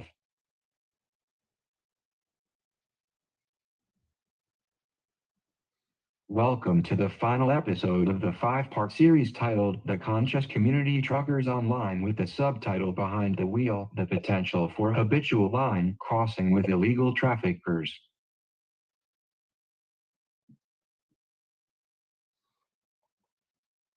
Being that this is the final episode, we will be covering a lot more topics and subtopics than in our previous 4 episodes.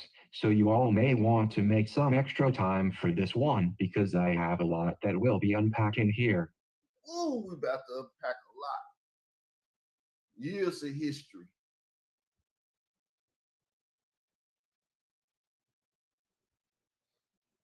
This episode will be more in-depth in this grand finale than I was in the previous 4 episodes. So everybody buckle up your seat as I drive this digital tractor trailer home in these YouTube streets. Oh, the digital tractor trailer. Before I get more in depth on my relationship to the trucker, the digital pit boss, let me give you all my normal recap on the previous episode, which was episode 4.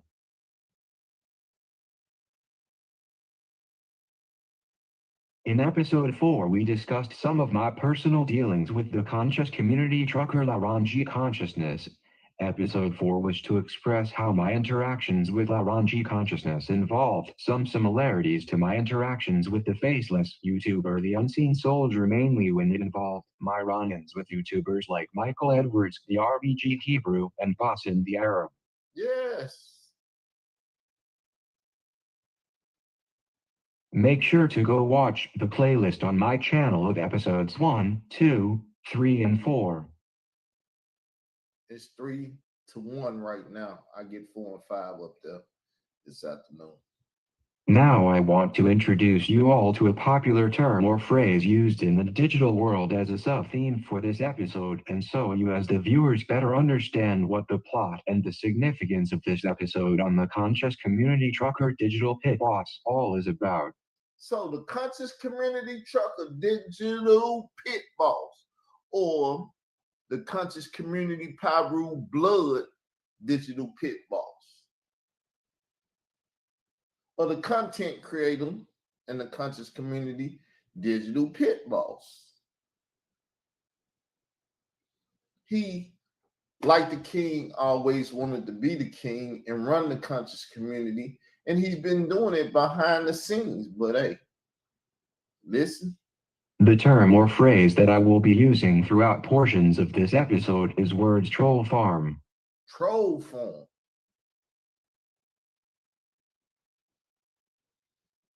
I am using troll farm in this episode as a term and sub-theme for the viewing audience to become aware of all of digital mishaps that go on in these YouTube streets with trolling and channels that are used for trolling. All digital mishaps, but we got the digital pit boss, right? It's all digital, people. Bobby Digital. I want you all to learn how certain trolls in the cyber world and associated with a troll farm may be being used by certain individuals in the conscious community to run interference for YouTubers like Hassan Campbell, Khalil Amani, Troy Star Torain, Layla Wills, and others affiliated with the Universal Zulu Nation. Troll farm is defined as follows. A troll farm or troll factory is an institutionalized group of internet trolls that seeks to interfere in political opinions and decision-making. To give you all a further breakdown of the economic gains that exist for those who want to work online as a troll, ZipRecruiter is seeing hourly wages as high as $22.84 and as low as $18.75. The majority of professional troll wages currently range between $20.19, 25th percentile, to $22.12, 75th percentile across the United States. Troll farm. Y'all wouldn't think they out here. Y'all wouldn't think they on the internet. Y'all don't think they do. But I've been calling them cops for years. Bill Clinton brought them to us. How long ago was Bill Clinton president? See, policies and stuff going. Where's Bill Clinton from? The natural state.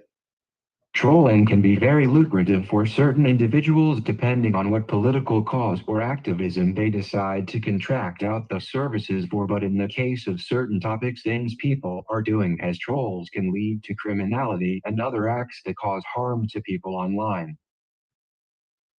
So we're going to learn something about the conscious community truckers. They got LLCs, meaning they can do more than truck.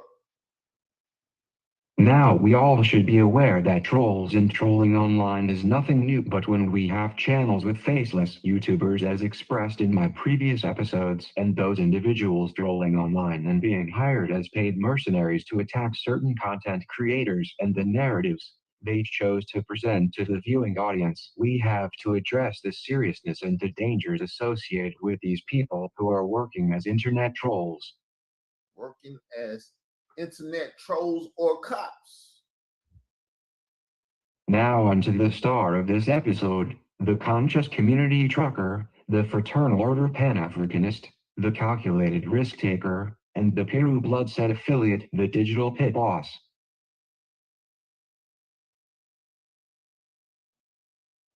Digital Pit Boss is someone who was an affiliate of this platform very early on, and I will not lie to you all when I say that he helped me to somewhat develop the very term that my platform popularized online, as I call what takes place online in the conscious community, these YouTube streets. Yes. Digital Pit Boss was a good person that helped this platform a lot back in the days. But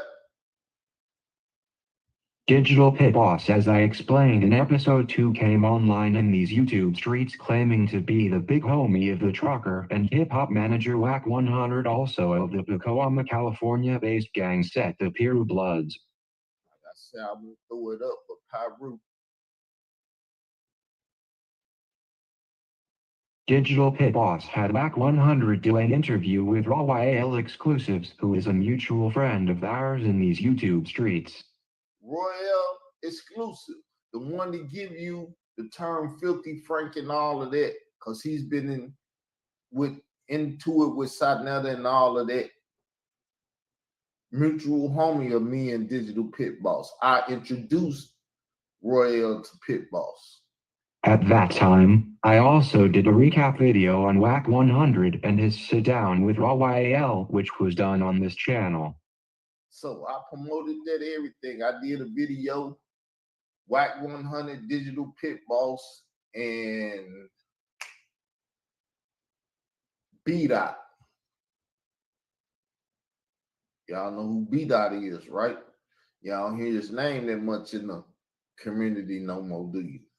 As I explained in episode 2, it was Digital Pit Boss who informed us that he, as being older than Wack 100, started in his trucking business before Wack 100, and also that he was the one to inspire Wack 100 to get his CDL license and to start the business, and how that business has brought in over $1 million in revenue for Wack 100. So Digital Pit Boss, a very, very good brother, like I said. He didn't help people start businesses and everything.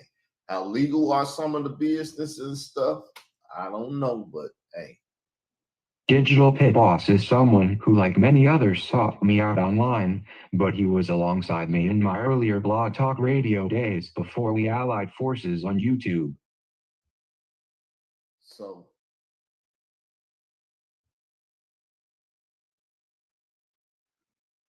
right after my Blog Talk days, I would have to say, I'm gonna have to fix that. He came over to my channel. It was based off of Blog Talk though, because we met on Debate Talk for You with William Bell. With his Fraternal Order of Pan-Africanism for the liberation of the so-called blacks in America, and his discussions on STEM research from people like Booker T. Washington and Harold Cruz alongside My Israel Doctrine LLC, we were no doubt the force to be reckoned with online. The force to be reckoned with. He liked Booker T. I like Booker T. He had another brother, I forget his name. We used to be online on the telephone debating and stuff about these things. The questions we will be asking in this episode about Digital Pit Boss includes: is Digital Pit Boss compromised by the Greek frats under the guise of fraternal Pan-Africanism? Are ties to the Bloods causing alliances to be formed with known sex traffickers, the likes of Hassan Campbell? Yes, we got interruption, people. How y'all doing? How y'all doing? Y'all liking the show? Y'all getting information about what went on in the past? Y'all see how the YouTube Street King acts, talk to people, deal with people. Anybody got something to say? I'm interrupting the broadcast just to see what's going on. Been up here in 4 hours. Tell the truth, I've been sleeping, man. Oh, but I think I'm gonna take a rest. I might put up some more things. This should at least have about 100 or so views. I know people been popping in and out all night. I don't really know what the count is. We'll know what the count is once the show over with. So let's get the show over with. It's like a thing in the past now. Peace, love y'all. Come in the chat. Unless you from that that phone, troll phone.